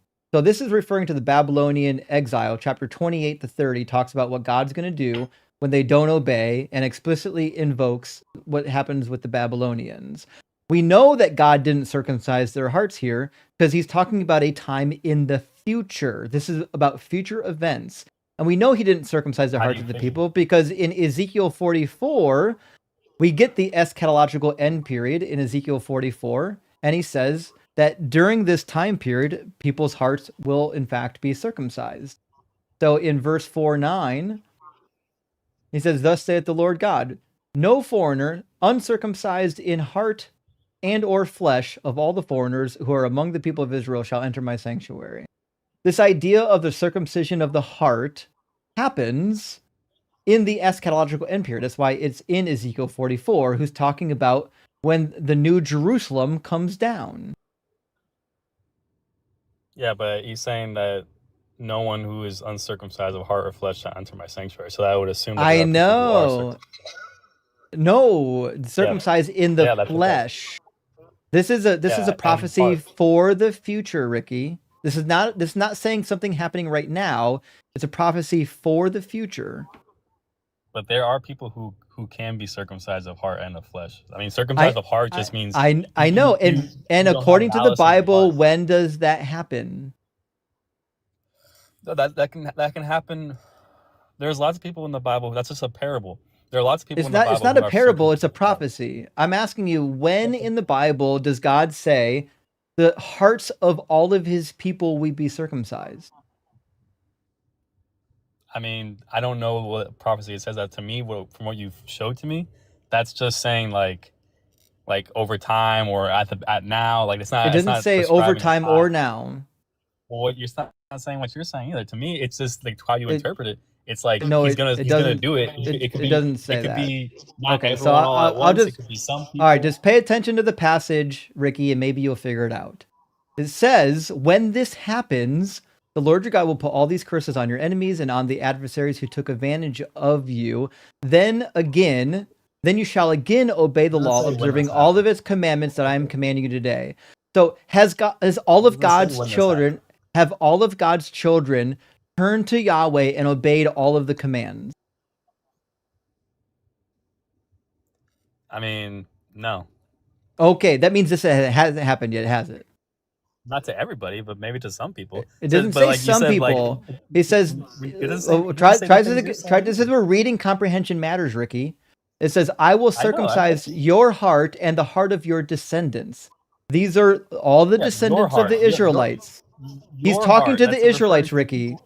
He's yeah, talking to the your people heart. of Israel The right people who here. are He's saying, of your hearts and your descendants, I will circumcise it and cause you to follow these laws. Do you think that that has happened?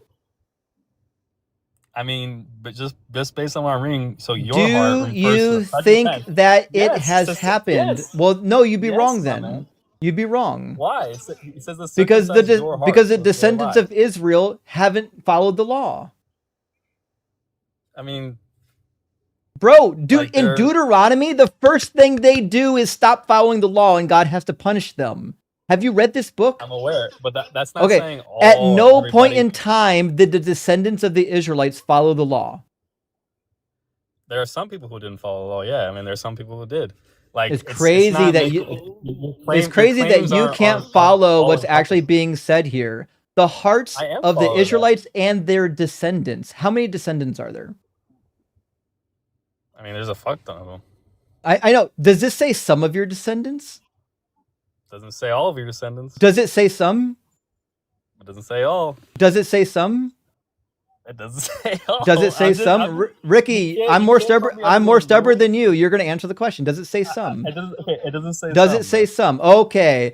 When you talk about the descendants of a nation that who follow God, are you required to say every one of them? Yeah. No, you're wrong. If you've actually read the promise that God makes to the Israelites, he talks about an eschatological end period where he is actually dwelling with the Israelites in their presence and they're actually finally obeying him. Think like Jeremiah chapter 31. It says that all of the people will know who the Lord is, from the youngest to the smallest. This is the period in which they do actually obey. It explicitly says it in Jeremiah 31. The fact you're that saying it this is a doesn't say prophecy. every single one of your... It is a prophecy. It says will. It's in the future. God will circumcise your hearts. This entire prophecy from Deuteronomy 28 and onward is about the future, Ricky. Okay, I get you. It's not hard. God says to follow his law code for literally ever, and Jesus agrees. Deuteronomy 12:28 says, be careful to obey all these words that I command you today, so that it might go well with you and with your children after you forever, because you will be doing what is good and right in the sight of the Lord your God. Which means, according to God, the is-ought problem isn't a problem. God says that this law code is forever. Psalm 19 says that the law of the Lord is perfect, reviving the soul. Things that are perfect don't have to go anywhere. I don't. Where you said what? You said the law of the God is perfect, reviving the soul. Yep, Psalm 19. Yeah, it says, the law of the Lord is perfect, reviving the soul. The decrees of the Lord are sure, making wise the simple. The precepts of the Lord are right, rejoicing the heart. The commandment of the Lord is clear, enlightening the eyes. The command of all these commands in the law of Moses that come from God, they're good. Which is why Jesus agrees. Matthew 5, Jesus says that you need to follow the law of Moses in order to be great in the kingdom of heaven. He says, do not think that I've come to abolish the law or the prophets. I have come not to abolish, but to fulfill. For truly I tell you, until heaven and earth pass away, not one letter, not one stroke of letter will pass away from the law until all is accomplished. Therefore, whoever breaks one of the least of these commandments and teaches others to do the same will be called least in the kingdom of heaven. But whoever does them and teaches them would be called great in the kingdom of heaven. So if Jesus says that this law is in effect until heaven and earth pass away, and to be great in the kingdom of heaven, you have to follow it, I'm left with no other recourse than to assume that both Jesus and Yahweh agree that the law of Moses is good. So I want to pause right there, because I mean, there's a lot going on there. Because I mean, it's a very common theme in the New Testament that the law is not what perfects you. It's your only faith in God. No, only after Hold on. Jesus dies. Jesus doesn't Jesus doesn't say that once, Ricky. I get what you're saying, but well, before you bounce around, I want to stay on what you. I'm not bouncing around. So, I'm telling you right now, Jesus' own words contradicts just what left your mouth. Jesus agrees with Yahweh that you need to follow this law forever. so when you says until all is accomplished, how do you know that what he's trying to say is his crucifixion? All is accomplished includes the passing of heaven and earth. He just told you. Truly, No, I tell you, until heaven and earth pass away, not one letter, not one stroke of letter will pass away from the law until all is accomplished. All must include heaven and earth passing away.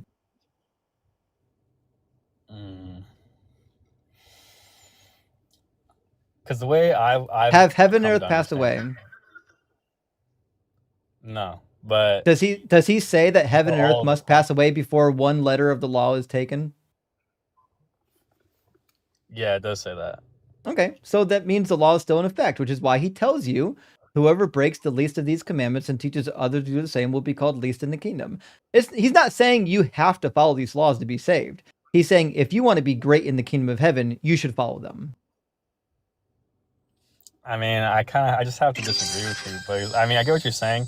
You're not disagreeing with me, you're disagreeing with Jesus. Does Jesus tell you to follow these laws? Yes or no? I'm disagreeing with your interpretation of it. It's not my interpretation. I read you the direct words from the book. Does Jesus tell you to follow the laws to be great in the kingdom of heaven? Yes or no? You're taking a very literal, like... No, words have meanings here, Ricky. Did Jesus tell you to be great in the kingdom of heaven that you have to follow the law? Yes or no? Well, it says... Yeah, yes or no? Least of these commandments and teaches others the same we call least of them. So yes, it does say that. But I'm saying okay. So before, does Jesus prefer you to follow the laws? Yes or no? The laws that he made. No, he didn't say the laws that he made. He talked about the law of Moses. He says the law and the prophets. He's not talking about the law of Moses, man. The law and the prophets is the law of Moses. There's many things. Do not think that I have come to abolish the law or the prophets. We know what the law is. We know what the Torah is. The law and the prophets are the Torah and the Nevi'im, 2 sections of the Hebrew Bible. Right. And so did Jesus come to abolish the law or the prophets? Who is the law of Moses for, though? It was for all of the Israelites, and then eventually all people. If you bothered to read the Hebrew Bible, you would learn that when the Messiah comes in Isaiah and in Jeremiah, the law is going to go out of Jerusalem to the ends of the earth. All people are going to have to follow this law because the kingdom of God will now encompass the entire earth. So initially it was for Israel, but it was intended to be for all people eventually, which is why Jesus says to be great in the kingdom of heaven, you must follow the laws. Right. Okay, so does Jesus prefer you to follow the laws, Ricky? Yes or no? Yeah, of course. Okay, there we go. So we finally got to a conclusion here, which is that according to Jesus and his Father Yahweh, the preference is for you to follow these laws, which means they're not progressive. They prefer you to follow these laws forever. I mean... Like, I'm just gonna have to disagree with you because I don't think you're it's not disagreeing with me. You're disagreeing with the Bible. No, because you take a very like upfront literary approach to. Have heaven and earth passed away? I get what you're saying, but you're taking it like very. Have heaven and earth passed away, Ricky? To me, he's using a hyperbole. It's not a hyperbole. That's what it sounds like to me. Like it's just hyperbolic. It's not. I'm sure its words don't mean words. What's it hyperbolic for? What's it hyperbolic for? For them to understand, like nothing is gonna change in the law, like until when what is accomplished. Until when? Until what it needs to be accomplished is accomplished. Does he tell you what? Does he tell you what needs to be accomplished? He does say what needs to be accomplished when he. No, he doesn't. When he gets crucified, he says it is accomplished. He didn't say all is accomplished. It is finished. He said it is finished. He didn't say all is finished. What was finished was his dying. What was finished was dying. Not the law. The law is not finished. That's not what he needed to accomplish. No, what he needed to accomplish in order for the law to go away is for heaven and earth to pass away. So we'll try this again. I know that words are difficult for Christians, and I get that. but all you got to do is Well, read it, because words he are says difficult for you, man. You until got heaven and you're looking earth on very pass surface away, level. not one letter, not one stroke of letter will pass away from the law. Has heaven and earth passed away? I know, but you're using it's hyperbolic language. Have Man. heaven You and don't earth passed understand. away? You don't understand like the nuances It's of the certainly not language. hyperbolic. I do know the nuance. How do you figure? Well, how do you figure Because it's I not actually went to hyperbolic? school and I got formal training in the Bible. I went to college and seminary for biblical studies. So that's why I know that what you're saying is stupid.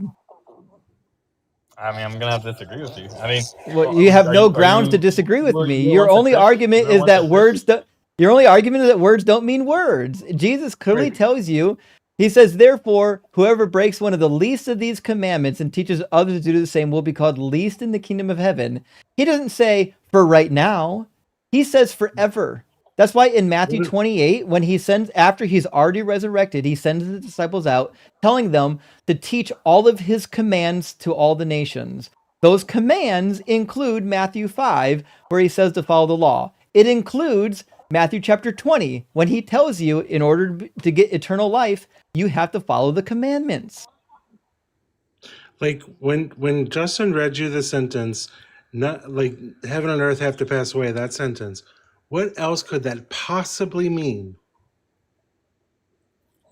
It means anything other than what it says, Dugald. Right. Like there's like you can't, you're literally trying to tell me that the words that I'm reading don't mean what I'm reading.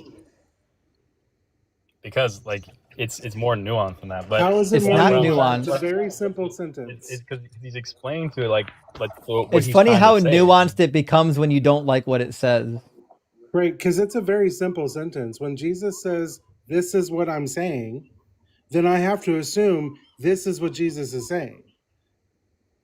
Not necessarily, because he also How says else could you Yes. possibly do otherwise? if your hand causes you to sin, cut it off. If your eye causes you to sin, gouge it out. Does he mean to do that? If I say tomorrow I am going to get up and go to work at 6 a.m., does that mean I'm going to get up and go to work at 6 a.m., or does that mean I'm going to save humanity and I'm going to rule over them all with a firm hand? Like, you're literally just making shit up to what the sentence says. I mean, when Jesus said that if your hand causes you to sin, cut it off, and your eye causes you to sin, gouge it out, was he saying to literally cut off your hand and to gouge out your eye? No. Actually, I think so, yeah. Actually, Wow. yeah, he That's does. crazy. Because He wasn't That's crazy. hyperbolic. That's completely hyperbolic, the dude. No, hyperbole it's that not. you all pretend he gives That is, is bro. not. He's not telling you No. to gouge out your eye, man. You all He act is. like every word he says is dude. hyperbole, and it's You're not taking true. it. You're taking it. They like, they word for hate word. I'm Jesus's surprised- words. Jesus surprised you went wasn't to being seminary. hyperbolic. He wasn't So being do you think- hyperbolic you think because the he Bible is gives meant you to be the taken reason, literally? Ricky, what was the Hold on, do reason you he think said to Ricky, what was the reason he said to do it? Do you think that because it's better Ricky- to lose your flesh than to sacrifice your spirit? There But you go. you- Okay, you- so you- if in yeah, fact giving the them- consequence of not gouging your eyes out is to go to hell, does that mean that it's better to gouge your eyes out? I mean, I don't think that's possible. But if your eyeball was It is causing you to go possible. to He hell, told you. I'm saying, but you don't need to do that. He it's not- says it's better to do that. We're not asking if you need to do it. He said it's better to do that. He's putting it into relation. He's putting it into relation. Like, yeah. I know, yeah. saying- And it's if gouging comparable, out your bro. eyeballs It's is what you need to not go to hell, then you need to gouge out your eyeballs. I mean, he's not saying. I don't know, but you're losing the side of the parable, bro. It's No, saying, I'm not losing the side of the parable. I think you are. I mean, it's It's to not a me, parable, you by don't the way. see- you don't I don't see- think you know what a parable is. A parable is not instructions. And in fact, that so-called saying shows up in the same chapter, Matthew chapter 5. Yeah, but if you think that you should take the Bible literally at every single time, like I think didn't that's say just literally unfair. every single time. This is clearly literal. It can He be tells you hyperbolic. I don't think it's clear. it's not hyperbolic. He spends a whole chapter talking about how you need to follow the law to a T. And it says, if your right eye causes you to sin, tear it out and throw it away. It is better for you to lose one of your members than for your whole body to be thrown into hell. Jesus was serious about hell. If there is something causing you to sin, it's better for you to get rid of that so that your entire body doesn't go into hell.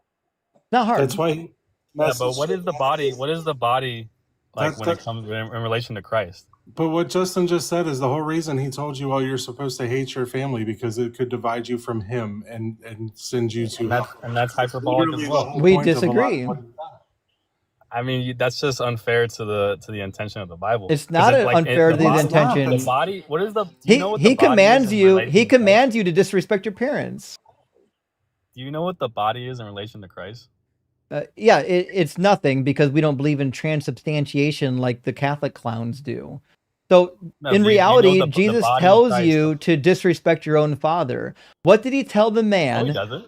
What did No, he he tell the man in Luke who wanted to go and follow him, but his father was dead? What did he tell the man in Luke when he wanted to go follow him, but his father Mhm. was dead? Yeah. His father was dead. I'm not recalling that. He says, "Let the dead bury their dead."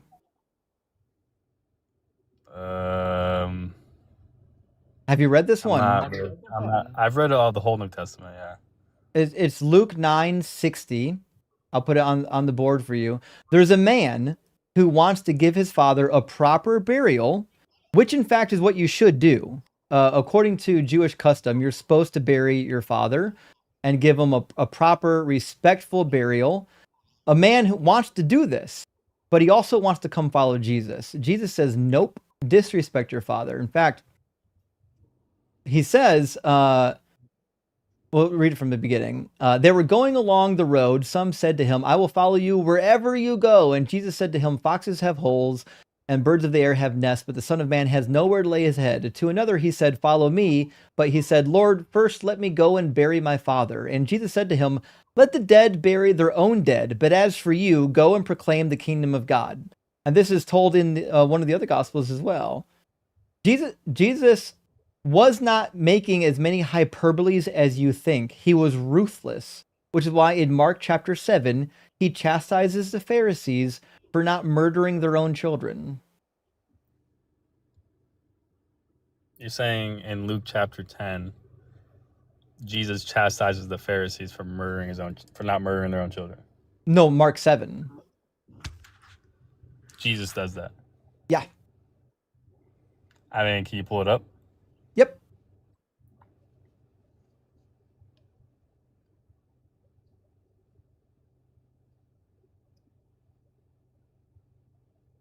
He said to them, "You have a fine way of rejecting the commandment of God in order to keep your tradition." So he's like, listen, you motherfuckers are rejecting God's command through Moses.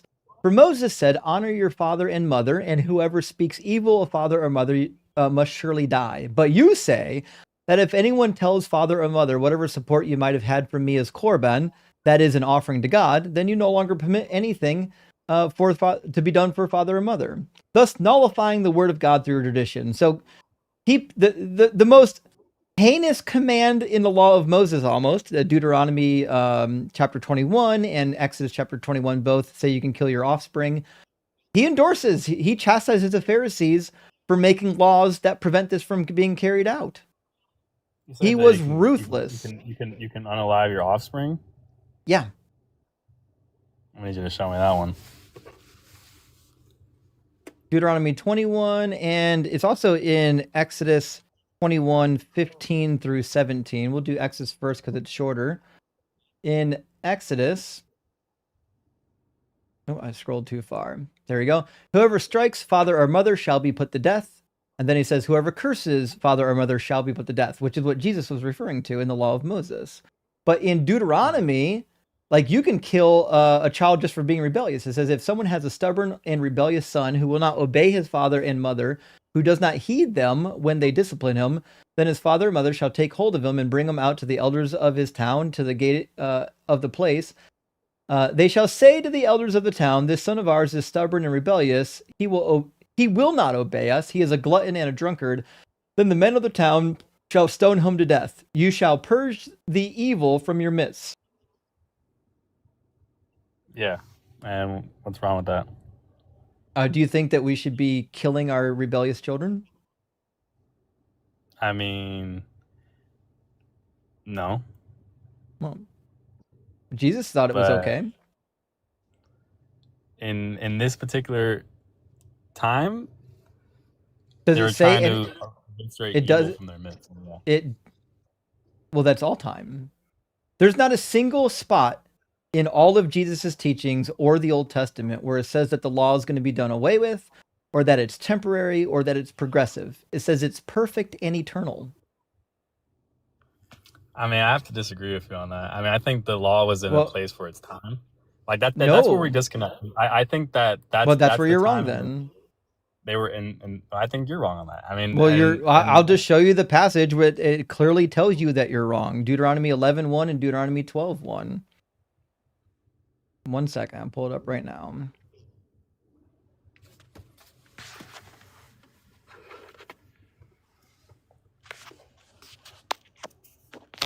You shall love the Lord your God, therefore, keep his charge, his decrees, his ordinances, and his commandments always.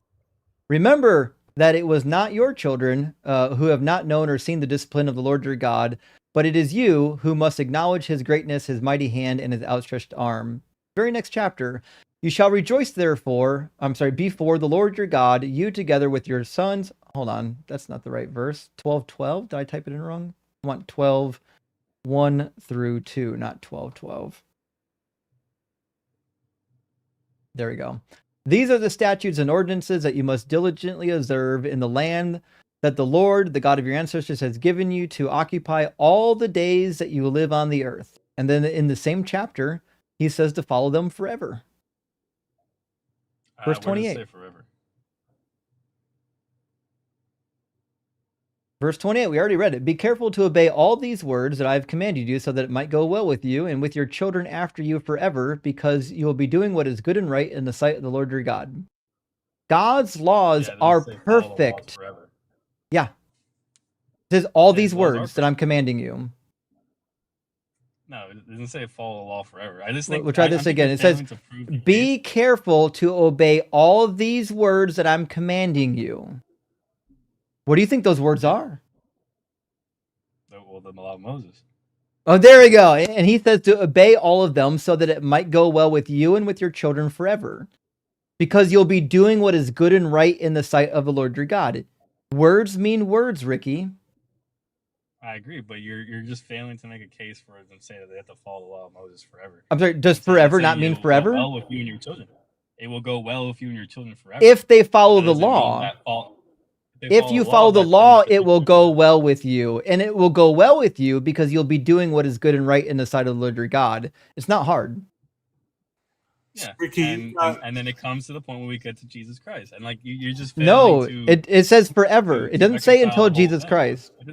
But Ricky, it doesn't say follow the law forever. So it would go well. It does. It says obey all of the commands, you and your children after you forever, because you'll be doing what is good and right in the sight of the Lord your God.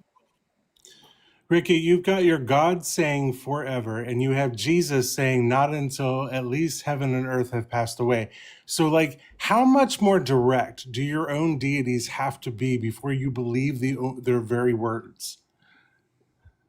I mean, I believe their words, but I also believe. No, he doesn't. He hates God's words. He loves Paul. He hates God. Right. Like you keep saying that the words that we're reading don't mean what we're reading. Without lies, Christianity dies, Dugald. What you're saying. I'm saying there's higher truths to what they're saying. You can't just take it as what higher truth is there to God saying forever? What higher truth is there for God saying forever? Follow the law forever. He literally we just read it right there. 3 different places. Yes, it does. Go good with and your children. Jesus if you follow the law, Ricky, pay attention. What does that can mean? What if that just means he's Ricky, pay attention for 5 seconds. He says, obey all the words that I'm commanding you so that it might go well with you and your children after you forever. So the reason why it's going to go well for them is because they follow the law forever. That's what it says.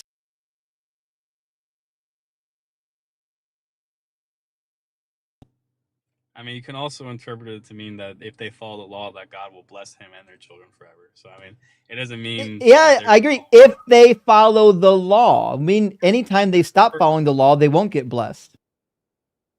No, I'm saying like though the Israelites at the time, if they follow the law, it doesn't say for now. It doesn't say for now. It says forever. It also said it doesn't say It's that crazy how they can't read the Bible without adding stuff to it. You're adding stuff to it, dude. No, you're adding to it. I'm saying it means exactly what I'm it not says.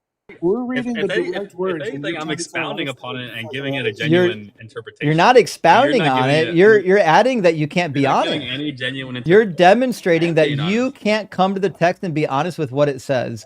We've demonstrated that Jesus being says dishonest it's forever. He says it's forever and you should obey it. I mean, you're just being dishonest with the text, man. You're not. No, giving it you're the being proper, you're being dishonest. How did Jesus interpretation. did Jesus say he preferred you to follow the law or not? Yeah, but the law is reference. to Did many, Jesus say he preferred you to follow the law or not? Of course. Is the law perfect? His law. No, he didn't say his law. He didn't say his law. Yeah, his law. He said his. He law. didn't The say his I law, mean, Ricky. he's Ricky, God. you can't. He's God, Ricky, isn't you can't is lie he here. God? And no, he's not. Is he God? No, Yes, he. I mean, okay, he well, in the Bible, is not he God? only is he no. Yes. Jesus didn't claim to be So if God, and he's it's God, also if Jesus didn't claim to be God, and it's also irrelevant. We're talking about the law of Moses. He doesn't say the law of Jesus. He says the law of Moses. When he says the Torah and the prophets, what are those? You already said it, by the way. we gave the law to Moses. We'll try this again. When he tells you to follow the Torah, what does he mean? The law of Moses. Okay, so should you follow the law of Moses? No. Okay, so you don't believe in Jesus' words. Jesus says that you'll be least in the kingdom of heaven if you don't. He was talking to the Jews. Oh, there we go. So first of all, I don't care if he's talking to the Jews or the non-Jews. This law is forever, isn't it? For the people who made the covenant with Israel. Okay, we finally you found the right apologetic, Ricky. You've been here lying for the last 30 minutes, and you finally accidentally stumbled upon the apologetic that you should have used 30 minutes ago, which is yes, the law is forever, but only for the Jews. Do we finally find some agreement? Yeah. But okay, that means that forever, it's okay to own slaves and to rape women if you're Jewish. No, I disagree Yeah. with you there. No, it's true. Want to read it again? Leviticus 25 says that you can own slaves. I know you haven't read it. I'll read it for you. What we've demonstrated it from a this bunch of dialogue so far is that you definitely haven't read this book. So it says, as for the male and female slaves who you may have, it is from the nations around you that you may acquire male and female slaves. You may also acquire them from among the aliens residing with you, and from their families who are with you, have been born in your land. They may be your property. You may keep them as a possession for your children after you, for them to inherit as property. These you may treat as slaves. So does God allow his people to own slaves forever? I'm gonna say yeah. Yeah, the answer is yeah. Okay. So is slavery good or bad? I'm gonna say it's not. I'm not gonna say it's good. So here's the thing. Here's the double bind. You finally found it. Is slavery good? I don't think it's because here's how I interpret that, right? Like you gotta see it from like the eyes of God. Like, so God, what does God want? What does God want? God wants his people to not be slaves as long as you're a man. Well, he also wants to eradicate sin. So if you're a sinful person living in a foreign land and now you're a slave of Israel, at least you can be, exposed to something that's better than what you were exposed to. Okay, so it's good to be owned as a slave by God's people then. But it's not like chattel slavery. It's painful. Like, it is chattel slavery. Like slavery. It says that your property. Meant a whole bunch of different things. All right, so we'll put the verse back on the board because it's clear you weren't listening the first time. It says, as for the male and female slaves who you may have, it is from the nations around you that you may acquire male and female slaves. You may also acquire them from among the aliens residing with you and from their families who are with you, who have been born in your land. They may be your property. What do you call when you own a human being as property, Ricky? That's a slave. That's a slave. Is it chattel slavery? I don't think so. What's the definition of chattel slavery? Like, to me, it's like more of an like an aggressive thing where they don't have This is not aggressive? any form of rights. No, and this is I'm sorry. definitely What rights do they have? Since when is there I mean, passive they have a lot of slavery? rights in the Bible. Like slaves Like have a lot of what? rights. I mean, they're not. Like, can they go free? They can't go free. Okay, where in the Bible can I find slave rights? Find them for me.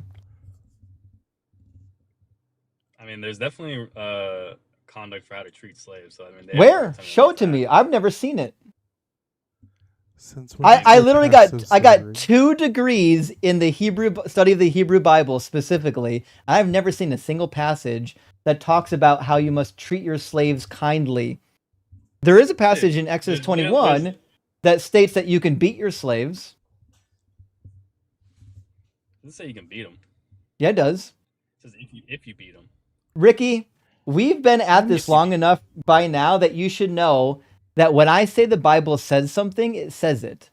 Exodus 21 I mean, you haven't really proven that to me. explicitly allows you to beat them. It says, when a slave owner strikes a male or female slave with a rod and the slave dies immediately, the owner shall be punished. But if the slave survives a day or two, there's no punishment because the slave is the owner's property. So what's the punishment if you beat your slave? There is no punishment. Oh, shut up. So you can beat your slave then. No. Yeah, that's what it Because says. you shouldn't be beating your slave. It says when. Find me if it that happens. verse. Find me the verse that says you shouldn't beat Yeah, your slave. Love your neighbor as you love yourself. That same verse allows you to beat your slave and own slaves. Leviticus 19 is talking about your kinsmen, Love your neighbor as you love yourself. which is compatible Beat with your owning slave. slaves. It could Back be to if you words don't beat not your meaning slaves. words. I mean, slavery, like you have this negative connotation of slavery. I'm not saying that It says slavery if is you good in beat every single them scenario. within an inch of their life and they die a couple of days later, there's no punishment. Do you think that's mercy? That's no, you can't. If they die, then Do you you're gonna be think? punished. No, it doesn't say that. If the slave survives for a day or two, meaning they die after a day or two, there's no punishment because the slave is the owner's property. That's what it says. I don't think so.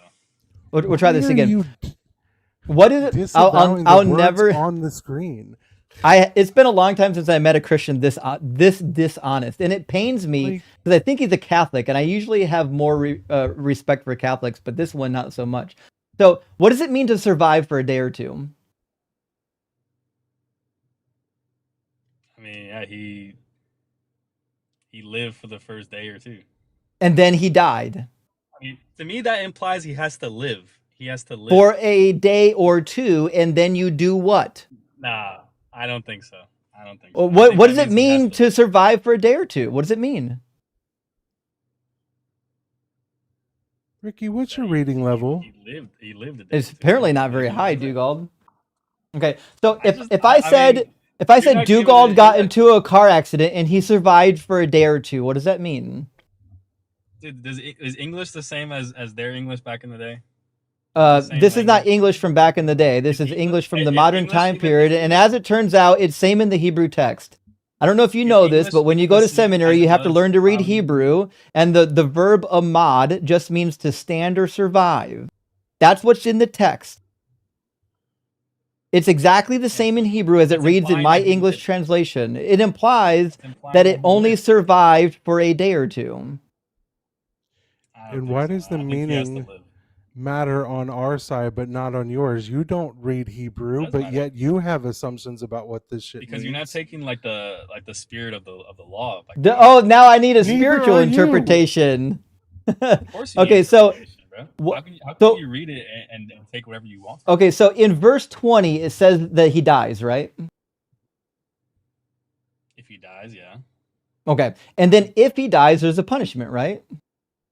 Yeah, so if he dies, there's a punishment. Okay. And if he survives for a day or two, what happens after the second day? I mean, there is no punishment. What's the point? Man. No. Because he No. lives. If he Ricky, survives a day or two, he's gonna be live. If he strikes Ricky, him with a rod and he lives, man. We'll try this again. Words have meanings. If it says he survives, there's no punishment. That means he's alive. If I said, if you beat your slave and he dies, there's a punishment. But if you beat your slave and he survives, there's no punishment. That implies that he lives. If I say, if he survives for a day or two, that implies that that thing is dead. It's dead. That's what it means to survive for a day or two. It means your survival is for 1 to 2 days. Ricky, now would be a good time for you to be honest. Low This is IQ painful right now. This hurts my whole entire being. This is Like, embarrassing. you were literally trying to tell us again this entire time. We've been at this for like what, 40 minutes now? Like, you have literally told us the entire time that words don't mean words. It Like, is sad. You can't understand hold on, hyperbolic stop. language. You're and reading deeper- comprehension. It's not hyperbolic I language. understand It's not you're hyperbolic reading language. When they give you, it's not hyperbolic unless do you they're know making. it's not what it It's is, not hyperbolic unless they're making some type of extreme comparison somewhere. If they're literally giving you a command that's plain as fucking the nose on your face, then it means what the fuck it means. Man, you just don't have a strong understanding of love. Yes, I No, do. we What I'm certainly telling you is do. that you are making shit up to fit what makes you feel good, you're making shit up because to you're fit trying what to you tell like, me that when it says slave survives a day or two, you somehow means that that slave lasts longer than 2 days when it does not say that. Because that's what it implies. If he No, survives, It doesn't imply that. means You he are an lives. idiot That means who he needs lives, to go man. back to There you school go. No. to Insult me. read. It means he Insult me, lived man. for a day or two. Insult me. Yeah, go throw the insults. Throw the insults. It Well, is an insult at this point it's because quite like 40 obvious. minutes in and you don't Cut know me how off to and throw the read. insults. You literally don't know how to read and you're expecting us to go with it. And it's exhausting to have to explain to you what words mean and you to say, What word? nuh-uh. I'm explaining to you because you don't No, understand. No, the because text, man. you It's as simple as have that. to rephrase it every time. We're saying it means exactly what it says. Because it's written 2,000 years ago, bro. You don't. I understand know, what the which is why between the two of us, one of us went to school to learn the context. And what kills me is again, you brought up the original language earlier, and you don't read the original language, but you know what you think Yeah. you know what you know about it. Also- and you don't know the original language either. I'm right and you're wrong. Also, you're wrong, Ricky. So here is Ricky, Cognitive Dissonance King. This is the Jerome Bible commentary. This is a Catholic Bible commentary. You want to hear what it says? It's written by Catholics with PhDs. It says, verse 21.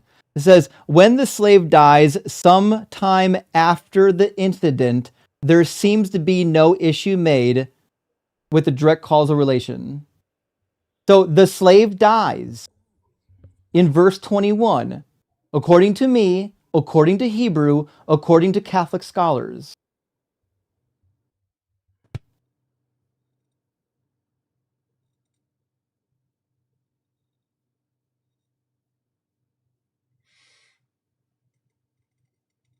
I don't know, man. I'm gonna have to do some more research on that one. Yeah, we want to hear what the Catholic Study Bible has to say about it? Because I guarantee it agrees as well. Okay. Let's see it.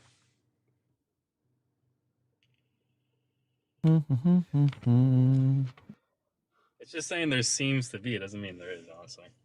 It says there's no causal. There seems to be no causal link. It says that he dies. Okay, let's see. I know you weren't listening the first time, so I'll read it again for you. Let's see. Verse 21 and 20 doesn't get a comment in this particular study Bible, which is unfortunate. I'll read you the Jerome commentary again, though, since you weren't listening the first time. I thought it was pretty clear. Audience, chat, did you think the Jerome Bible commentary was clear that the individual died? Because I thought it was clear. It was pretty clear to me. Yeah, I thought it was pretty clear. All right, here we go again. Verse 21 in the Jerome Bible Commentary. I think this is the second edition, page 59.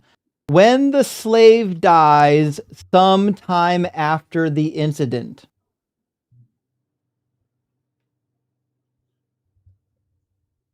Okay, continue.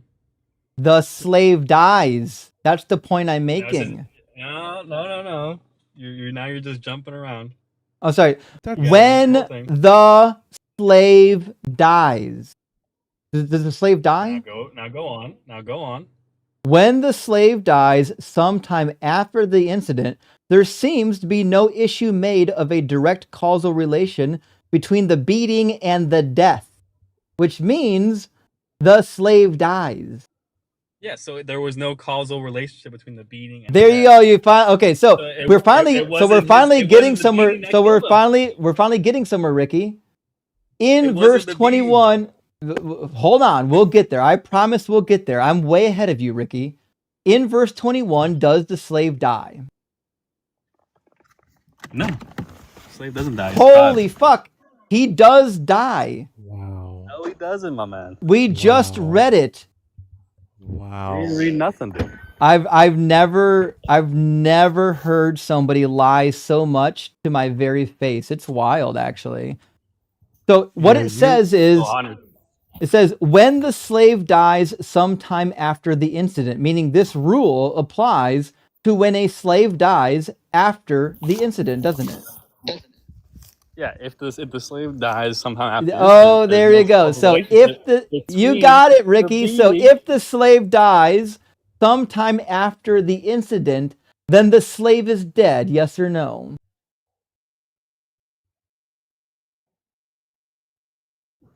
Not because of the beating. I didn't say because. Follow me.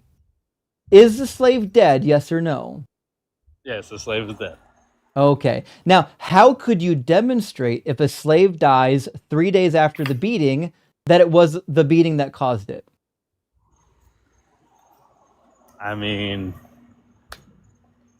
depending, there had to be several witnesses there to like determine like that, investigate him. Like depends on the type of his death. Like if he died as a result of the beating, I think there would be punishment there. But does it say that? I mean, it requires further interpretation. No, it doesn't. It says if they survive for a day or two and then they die, there's no punishment. Meaning, the only way you get punished for beating your slave is if you beat them so severely they die while you're beating them. In fact, in verse 20, it says, at the time of the beating. I mean, there are people there that will have witnesses and do trials to investigate the crime. Like, it's not just going to be like, oh, no, he died on the third day. It's all good. Like, I think there Except would be... none of that's in the Bible. You're making all that up. Well, there's lots of things that are not in the Bible. That the Bible is not like... I know. Then show me where in the ancient culture I can find that, where there's a trial to be had if a slave dies a couple days after the beating. Where can I find that? You're gonna have to look. You're gonna have to look in the freaking Talmud and these fucking... I have. Shit. Yeah, I have. You read the Talmud.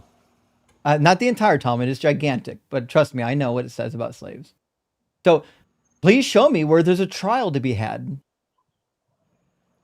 I mean, there are many instances like where it says you need to be convicted. Even to be convicted under the law of Moses, you need 2 or 3 witnesses. Deuteronomy 17. I'm aware. That implies a trial. There's going to be a trial.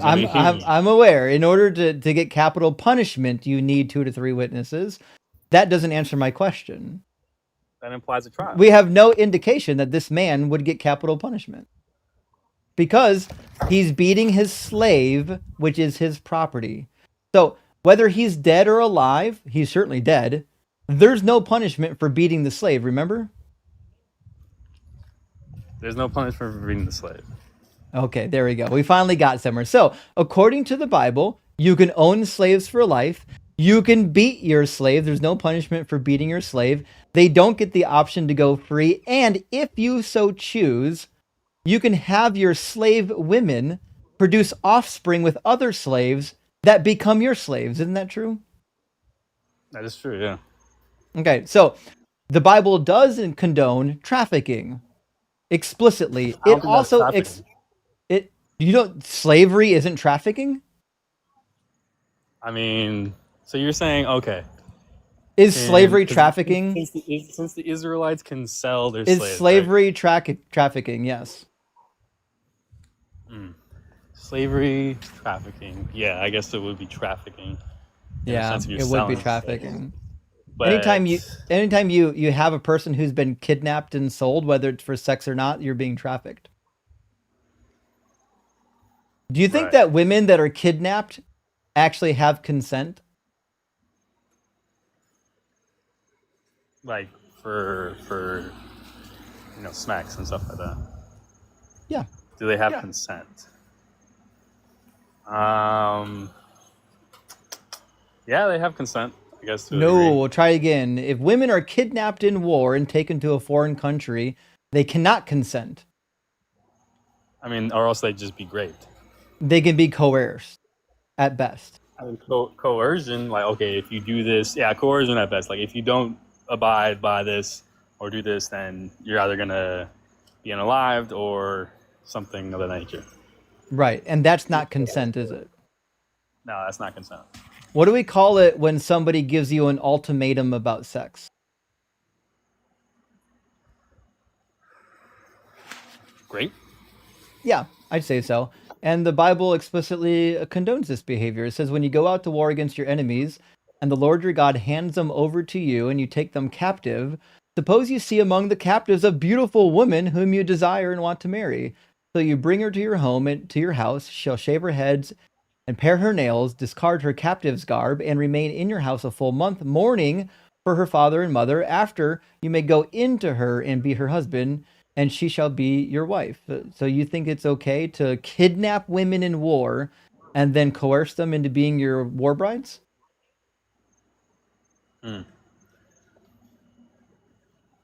I mean, do I think that's okay? No, I don't think that's okay. Yeah, neither do I. Is I think it- that's the honest answer.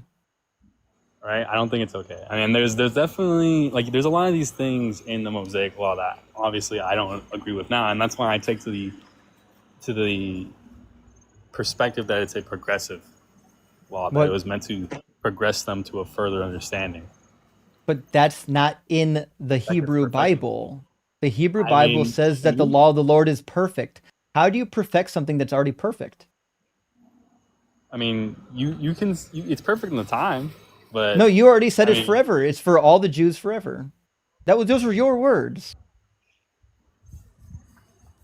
Yeah, but that can also be hyperbolic into a certain. Oh, sense. now Like, it just- forever doesn't mean forever. Of course, yeah. Words don't mean words again. I keep forgetting that. Yeah. Okay, so when Paul says that the law was a temporary schoolmaster, it actually meant that it was a permanent schoolmaster, because hyperbolically, metaphorically, spiritually, temporary actually means forever. Nah, man. You got That's it what all that's wrong. what you're doing, Ricky. You got it all wrong. That's not fair. That's not So, fair to the. We're actually being honest with what the text says. You're not. I am. I'm being honest, my man. I'm telling you. You're Like, certainly not you being have to- honest. you You're have- being a because liar. What is the purpose? You're being a liar, Ricky, and you're lying on the Bible every turn, and we're exposing it. Ricky, you've been proven wrong on every verse we've read so far. I mean, I'm gonna have to disagree with you there. You can disagree all you want. You're still wrong. Because you asked me, oh, is this right? Is this good? I mean, that's not necessarily proving me wrong. I'm just telling you, because in my perspective, it's a progression that comes to a head. That comes to a head with Jesus Christ. But you can't demonstrate that from anything other than Paul's writings. You can't demonstrate it by Jesus's words. You can't demonstrate it by the Hebrew Bible. This is something that was made up after Jesus already died. And you already agreed with me that it applies to the Hebrews forever. So now are you going back? Are you disagreeing with what you already agreed to? The apostles are extensions of Jesus. Are you disagreeing with your previous concession that the law applies to the Hebrews forever? No, I don't. Okay, then if it applies to the Hebrews forever, then all of the law, whatever is allowed in the law, is allowable to the Hebrews forever. It doesn't matter if you think it applies to you. It at least applies to the Hebrews. And I don't think that we should be selling our daughters as sex slaves, even if you're Hebrew.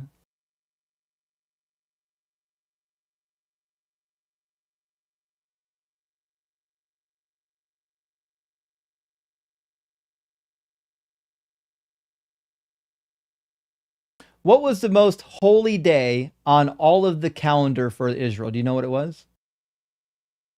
Oh. Okay. Well, he finally ran, Dugald. It's about time. God damn. That was painful.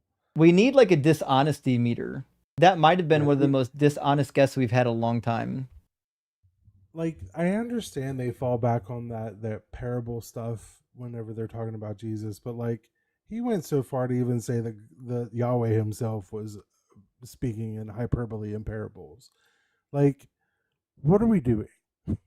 I mean, to be fair, Dugald, it's all they really have.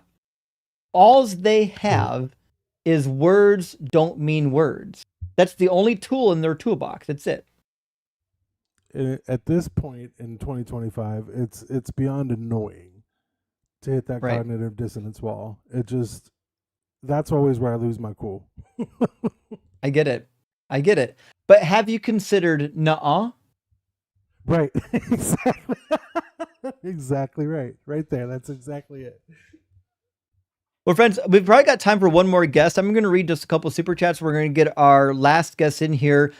Vincent says, there's none so blind as he who refuses to see. It disgusts me to see what religion does to people. He couldn't say that slavery is bad. It should only take like 2 seconds to say it. I know.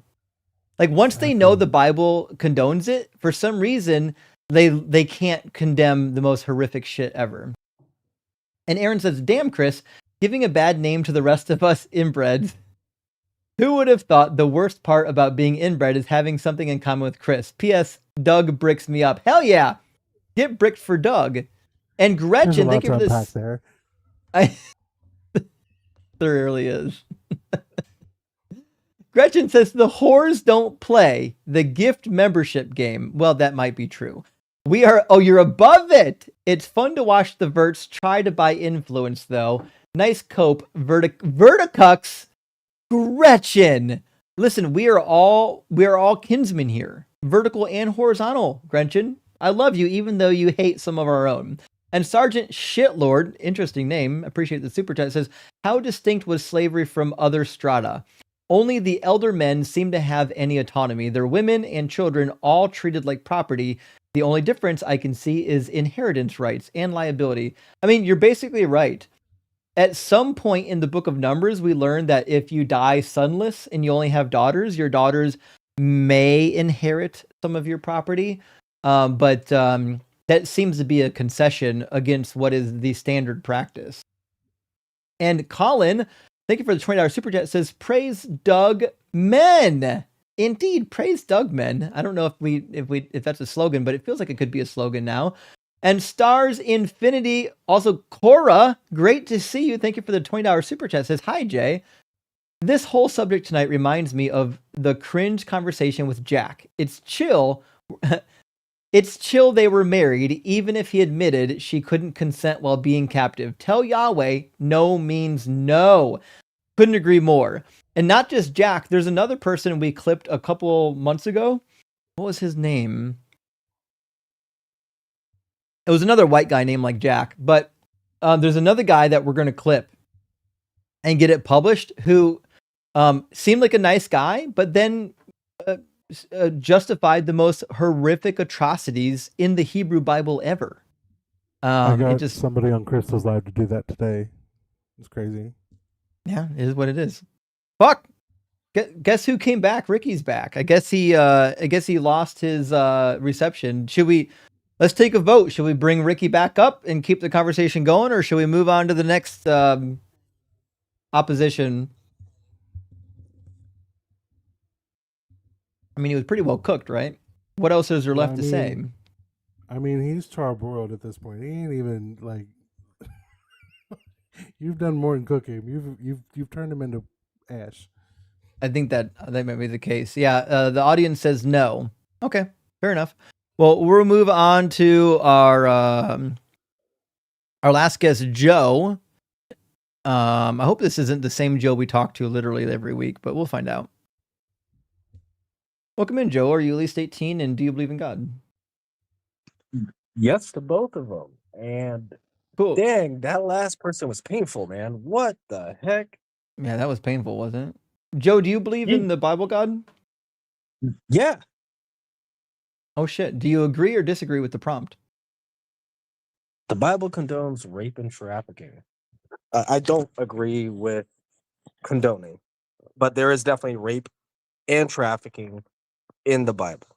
Does God cause any of it? Definitely human behavior. I have a hard time imagining a galactic being doing those two words. Yeah, but does he cause it?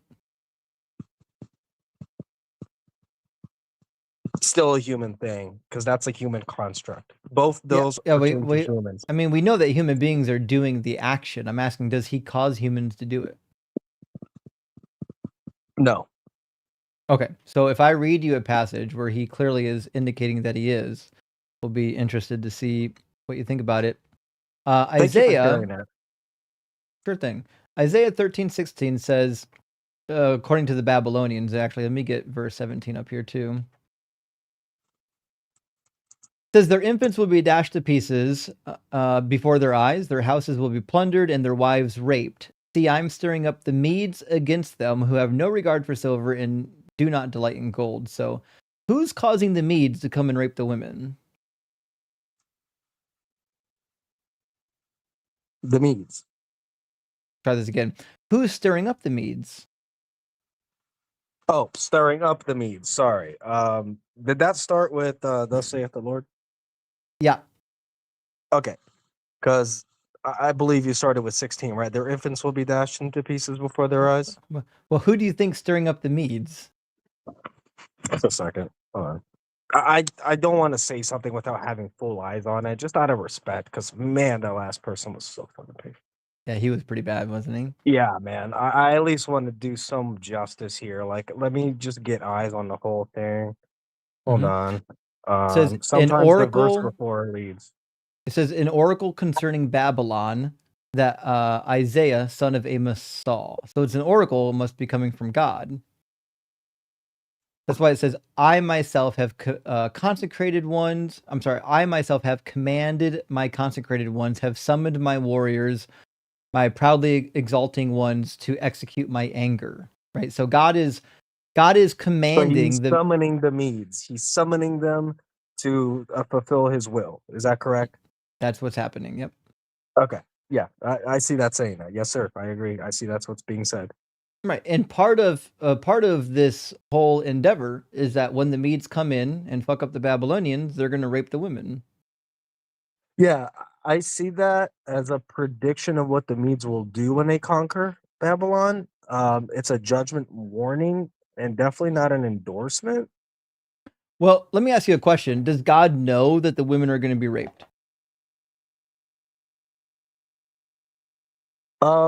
Considering it being a judgment warning and there still being time for there to be a turn of heart, human stubbornness, insert here, the action you're alluding to does happen because humans, insert stubbornness, equals that end up happening. But at the time this was written, prior to the event, there is that time in between for those humans to make that change, right? Does God know what's going to happen in the future? Still no condoning, which is what your original statement is built upon. Yeah, we'll fix this. Does God know what's going to happen in the future? Yeah. Okay. Does he know that this is going to come true? Yes. Does it come true? Regrettably. Yeah. Okay. So God says, I'm causing it to happen, and I know it's going to come true. So does that mean then that God is causing the Babylonian women to be raped? If we strip human agency from this, then one would say yes. But I didn't ask you about human agency. In that cake, I said there is still human agency, right? Is there God agency? I see it. Okay. We're looking at the same text. Listen, God's Joe, saying, I know hey, you're gonna twist into a pretzel trying to say that God didn't cause it, but I promise you, the harder you fight, the worse it's gonna get. Because I'm gonna show you a list of verses that get progressively worse. Like you're at the easy part right now. it can get worse than this? Yeah. Ugh, man. You find So them. All right. don't fight it. Just be honest with what it says. Is God causing the Medians to come up and fight against the Babylonians? I'm sorry, the line did cut out. Could you please repeat that? Sure. Is God causing the Medes to fight against the Babylonians? Yes. Okay. And does he know that when this occurs, women will be raped? Yes. Okay. Does God have to exact his justice this way, or does he have all kinds of other options?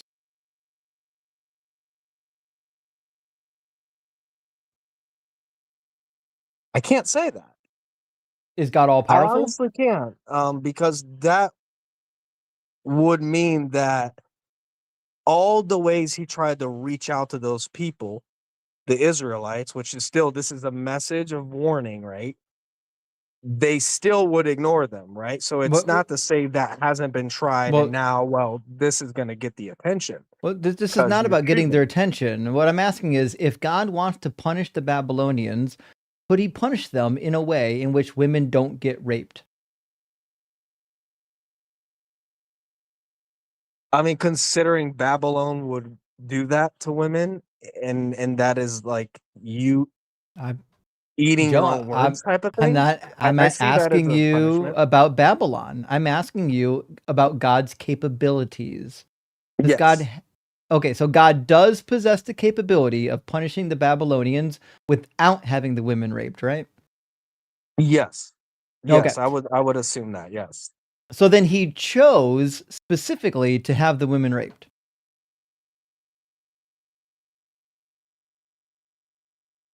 Yes. Well, very good. Finally, we got somewhere. Okay, so that means, at least in one passage, God does condone and, in fact, cause the raping of some women, namely the Babylonian women.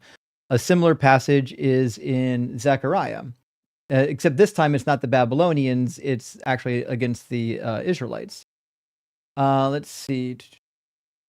Which verse was it? It's got to be at the beginning of the passage. There we go. I will gather all the nations against Jerusalem to do battle, and the city shall be taken, and the houses plundered, and the women raped. And So that was God Zechariah, is what? Zechariah 14:2. Oh, thank you. 14:2. Thank you, bud. Mm-hmm.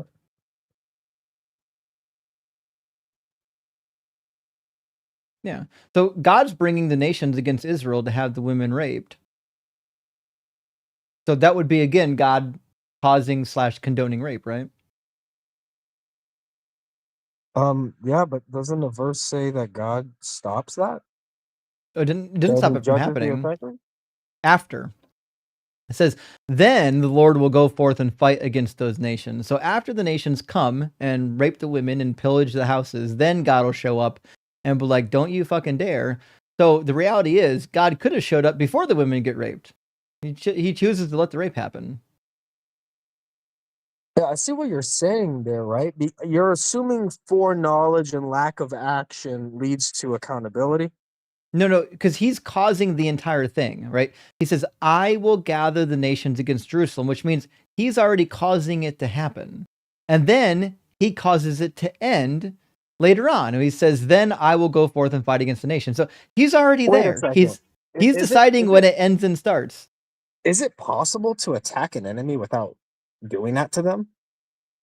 Yes, it is. It is possible to attack an enemy without raping all the women, because remember, all things are possible with God. In fact, God has the ability to punish people without war at all. He doesn't need to send anybody to war. So why didn't those people not do that? Not do what? They did what they were caused to do. Okay, well that's okay. So then that's complete control. I don't necessarily strip a person's ability to, in the moment, say I'm not going to do that to that person. Which I don't know every what you single mean by person complete has. control. Are you saying that God, they should have stopped? No. Hold on. Are you? Then there's no agency then for human beings to make decisions, because No, in this that's passage, a Joe, whole there is different agency. conversation. Wait, if God's making someone do something, we don't have agency. No, in terms of going to war, yeah. In terms of going to war, he's causing that to happen. In I think there's a regards, deeper argument you just made, which is a good one, which is, do we have any agency at all? Because you're saying because God said that would happen, it happened. And I'm saying, wait a second, isn't there a level of human choice? well, no, not according to the Bible. According to the Bible, everything happens according to the will of God. Even like when the Israelites went to war against the Canaanites, it explicitly says that God causes it to happen. In fact, let me grab the verse. I always forget where it is in there. Verse 20 it says, "It was the Lord's doing to harden their hearts so that they would come against Israel in battle." So God manipulates people's free will all the time. He doesn't really care about that. Okay. If a man seizes a woman and lies with her, the man shall die. The woman has committed no sin worthy of death. Yeah, Deuteronomy 20 is going to be a rough one, or 22. Is that what you want to read next? That's I'm trying to reconcile what you said, right? Because then what we're saying is that the Bible contradicts itself. Because on one hand, what's being said is, yes, God condones this, which is your original statement is, does God condone sexual, forcing of women and trafficking? But that right there is what that is. If a man seizes a woman and lies with her, that's what that is. So that's a no. Answers one question. Well, let And me fast forward the conversation because you brought up a passage that I wasn't going to plan to bring up, and not with you at least. But it says, if a man meets a virgin who is not engaged and seizes her and lies with her, and they are discovered, the man who lay with her shall give 50 shekels of silver to the young woman's father, and he shall become she shall become his wife, because he has violated her. He shall not be permitted to divorce her as long as he lives. So, which one is that? Is that Deuteronomy what? 22:28. 22:28. Thank you, man. Yeah. It sounds like Deuteronomy. It has a certain wordage to it. Deuteronomy does have a particular ring to it. Yeah, doesn't it? Yeah, it's weird. All right. Thank you, buddy. All right. What were you saying? My apologies. I was trying to get it up in front of me. Well, my point is, this law given by God basically allows you to rape a woman as long as she's not already engaged to another man, and as long as you marry her after. In fact, once you rape her, you have to marry her literally forever.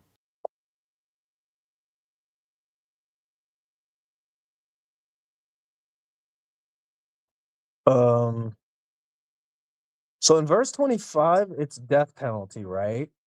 If she's already engaged. And then there's 28, and that's kind of like consensual. If she's not engaged, not consensual. It says, if he meets a virgin who is not engaged and seizes her and lies with her, they are discovered. The man who lay with her shall give 50 shekels to the young woman's father, and he shall become his wife. She shall become his wife, because he has violated her. This is a woman. Okay, seize. Oh, okay. So tafas or tafas. Tafaz in Hebrew, which is to grab or hold. It's the same. It's the same verse used in Deuteronomy 20:10. Talk about seizing a city. Okay, because the word for, which is usually shazak. Shazak is overpowered by force, and that's used in verse 25 through 27. You found Blue Letter Bible, huh? No, actually. Yeah. Do you know what any of these Hebrew words mean? I don't use Blue Letter. I don't like Blue Letter. But no, tafas is to grab. It's like misconduct. It means to take something by force. That's shazak. No. Overpowered by force. Yeah. No, you're wrong. Word. So the word that you want is chazak. It's not shazak. It's chazak. And the Hebrew word literally just means to grow strong. There are some occasions where it could mean to overpower, but it's not the same as seize. It's the same as Hezekiah's name. Chazak just means to grow strong or powerful or forceful. It can mean a lot of things, but it means to get powerful. So the reality but there's is, an actual word in where it's actually Deuteronomy used in that. 28, it's Yeah. used, a different word is used to talk about forcefully taking a woman, and it's tafaz, which means to seize by force, which is why when it talks about capturing cities in war, it uses the same word. Then there's Do you a think confusion here do you because think the that word. cities that are being captured in war are being captured consensually? So the word you're referring to, which you corrected me on, gosh, I butchered it. It was it's used in 2 Samuel 13:11, Yeah, and of that Tamar. actual verse is Yeah, specifically when talking Tamar's about that with raped, Tamar. we know it's used to be meaning as overpowered. Does he He overpowered forced her? her. Yeah, like that. Overpowered, yes. Not force. To be sure, it means to overpower in the strict sense of what the word means. We know what the idiom means. The idiom means that he was stronger than her, and therefore he was able to rape her. Just because a word shows up somewhere doesn't mean that's the only way to say something. Or at least the root, because Hebrew they do a lot of connective roots and build upon it. Joe, I promise you, you don't know Hebrew. This is not where you want to get muddied up in. No, for sure, for sure. Like definitely not a linguist. Okay. The West Huff has his own thing going on. Wasef doesn't know Hebrew either. He's a joke on Hebrew. I'll take it. I'll take it. I'll take it. Okay. So he might be great at Greek. I'm sure he is, but the man doesn't know Hebrew, and that's fine. So the reality is, Deuteronomy 22:28 talks about a woman who is taken by force, which is why there's a punishment for her. In fact, we'll read it. Because this word to be violated is the exact same word that's used of Tamar when Amnon rapes her. Violated. So it's a woman who's been taken by force and violated, which is why there's a punishment. Listen, you can sleep with somebody out of wedlock and there's no punishment. That's not a punishable offense. All you got to do is make sure you paid a bride price and you're done. It's fine. It's not a problem. The problem is when you do something non-consensually to someone who's not engaged. Then you have to marry her forever. That's part of the punishment because her father might have had plans for her.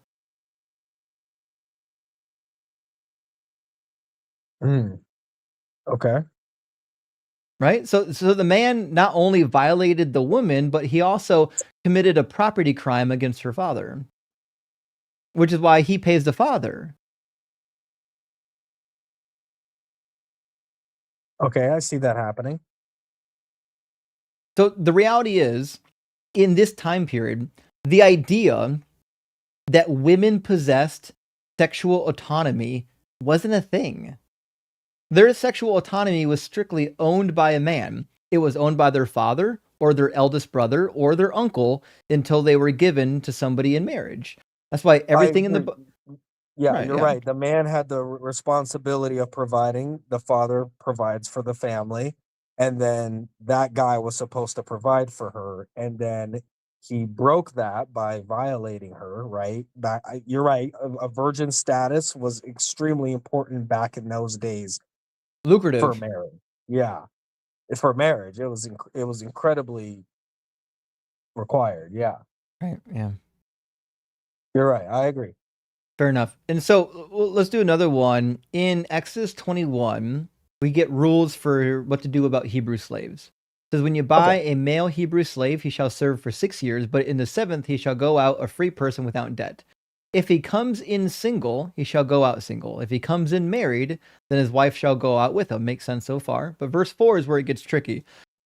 If his master gives him a wife, and she bears him sons or daughters, the wife and her children shall be her master's, and he shall go alone. So, if a man comes in to serve for 6 years, and his slave master is like, hey, here's a hottie, and she bears sons or daughters to this other slave, the reality is, when his time of service is up, he goes out. That slave and the offspring are still permanent property of the master. So, he's using these slave women to produce more slaves. That's slave trafficking and sex trafficking.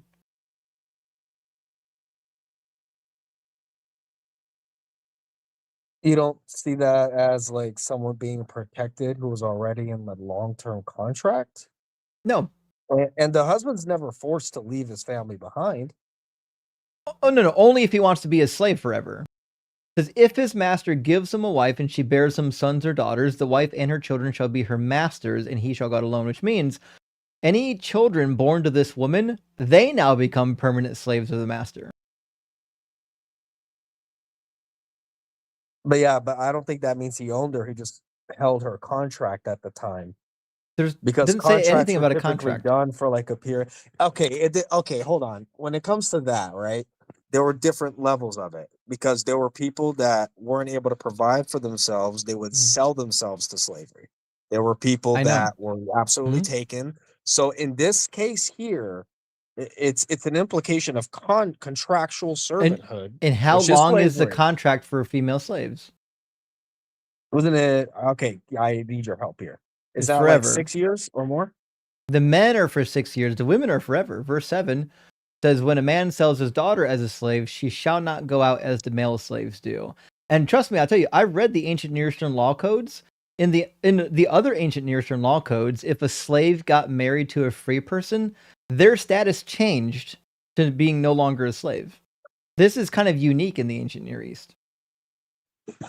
I see that. Okay.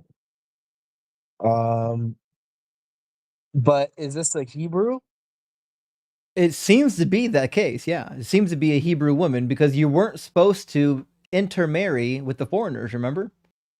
Okay, good, because if it's a Hebrew, then the rule for men applies actually, and it translates. Yeah, but not to the women. It does. It's translatable. No, it's not. It's the Try this same as again. men. We'll read it again. Don't worry. It's not the same as Okay. men. Maybe I misheard, but 21:2, right? We Verse started 2 there? is when Yeah. you buy a male Hebrew slave, he shall serve you for 6 years. In the 7th, he shall go out a free person without debt. Verse 7, when a man sells his daughter as a slave, she shall not go out as the male slaves do. So men go free, 7th year, women do not. Yeah, but there's no gender exception in Jubilee or Sabbath servant laws. There is. There's 2 exceptions. One is for men, and the other is for foreigners. Foreigners don't get to go free. Neither do women. Okay, because there's a difference in an understanding, at least from my point of view, because I implied both of that being translated over because they are Hebrew. So Hebrew, male or female, Hebrew, it translates and they both go. But you're saying there's a different Not exception. females. Is Yeah, there a because- verse that specifically, you said there's a verse that specifically states that the female can't go free, and that was verse 7?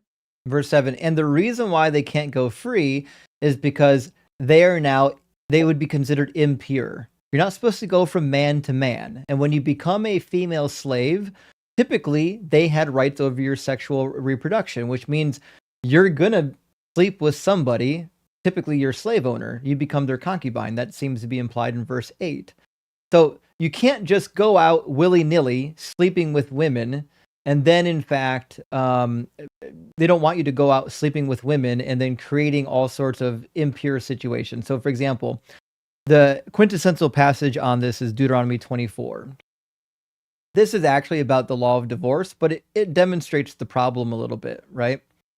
It says, suppose a man enters into marriage with a woman, but she does not please him because he finds something objectionable about her. So he writes her a certificate of divorce, puts it in her hand, and sends her out of his house. Easy enough. This is where it gets tricky. She then leaves his house, goes off to become another man's wife. So now she's remarried.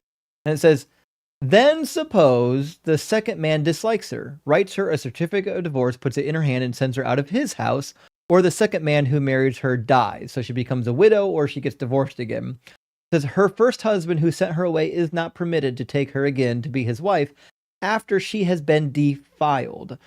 So there's this big cultural issue with trying not for women to be married to men in the Israelite culture that have been defiled.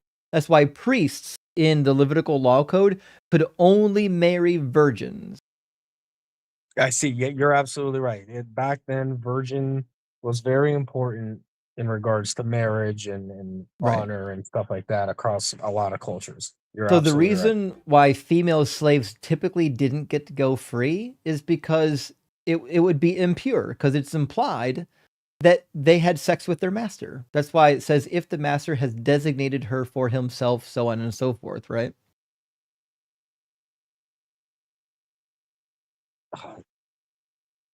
But if you're saying defiled, then there is a process, right? If we're talking about Hebrew, there is an actual cleansing process where even though that action happened, and according to the law, yes, that does make her unclean. There is a cleansing ritual provided in the Hebrew law that someone could be reconstituted, and typically, I From believe, sexual impurity? yes, that would apply in situations like that, where that I person mean, could be reconstituted, and there you are know, certainly rituals for dealing with ritual impurity, but I'm not aware of one for a woman who's been defiled by many men. I believe that would translate right in that How? situation.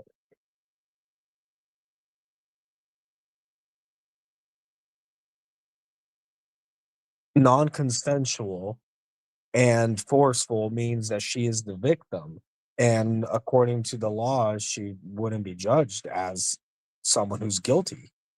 I think I missed So what you were. reconstitution is I think I important missed in what this you were case. saying there, Joe. I don't know if the audio lagged or what, but I can't make out what you just said a moment ago. Can you try it again? Oh no, sorry. Is the phone acting up?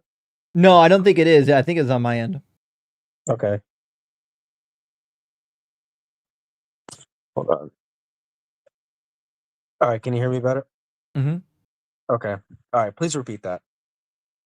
Yeah, so what I'm saying is, I don't know of any laws in the Hebrew Bible that would allow women to be passed around between multiple men. I don't think there's any, but I was just making a case for reconstitution, right? For the Sure. whole defile. I don't think that's a permanent status. There was definitely ways that someone who's been through something like that could be reconstituted. I don't think so. And I think that's borne out, in fact, in the story of David and his wives. When his wives get raped in chapter 16, fast forward to when David retakes the throne in chapter 20, and the wives are placed in separate housing for the rest of their lives, and it says that David never slept with them ever again.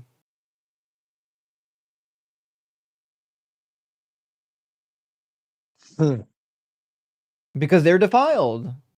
They weren't killed because they were raped. They didn't do anything wrong, but they were defiled.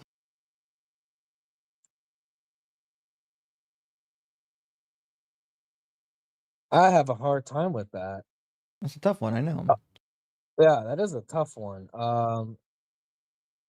Is it is that sure that the word there being used is actually pertaining to sinful, degraded, or less valuable? Which word? I'm gonna butcher it. TAME. T-A-M-E? That's You mean that's the tameh? yeah. Yeah, in Hebrew, tameh means to defile something or to become impure. And it's actually really interesting because the opposite, right? To be completely pure, to be unblemished, is typically tam. It's The just a opposite. negation. And in fact, Job and Noah and whatnot are referred to in the stronger sense of the word tamim, which means is like a more forceful tam. Yeah. It's like a majesty plural of tam. Yeah.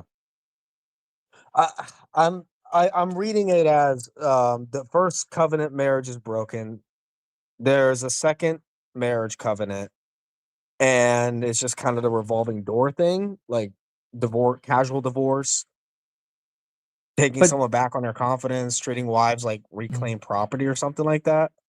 I mean, to be sure, I'm sure some of them were doing that, but the laws in the Hebrew Bible are meant to prevent that. That's why we have Deuteronomy 24 saying like this, and you can't just go take your wife back that slept with some other dude. You defile your own bed. I believe the emphasis is more on wife swapping, like divorce, reusable possessions, like that. Yeah, like I would say that's more the direction of it and not like a guilt shame, you're defiled, never again. Oh, I don't think so at all. Because in Deuteronomy 22, the same chapter, if a woman so much as gets caught not bleeding on her wedding night, you get to kill her. What?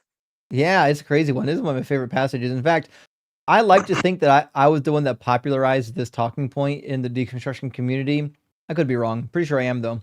So suppose a man marries a woman, but after going into her dislikes her and makes up charges against her, slandering her by saying, I married this woman, but when I lay with her, I did not find evidence of her virginity. The father of the young woman and her mother shall then submit the evidence of the young woman's virginity to the elders of the city at the gate.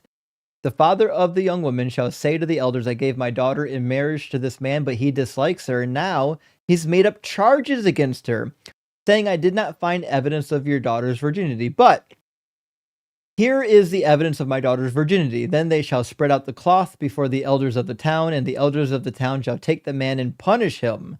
But it turns out if it's true, then if, however, this charge is true, that evidence of the young woman's virginity was not found, then they shall bring out the young woman to the entrance of her father's house, and the men of her town shall stone her to death because she committed a disgraceful act in Israel.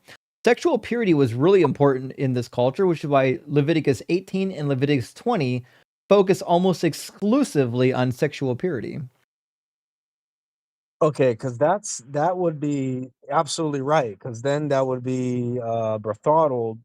Being betrothed is equal to marriage in Hebrew law, and that would be considered adultery.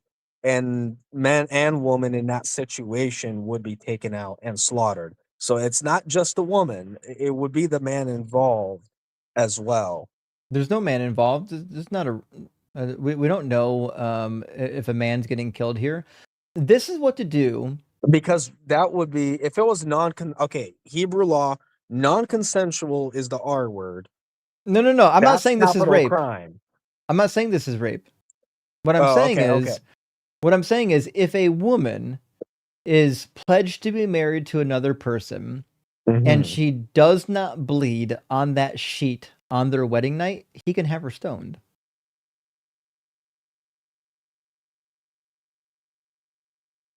That would mean that she committed adultery, right? That's the implication, that she committed adultery while she was betrothed. And that would be applicable to the law. Yes, you're absolutely right. Yes.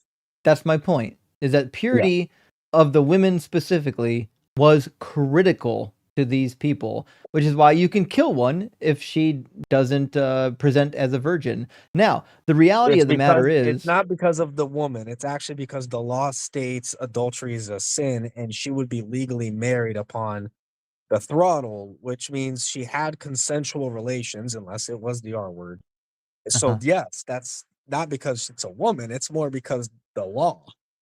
The law dictates it. The law of Moses. Yes. Now, what percentage of women do you think actually bleed the first time they have sex?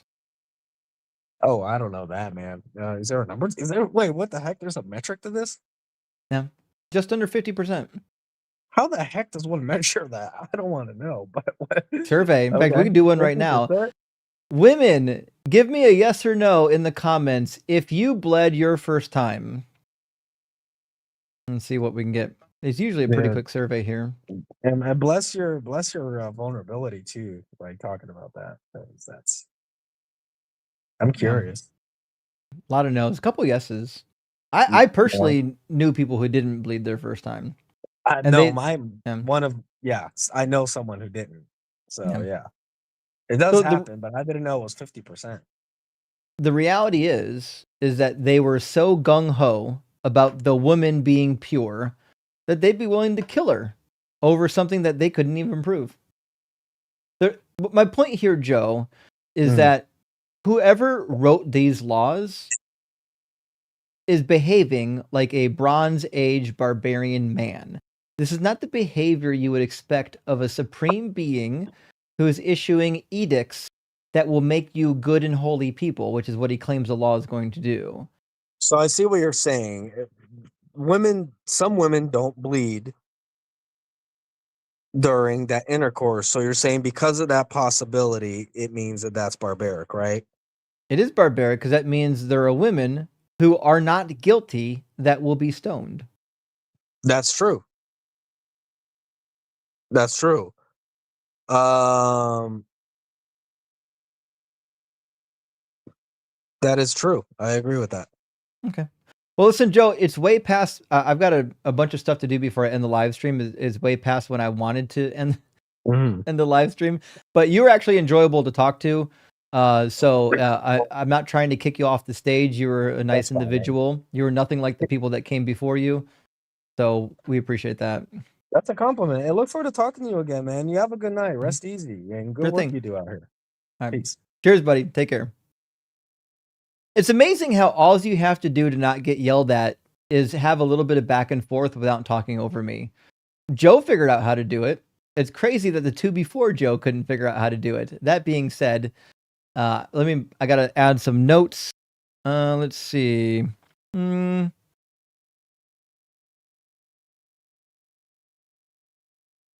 There we go. We got some clips from tonight. We got Maven, Bradley, Chris, Ricky. I thought we had such a slow start to the live stream. I didn't think we were going to get any clips. That being said, got a lot of good clips. I'm going to read the super chats, friends, and then I've got to get in bed. I got to be honest, we had some long conversations. Dugald, I think I got like an hour of super chats to read. I was supposed to be in bed a while ago too, but it is what it is. What a fucking trooper you are. Guys, send some gifts to Dugald up here, staying up late at night, talking to these people on the internet with me. It's crazy. It's crazy. What are we going to do? Which, by the way, I hate that I feel this way, but part of me has a little bit of like misery loves company that the Cincinnati Bengals are almost as bad as the Browns this year. Am I wrong for feeling that way? No, because here's the thing.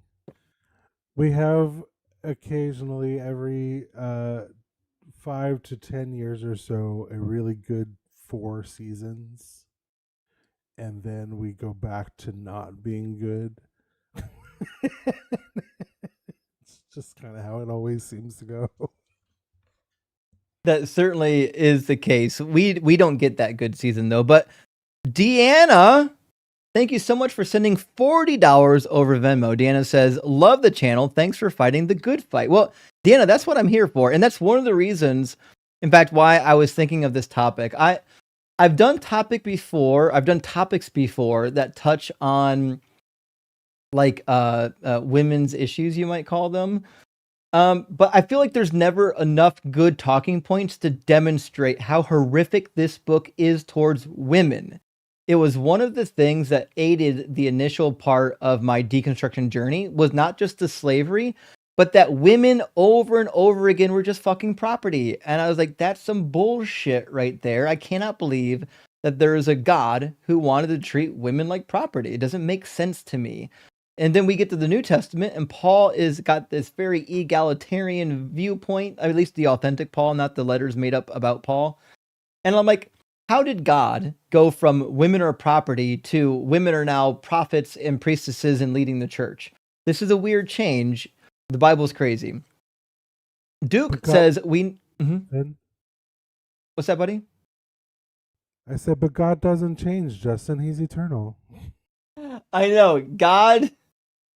This is my favorite thing. We don't get to talk about this enough, but people will say that, well, the laws that God gives are objective because they come from God's nature, which means they're unchanging because God's nature is unchanging. Well, if God's nature is unchanging, the laws come from his nature, then what that means is that the law is unchanging, which is just not a good argument then, you know? Duke says, we need more Xmas sweater variety. Well, Duke, I don't know if I've worn this one this year. I do have probably 2 or 3 more I haven't worn this year. We'll see. I've worn a couple this year already. Fuck, maybe I'll get more. Maybe I'll get some more Christmas sweaters. Listen, I aim to please. If you want more Christmas sweaters, I'm with you. I love Christmas sweaters. I know people, not everybody's into the ugly sweater thing, but I mean, I am. I'm gonna keep doing it. I'm gonna be me. Londro says Deconstruction Zone Pelagia crossover when? Well, I don't know when. We've talked about doing a crossover on the Resurrection, and I've been meaning to put together some more notes on it to really ramp up my viewpoint and do a full-throated defense of it. Do me a So favor. When you do that, please, please, please, please find a way to find out what happened to the other zombies that came back that day. From Matthew 27, yeah, it's crazy. Nobody can ever tell me, and I've been dying to know, where'd they go? I mean, it's the funniest thing. If you think that after Jesus resurrected, a bunch of people in Jerusalem resurrected from the grave, you have to conclude one of two things. Either one, they all died again, or number two, they all resurrected with Jesus. Because you have to explain why they're not here. Right, because to me, there's a bunch of zombies still just wandering about. Just... Right? Out and about. Like... If that's a real thing that happened, people would know about it. Right. So anyways, Londro, in the future, we are going to make it happen. This is one of those things we haven't got around to it yet, but we're working on it. Evan, good to see you. Says smash patriarchy, tax oligarchy, re-deify cats. Evan, I could not agree more. Fuck the patriarchy. And Side says, Justin, your streaming is working. I know. We heard from a couple people tonight that said that our streams started their deconstruction and now they're no longer believers. And Nate says, would the Abrahamic God's spirit animal be a cat? Something that's moody, and naps a lot and misses like 3/4 of the day of what's happening. Yeah, that motherfucker's out to lunch all the time. Jennifer, good to see you. Thank you for the super chat. Says, dude has someone captured, consent guy. I know. I will never not understand. I'll never understand, I mean, why people can say that people captured in war have consent. They don't. They don't have consent. If you're coerced into doing anything because you're a captive, you don't have consent. And Asian says the government is basically ending online gaming. Oh, fuck, are you for real? Is that what we were talking about earlier with the new bill? I'll have to look into it. I mean, I personally don't care. I don't game online, but what they do? What happened? I will stand up for the gamers if I have to. I certainly don't play any games, but listen, we should all be able to play games. And Ken says, bro hasn't even been in office a year. Oh, I know, right? It's scary how much they're pushing through in the first year because they know it's going to end. There's going to be pushback. There's going to be a blue wave, and they're going to have to get all their shit rigged fast, or else they risk having it fall apart on them. So they're trying to do everything at once. McDubbin says Trump, right? Well, that's why if you do Project 25, it tells you that the goal is to get this shit done right away, and then there's permanently gerrymandered and locked in. You're done. No more voting. McDubbin says Trump's less than 1 year feels like a multitude. It does. It really does. And Cameron says, please be nice to your cats. Come on, man. I am nice to my cats, but I also don't let them fuck around on the Christmas tree and knock everything over. I put them back down on the stool behind me, or the cat tree behind me where they belong, or on me. It's fine, but they can't play on the shelf. And one of them fell off the shelf. By the way, they didn't understand that this white stuff isn't like tacked down, and it tried to jump like from here over to the shelf and just wiped out. Trust me, I'm trying to keep them off the shelf to keep them safe, not to hurt them. Let's see. Evan says, Xmas trees are kitties' toys. No. Evan. I love cats, but they shouldn't touch trees. I've seen Christmas Vacation. That's how they get electrocuted. Yeah. Chambermaid said, sorry to be the bearer of bad news, but Trump's been in office less than 1 year. I know. It is painful every time. And Lockfree says, I don't know, but I don't care. So I'm with you, Locke. I mean, I guess I do care. Maybe I'm not with you. I love you, though. And he says, the Christians are too cowardly to debate today. It's crazy that it took as long as it did to get them in the box. Like, we really had to coerce them into the box, and then we got some good content. But Locke says, slavery isn't a good look. What the fuck is wrong with these people? How about it's fucked up? I know, Locke. If somebody said to me, here's something horrific, and I'm like, oh, that's not a good look. Yeah, no fucking kidding. That's the understatement of the century. Owning another human being as property and beating them within an inch of their life. Not good in any way possible. Sonic Shroom says, pretty sure that Australian native people didn't have slavery until Christ people came along. Is that true? I've never heard that. I know the Aboriginals there have like serious problems with white people there being very extremely racist, but I don't know if they actually had slavery there. But I don't know enough about Australian history to say. Yeah, neither do I. I'd be interested to find out. If somebody has information on that, please Discord that to me. I'd be really interested to find out if we were the ones that introduced slavery to Australia. What a fucking crazy world that would be. Well, it wouldn't surprise me if we did, because the original colony was a penal colony from the British Empire. So I mean, it wouldn't surprise me. They were all Christian whites. That makes sense. Yeah, makes a lot of sense. Shit, that's crazy. I'm sorry. Brad, gentleman says Bradley should try again. I don't know about that. Bradley didn't do great the first time, but to be fair, he was only up for 5 minutes, so maybe a little bit more would have been okay. Block says, I really wish you would get a caller like God Logic.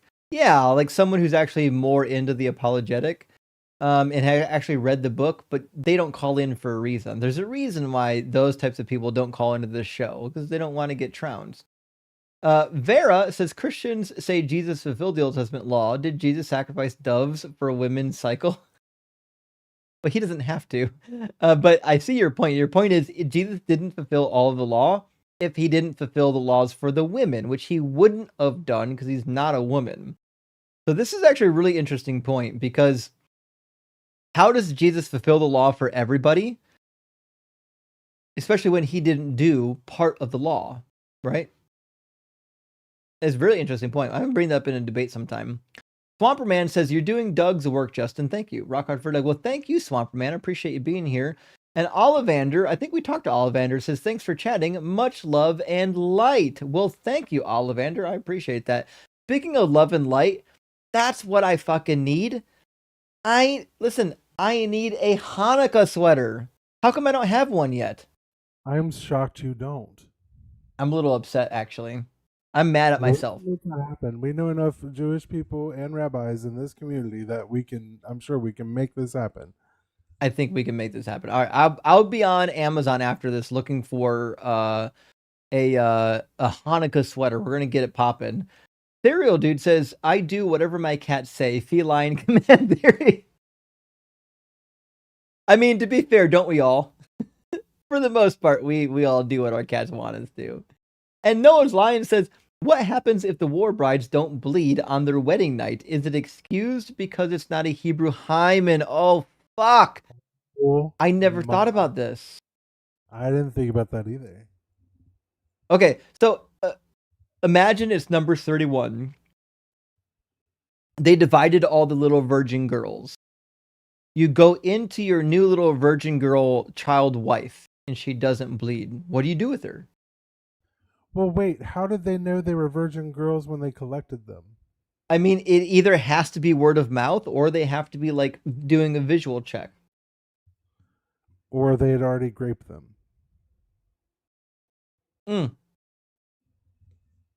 That certainly could be it. Or it could just be any woman who's not married.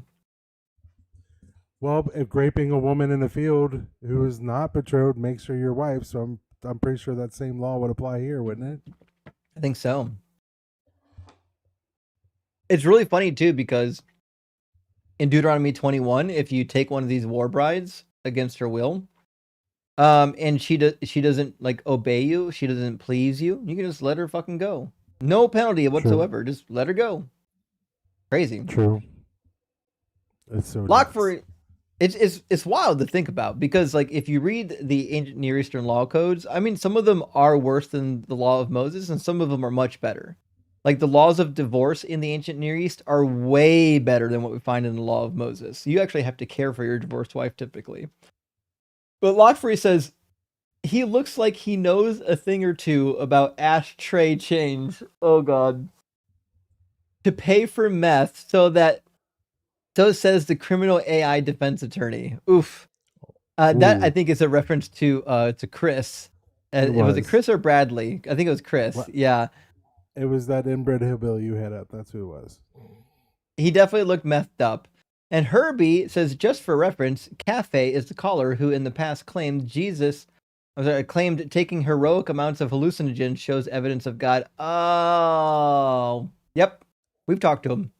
I forgot that was the same guy. You're right. And Pat says, it's magic, Justin. Get it through your god-dug damned head.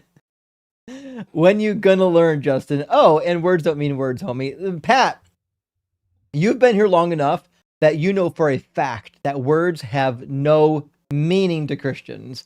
And Evan says the man versus bear theory showed that most women would rather face a bear than a man in a wilderness scenario. They must have known it was POS Chris. Indeed. Indeed, that is the case. I got to be honest. I think a lot of people missed the point of man versus bear. A lot of people They absolutely did. A lot of people took it the wrong way, and they're like, "Well, statistically speaking, you're more likely to get killed by a bear than a man." That's not the point. The point was Not the point at all. that women don't fucking feel safe around men, and there's a reason for that. Game Guy says, where does Chris think babies come from? I can guarantee he doesn't know. And Tim says, right now, my liver is hating me for deciding to play. Take a shot every time someone prattles aimlessly while muted tonight. I know, it's the craziest thing. In fact, I'm going to call in on my phone. But like, there is a warning on the screen when you're muted. So it's like I don't understand what they keep going on about. Easy guess. All right. So you're telling me they know they're muted and they're still rambling on regardless? Yeah. Unless Video Ninja changed like their whole system, then it should say that you're muted. See. It says I'm on air. Oh. Interesting. They did change it. There used to be a brown bar where it said on air. There used to be a brown bar that changed when I muted and unmuted the guest. Now it's not a brown bar. It's just like text on the background. The text is right there. And it says when I mute and unmute, it changes the text. So like right now, when I have them muted, it says director has muted you. But it used to show up on a brown bar and it was more clear when you were muted. Now it seems like it's a little bit obfuscated. Like it's still there, it's just not as clear anymore. But they should still take the cue from the fact that you are still talking. I know. With or without the text on the screen, they should know when I'm talking. Once I've started muting them, that they're going to keep getting muted. It's wild to me that they have no impulse control. Oh, well. Just so you guys know, I wasn't lying to you. It tells you when you're muted. I didn't make that up. Lance says, I had my first South African braai. Oh, good to hear it the other day. 2-inch thick. Hell yeah. 600-gram steak. And it still wasn't as big a cooking as Chris got. Rock hard for Doug. Great to hear it. We definitely, listen, I was concerned at the beginning of this we wouldn't get any braai, but we did. Or is it? Yeah, it's braai. It sounds like guy with an I on the end of it, right? Braai. It just means barbecue. FPN says, what a POS. This Andrew Wilson wannabe, who cares how old they are? As usual, another person that doesn't know what they're talking about. Rock hard for Doug. Indeed. And as we learned tonight, none of these people know what they're talking about. That's why every conversation we have, I tell them ahead of time what's coming, and then I demonstrate the validity of my case, and they can't do anything about it other than, no, my ears are closed, words don't mean words. Bino says, Chris, nuh-uh. Chris, open your ears and close your mouth. Could you imagine how much further he would go in life if he did such a thing? And Jeff says, come on, man, that's the Old Testament. I know. And that's the point, is God is the God of the Old Testament. Jeremy says crystal meth. His full name is Chris Helmeth. I shouldn't be making fun of him. Some people have legit addiction problems, and my heart goes out for them. I'm related to most of them. But sometimes, I'm He sorry, didn't that was help funny. himself with the shit he was saying. Not the If he wasn't an conspiracy and all that asshole. shit. Yeah. Right. If you behave like that, you kind of open yourself up to criticism. Aaron says Chris is a prime example of when people are too stupid to be aware of how stupid they are. Also, he's just a scumbag, just the worst type of man. I know. This wasn't a good person, but remember, you will know them by their fruits. And Nakasius says rapine is from the Middle English to take property by force. So if your wives are property. Well, I don't know much about rapine, but I hope not. I assume that it might be similar to the word rape in the Bible, is what the case they're trying to make. Sounds like. P Swim says Matthew 23:3, do everything they tell you. Yeah. In regards to following the law, right? Oh no, Matthew 20 in regards to following the Pharisees. It says the Pharisees sit in the seat of Moses, right? Isn't that Matthew 23? I'll double check. I think that's Matthew 23:3 when he says that the Pharisees sit in the seat of Moses, so do everything they tell you.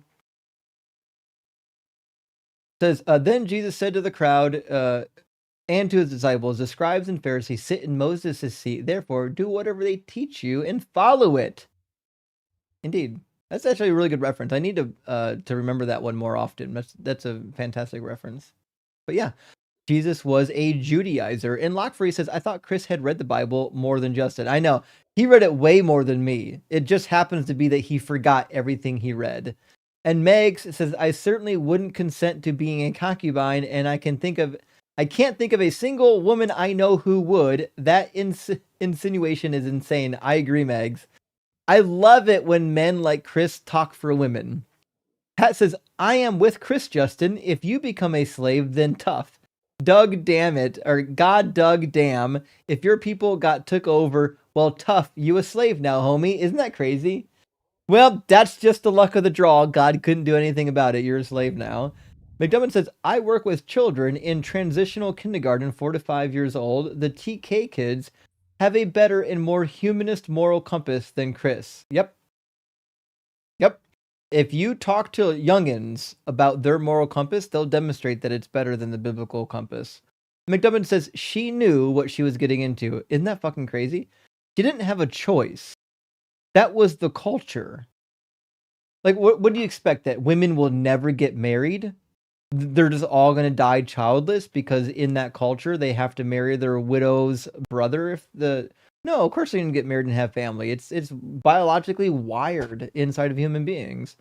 And Jeet says he does look like he would marry his sister. That does seem to be the case. Levirate marriage for Chris. And Orange says, I love that your L guest emote looks like the middle finger. Oh, you're right. That's a good point. Maybe we should get a middle finger emote. I never thought about that. Pat says, for some reason, the chat don't understand my sarcasm. Pat, I get your sarcasm. Don't worry. I'm with you. Don't worry about the chat. The chat can be errant sometimes. All firsthand says, I appreciate your handling of truculent guests. Did I say that right? Truculent? Truculent? I've never heard that word. I gotta look it up now. Shit. I've always thought it was truculent, but I don't know. I could be wrong. It says quick to argue or oppose and being aggressively defiant. And it's pronounced truculent, according to the dictionary at least. Interesting. Well, beautiful cat, by the way, and thanks for teaching us new words. Steven says this guy really puts the Chris in Christian. Isn't that right? He really does. I mean, as he was talking, I really thought, man, this sounds like Colossians 3:12 and 18 to me. Gentleman says Chris will throw hands to defend slavery. Yes! That's what was happening! He was so willing to defend biblical slavery, he was going to fight me in a parking lot. You don't even know where I am. I don't know why he thinks he's going to meet me in a parking lot. Locke says Chris has done a great job exposing Christian values and behaviors. Yeah, really is. They have nothing, friends. And Skeptic says, Chris is so fucking dumb and uneducated. His defense mechanism is to try to talk over you to hide it. Yeah, that is the case. Yeah. As long as I talk over you, I don't have to respond to anything that you're saying, which we demonstrated at the end. He had no intention of demonstrating or responding to what my words. He just wanted to talk over me. Miss Pickle says, I will meet you in the parking lot, Justin. I'll let you bench press me any day of the week and twice on days that end in Y. Hey, listen, Pickles, I can't promise to do much, but I know I can bench press. That's one thing I can do well. Miss Pickles. Easy, Miss Pickles. Miss Pickles coming on strong. It's okay, Miss Pickles. We'll allow it. It's all right. Miss Pickles, thank you for the super chat. We appreciate that. Dugald, I don't know if what you learned growing up. I learned growing up that I was in Taekwondo, I was in martial arts. I learned that the people that are the quickest to pick fights are the ones who have never been in a fucking fight. That was my experience. So every time I see somebody trying to pick a fight with me, I'm like, oh, this motherfucker's never been into a fight. People who have been in real fights aren't quick to pick fights because they know that, like, you can have a plan until somebody punches you in the nose, then it's all out the window. Right. There's no such thing as a plan when it comes to a fight. You can pretend like you're going to predict the moves, but you don't know what the fuck somebody's going to do. That's right. Yeah. If I learned anything from sparring with other people, it's that no matter how good you think you are, the reality is you're going to run into somebody that's better than you and they're going to fuck you up. They're going to make you have a really bad day. P. Barnes says, if game equals internal critique, well, perhaps. Tim, good to see you again, says, I don't play if the game, but what if you did?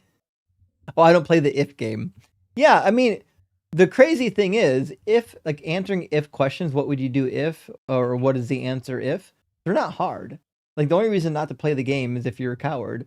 And well, we live our Adam, life with what ifs. Like, you have insurance, sir. That's the whole reason for insurance. Good fucking point. If you get into an accident, here's what we'll fucking do about it. It's not hard.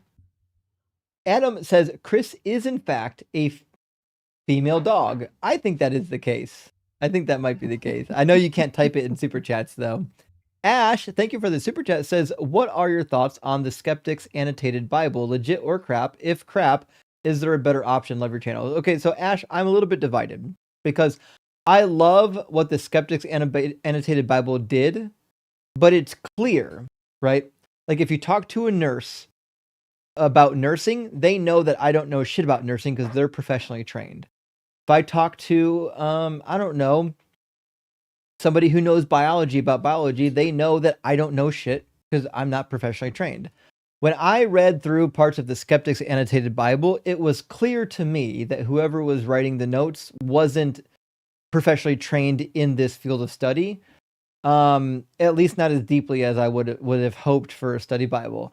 That's not to say that they brought up bad points. Sometimes the points are quite valid, but it was one of the motivations for why when I finish my current book, I'm going to do an atheist study Bible because I'm going to get some actual scholars involved and make sure that it's done right, because the Skeptics Annotated Bible, I think, is weak for what it could be. It could be 1,000,000 times better than what it is and have completely unassailable points in it from actual academics who know the actual academic literature and the consensus. So that's all I'm saying is there's nothing wrong with the Skeptics Annotated Bible. I definitely approve of reading it. I think it's a great resource. Could it be better? Yeah, it could be way, way, way better. And I hope to be able to participate in that in the future. Oren says, I'm straight, but arsenicoitai for Justin. Rock hard for Duggan for Sharon. Well, thank you. Big W. For those who know Greek, you know what I'm talking about. I appreciate that, Oren. And Chris says, then this is for more ammunition. Praise, reason, and critical thinking. Cognitive dissonance is the real Satan. Thank you, Justin. That is the case, Chris. I mean, cognitive dissonance is like the enemy of truth. And it's certainly, the enemy of most of my opponents. Tim says, horizontal and vertical make the plus sign 0 truth plus. Wait, what now? Horizontal and vertical make the plus sign O Truth Plus. Did I miss something? Tim, my friend, I apologize. This one went over my head. And that's hard to do because my forehead is gigantic. But this one did go over my head. I apologize for that. Astronut says, recently I've heard a lot of fellow atheists stating that unmarried Hebrew women slaves were never set free, but check Deuteronomy 15, 12 through 17. Very good. You found the contradiction. Okay, so in Deuteronomy 15, there's a retelling of the slave laws. And the thing that they change about Exodus 21:7 is that the women sold in slavery are allowed to go free. Now, the caveat is that Deuteronomy was written like many hundreds of years after Exodus. And when they rewrote the law for Josiah and Josiah's reforms, that Exodus 21 verse was one bullet they were not willing to bite. They didn't like that bullet. They wouldn't bite on it. So when they did the laws of Deuteronomy, they changed that one law. Now, I understand that there are some people that would say, no, Deuteronomy was written and penned and actually spoken 40 years after they got into the wilderness, right before they entered the promised land. Well, in that case, what a weird bullshit law to have in Exodus saying this is the law to follow when you walk into the promised land, and then 40 years later, give a complete negation of one of the laws. The reality is, it only works if you assume and you know the academic consensus, which is that the laws of Deuteronomy were written during the reign of Josiah and discovered during the reign of Josiah to institute Josiah's reforms. That was it. That's why they contradict the laws in Exodus. But you are right, Astro. For the astute Bible reader, they will find that there's a contradiction to Exodus 21:7, and it is in fact in Deuteronomy 15. Auntie says, once again, shocked hearing excuses for slavery. Isn't it weird, Auntie, that like it never stops to shock me how much of this Bible they'll bite. McDubbin says the 10 Commandments and all of the stories I believe in are real. Otherwise, it's all up for interpretation and hyperbole, Justin. I know. If I read him a law that he liked, he would have said it was word for word true. When he doesn't like it, well, now words don't mean words. And Tim says huge grace is a BMF. Oh no. Oh no. Do we have to get a BMF emoji? Is that what's going to happen? Is that the thing? Which reminds me, TikTok. I tried to fix the TikTok emojis. Are they working yet? I literally went into every emoji on TikTok and then edited it and re-uploaded it for submission. And I'm hoping that fixed it. Did that fix it, guys, on TikTok? I hope it did. I hate that I might have not fixed the emojis. That didn't fix it. No, it did not. Well, fuck me. Okay. I'm going to have to delete all the emojis off TikTok and re-upload them from scratch. I guess that's just what we're going to have to do now. Sorry about that, guys. I thought it was fixed. They've been broken for a little while. I'll get them fixed this week. Johannes says, can you imagine denying your own holy book? What the fuck? Isn't that wild that you have to do that? You have to read this book and deny that it's true in order to still believe the religion. And Axe says, I just want to point out the guy's cite regarding the parable concerning gouging out eyeballs. LOL. Oh, wait. I want to point out the guy cite regarding the parable concerning. I apologize, Axe. I may not understand what you're saying. Am I missing something here, chat? What's being said in this super? It might have been a typo. Maybe Guy site was supposed to be something else, but I couldn't tell you what. Yeah, neither. Sight reading, maybe? I don't know. Maybe. Sorry about that, friends.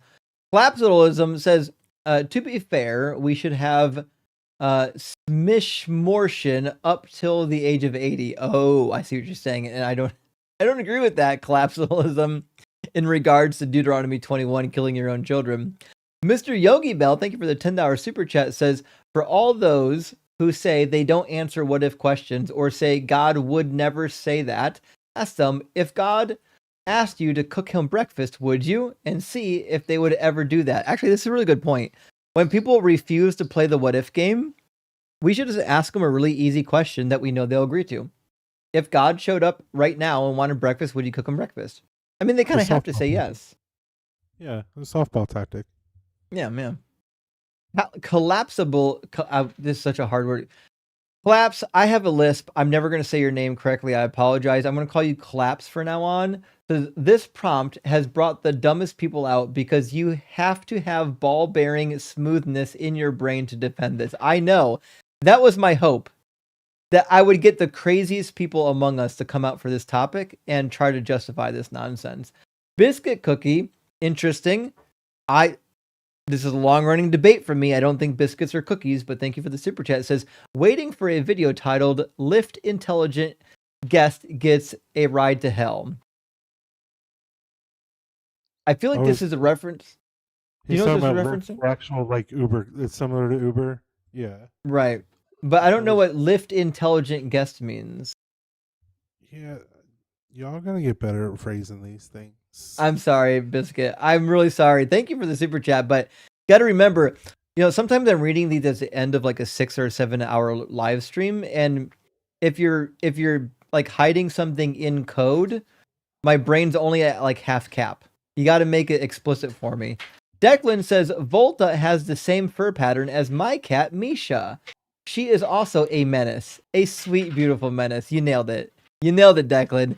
Volta is a sweet, sweet menace. He'll cuddle with me and purr as well, but he also wants to destroy everything in the house. This is what it is. You take them as you can. Deuce says, he said you have a negative connotation of slavery, like it's a bad thing. I know! It's crazy that they say that words will leave their mouth. This is what Christianity does to you. Because he won't put up with that. What's H for D? Oh, hard for Doug, because he won't put up with that. Of course he won't. Doug would never put up with slavery. And Flux says, why would you need to distinguish between surviving and surviving for a day or two if they both mean the same thing? Isn't it crazy? I will never understand. I don't see it as often, but I will never understand Christians who will read Exodus 21, verses 20 and 21, and think surviving for a day or two means that they survived forever. It literally gives you the qualifier, a day or two. That's a definition of a day or two, meaning they don't survive after a day or two. Aaron, thank you for the super chat, says Ricky literally said, you have this negative connotation of slavery. Isn't that wild? That I personally have a negative connotation of slavery. Shame on me. Yeah, no shit, Ricky. Slavery is largely considered a negative thing, you goof. Couldn't agree more. Harry, thank you for the $10 super chat, says, why do you stigmatize slavery, Justin? Inflexible and churlish. Good use of words. Churlish is a good one. We don't get that too often.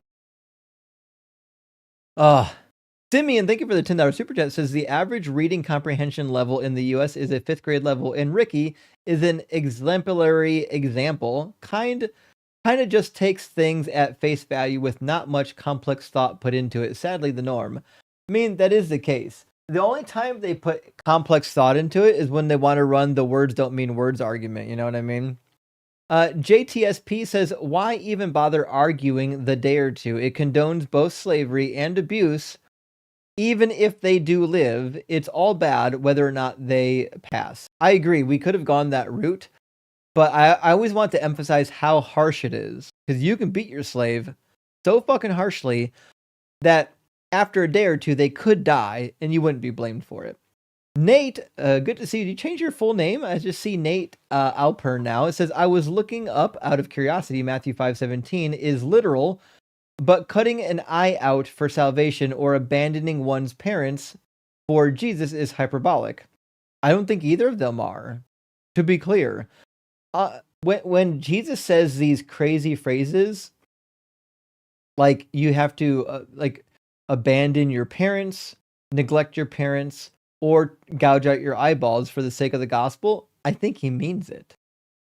Remember, friends, if you fail to follow Jesus' gospel, you get lit on fire and tortured for all of eternity, which means if that's true, if hell is literally true, then yes, cutting off your hand so you don't go to hell is literally better for you than going to hell forever. That's the point that's being made here. I have no reason to believe that this is hyperbolic. This seems to be the case. And Tim says, "Oh, Ricky, you're so dumb. You're so dumb. You blow my mind. Hey, Ricky." That's a good tune. I wish I had thought about that during the chat. Now I can't think of anything but that. Dr. Fudge says, "Grant that they live. Beating is still okay." I should have, Dr. Fudge. We belabored the point too long. I could have granted that they lived, and it's still horrific. I love to emphasize the point of how horrific it is. Keith, thank you for the $10 super chat. Says, "Ricky made me lose brain cells, or maybe I'm just being hyperbolic." That's right, Keith. I don't think you're being hyperbolic. I think I lost brain cells. And Helping Mega Deconstruct says, "Ricky is either a liar, a troll, or an example of 20% of American adults who are functionally illiterate." Rockhard for Doug, Simply Wet for Sharon, Horse for Life. Indeed, that is the case. That really is the case. There's no reason to believe that that these people can read. And people are asking how it was that I got the reference to Ricky, you're so fine, you blow my mind. It's because all of my pop culture references are ancient. I used to know pop culture references before I got old. So the ones that I do know are like from your parents' time zone. Have your mother super chat me and I'll understand her pop references. I promise you. Have your children do it. I have no idea what's happening. Jeff, thank you for the additional $10 super chat. Says, "Doug, please forgive Justin for the concussions Ricky is receiving, for Justin is merely throwing Nerf balls. He will not be throwing stones, though he will Dino Kraken from the rocks, glass Bible Belt atheist." Well, I don't know what Dino means, but I'll tell you one thing. I could use some Kraken right now. I should have brought some Kraken up with me. Shit. Next live stream, I'll have Kraken ready to go. Oh, shit. I must be getting tired. The yawns are coming on me. Holly says, "As I joke with all my lawyer friends, words don't have meaning. Ricky needs to learn a few things about the English language." I know. I would say, though, that if you're a lawyer, one of the tactics that you can definitely employ is, do those words really mean that? When my client said that I will sleep with you by force, does it really mean rape?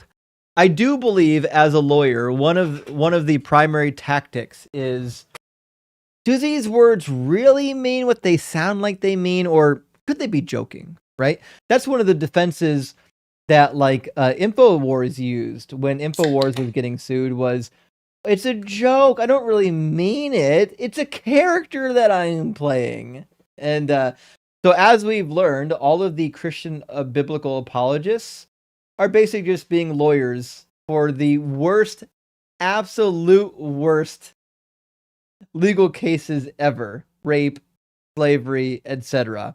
They're defense lawyers, and they're not good at it. Weezer says, "DZ is like a drug, and I have a problem." Rock hard for Doug. Well, thank you, Weezer. We appreciate you being here. Here's what I think. I think the thing that I enjoy doing the most, that I don't know if others in the atheist community are doing as much, is I'm not just asking you to prove your God is real. I mean, I am doing that. I'm also giving you lots of fucking arguments for why your God is made up bullshit. And I think that's the exciting thing, is you can watch people's faces grow pale in real time as they're realizing in real time that the thing that they believe in is horrific and stupid. Faithless Devotion says, what if BMF was prophesying a savior from Doug to heal the schism between vertical and horizontal streams, and we had him muted the whole time? Fair point. I kind of wish I hadn't muted BMF the entire time, because I thought he'd stay up, and he didn't. He ran, and we didn't get to hear the rest of his wise words. Germs says, "Every time a Christian starts by criticizing the previous guest, you know it's going to be bad. Tonight's prompt brought out the most dishonest apologists." I think that was the case, was it not? I cannot think that any of these apologists were being honest, or they don't know what honest means.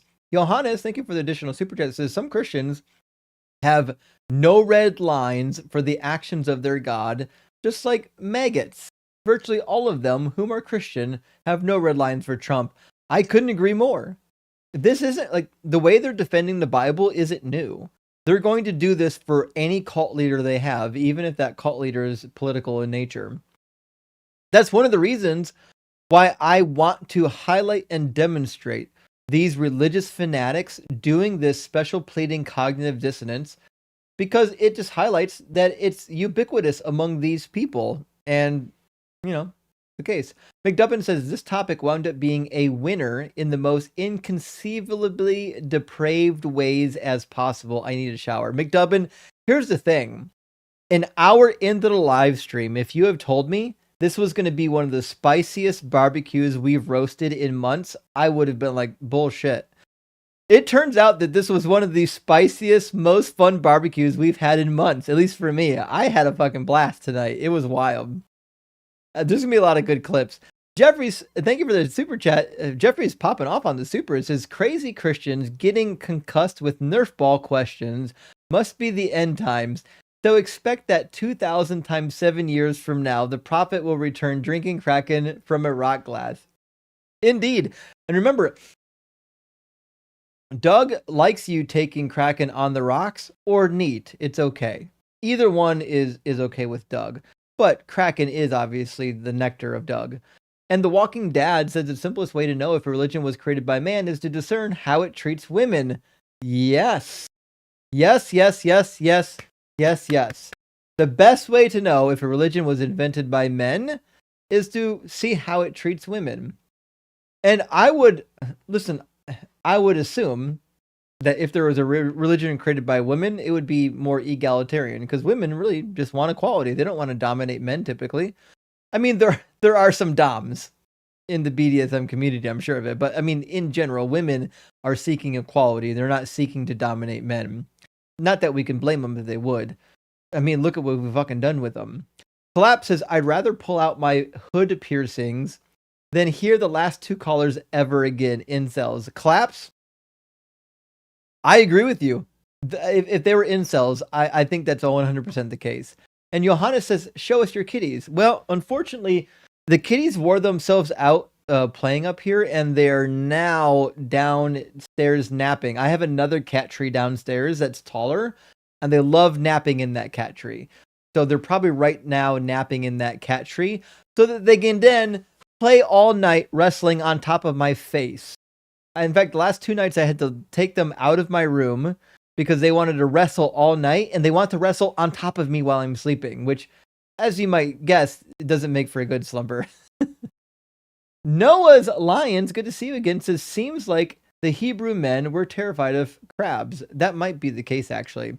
Both in the bed and on the plate. You guys, because of the dietary laws, anyone couldn't have shellfish? Anyone? I'm with you, Noah. Listen, I got the joke. I loved it. That was fantastic. And Dot says, I am a prophet. I called the whole convo of Joe. Actually, I think you did, Dot. To be fair, some of these callers are predictable. I was just glad that it wasn't the same Joe that I talk to every time I go live. I get so tired of hearing the same guests over and over and over and over and over and over and over again.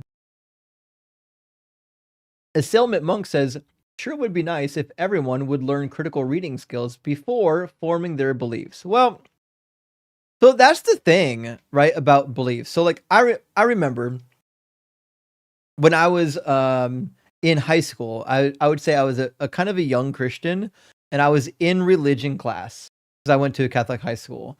And at that point, I committed myself to Christ, right? I was a born again Christian. And I remember reading the Bible in religion class, thinking to myself, okay, I'm committed to this thing. The best source of information about this thing is the Bible, right?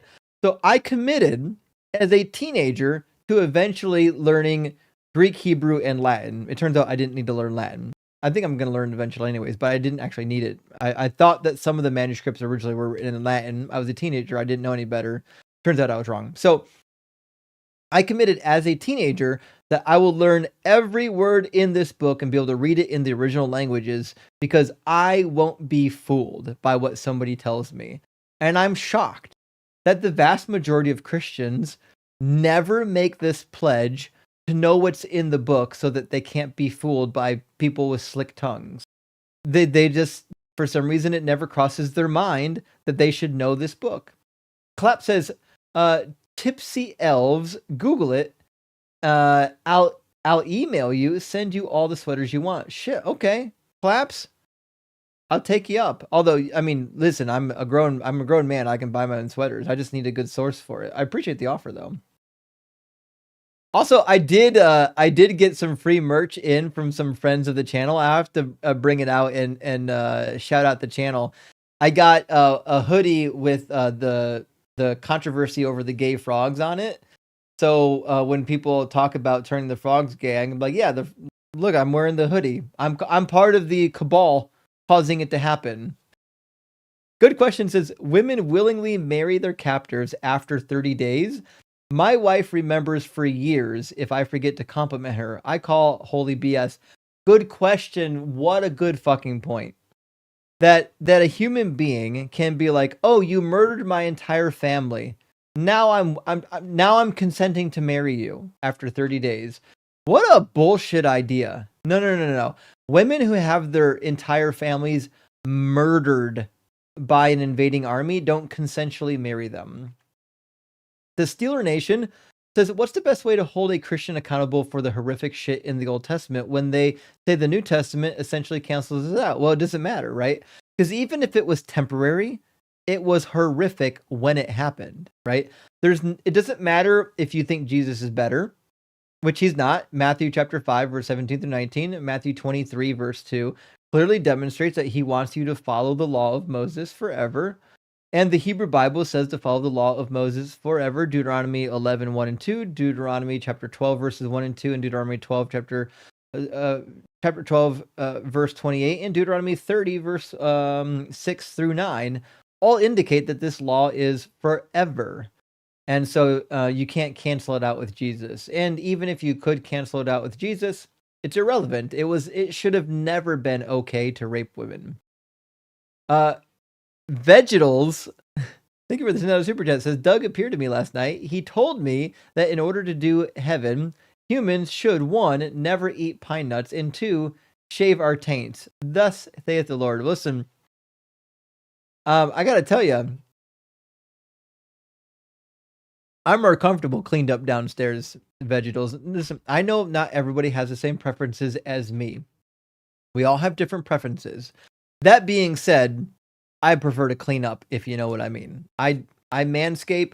Got to remember, I'm an engineer. I'm a man of detail and dedication to details. And so, it is what it is. You don't have to, but I'm going to continue to. Tim says, in a fight, even the winner gets hurt. Yes! You nailed it, Tim. You nailed it. That's why people who threaten violence against you are stupid. Even if you think you can win the fight, you're not going to come out unscathed. You're going to come out with damages. It's stupid. That's why I said people who pick fights with other people are typically the ones who've never been in a fucking fight. That's why you've never seen me pick a fight ever, and you will never see me pick a fight because it's dumb every time it happens. Not only is it like against my moral compass, it's just dumb. It's stupid. Picking fights with adult human beings is the dumbest thing you can do. It means that you're so dumb that you can't use your words to get through life. All you really need is words. Oh well. Rock hard for Doug. Great to see you tonight. Thank you so much for the $10 super chat. Says, did I hear you say Atheist Study Bible? Consider this the first of many funds for the project. I did, Rock hard. I really did, and I'm excited for it. I've actually started laying it out. So I emailed the NRSVUE team to see if I can get rights to do a study Bible. Unfortunately, my first email didn't get answered.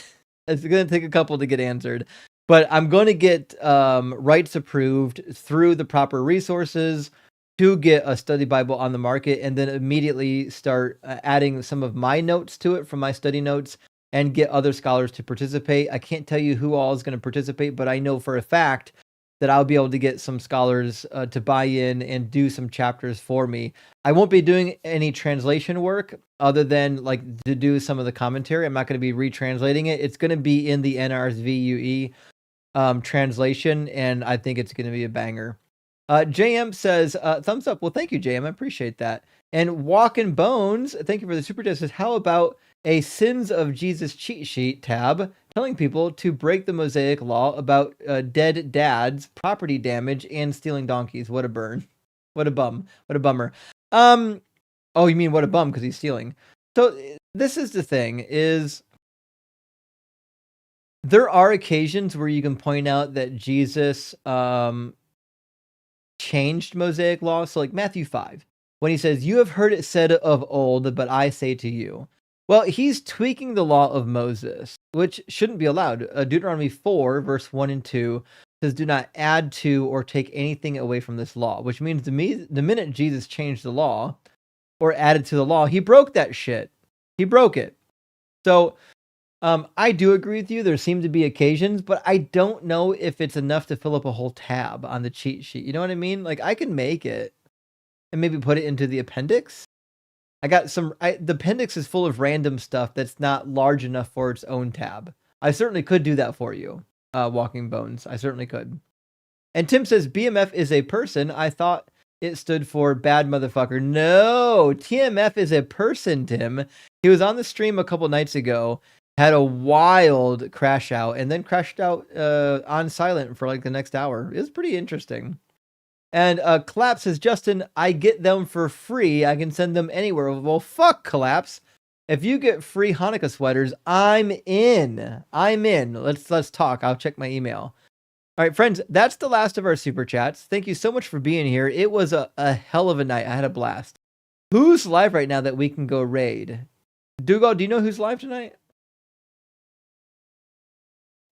Not offhand, but if you give me a second, I can probably find out. Yeah, let me find. I'm sure there are some people.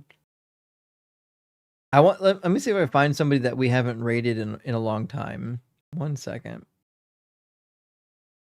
I'm sure there's somebody that we can go raid. Oh fuck, Thinker's live. Yeah, Thinker's live. Yeah, Thinker's probably your best bet. Yeah, we're gonna. Sorry about that, Dougal. Let's raid Thinker's live thing. Thinker's gonna be live on TikTok and on YouTube. If you're watching me right now on TikTok and you don't know who Thinker is, type in @ngrowth, the letter N growth, and you'll find Thinker's account. She's amazing, as are all the people who participate in her panel. That being said, she should be live on YouTube as well. I believe she's still dual streaming. She is. So she's also streaming the live stream to YouTube. I'm going to show it on the screen.